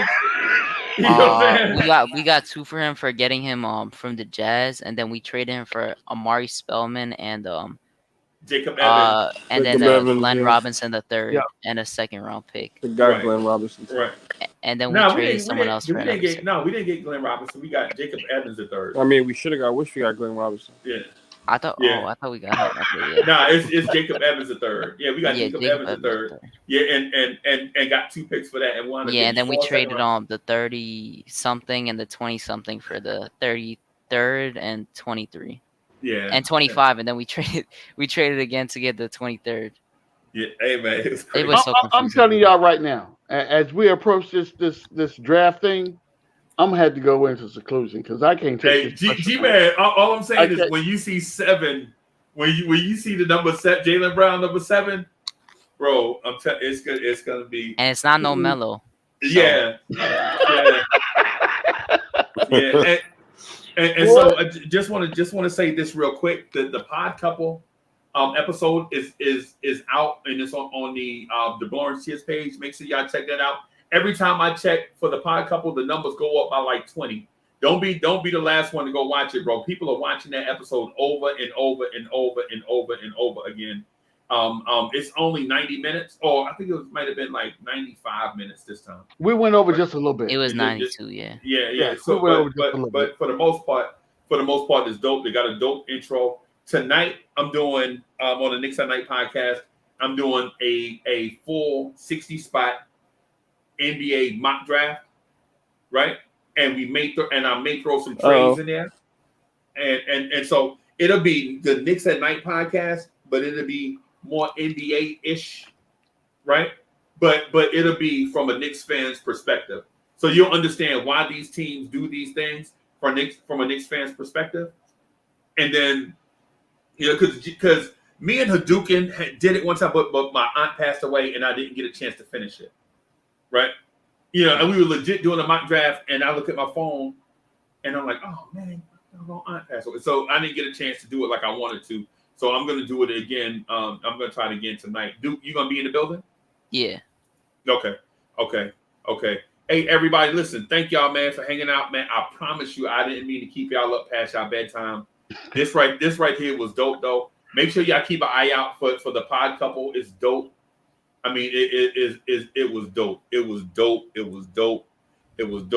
You know what I'm saying? And we're gonna have some other shows. We're gonna have some other joints. So Freezy, let me say this, right? So first and foremost, ladies and gentlemen, for those that are out there, those that are on the panel, I got to give a shout out to Uncle Freezy, right? Because when Kevin and I actually sat down and started talking about doing a show. And just kind of getting into the flow of what a content creator could and should be. We really had no idea. We just know what we need. We love to talk about the Knicks, right? But for Uncle Freezy was the person that stepped up and said, "Okay, listen, you guys want to do this? I have a platform for you to be able to, put the show out there, and then give us those pearls of wisdom." To have it not be a flop, you know what I'm saying? Not being up on the screen looking like, two crazy old men just talking crazy. You know what I'm saying? Don't nobody want to sit there and watch that for an hour and 30 minutes. Nobody wants to see that, right? So I say all that to say this. Uncle Freezy, you are the glue that binds, my brother. And I appreciate everything that you've done for Kevin and I on the pod couple. And except the Obi Toppin trade. Yeah, except the Obi Toppin trade. Don't talk to me about trading the Obi Toppin. We ain't having that. And not drafting Sharif Cooper. Yeah, and not drafting Sharif Cooper. I hope so. Don't do things. Right. So we're gonna do that, man. I'll probably put some content out tomorrow. I'm working on a video. I'm gonna see if I can get that done and up on the joint. What else is there? Shout out to everybody. Thanks to everybody for coming through. Thank you to the mods. Thank you for everybody on social media. I want to make sure that I shout out the people in the comments, holding it down in the comments. Be civilized, man. I see you. I see you out there, man, and I see others and everybody else, man. I'll holler at y'all tonight at 11:45. Yo, be ready for a wild night. This mock draft is gonna be. I don't know if I can take another one of these, boy. Nah, bro. 5.5 hours, bro. Yeah, man. It's stressful, man. You might have to start earlier. Yeah, man. You know what? That's a good idea. That's a great idea. Start at like 9. So, yeah, I don't know. I can't do 9:45. Nah, I got a social life, man. I got a 10:30. Yeah, I might. That might be more doable. 10:45. Okay. 10:45. Yeah, that might be more doable. But you know what I'm saying? I'm married, bro. I'll be having on the weekends. You know what I'm saying? I'll be having to get dressed up like an adult. I can't wear t-shirts all the time, bro. I got to put on grown-up clothes and walk around town. You're holding, you know what I'm saying? Y'all know how it is, bro. I feel you. Y'all know how it is, man. I got to clean up the car and do all this grown man stuff, put on some decent shit. I can't wear Jordans everywhere, bro. I'm too old for that. You know what I'm saying? On the weekends, I got to put on some grown man shoes. I can't wear slides everywhere, bro. You know what I'm saying? I can't just throw the Nikes. Like during the week, I'm straight bummy, yo. But on the weekends, I gotta kind of at least be an adult at least sometimes. I'm laughing because I do the same exact thing. Yeah, bro. I can't. Yeah, on the weekends.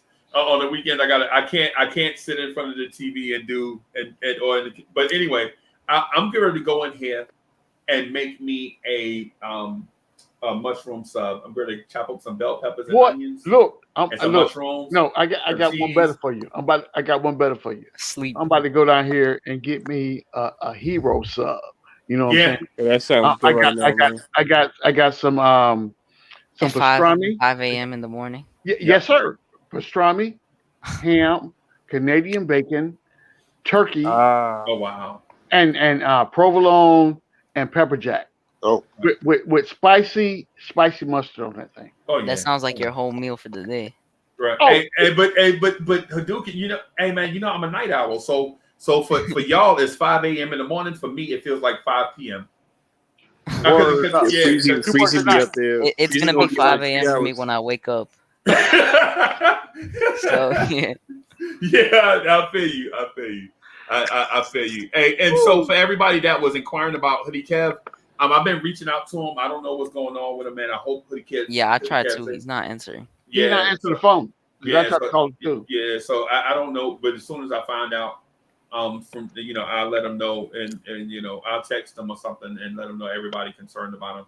It might be he just had something going on with him, or might just needed a siesta from the newfound stardom. Whatever it is, man. We just hope he be safe. And I'm out of here. G-Man, enjoy the meal. Hey, Chuck Allen, you a wild man. You tried to throw us to the wolves a couple of times tonight. I saw you, Chuck. Hey, the second hour we was on, Chuck was. I was like, oh boy, it's gonna be one of them nights. but we stayed safe. So yeah, no doubt. But anyway, hey man, thank everybody for coming through. I'll holler at y'all tonight. I'm not for sure what time, but we'll definitely try to do it at a more reasonable time. Yes, sir. But I don't know for sure yet because it is what it is. Yeah, y'all know how it is. I'll holler at y'all later, man. All right, peace. All right, y'all. All right, man.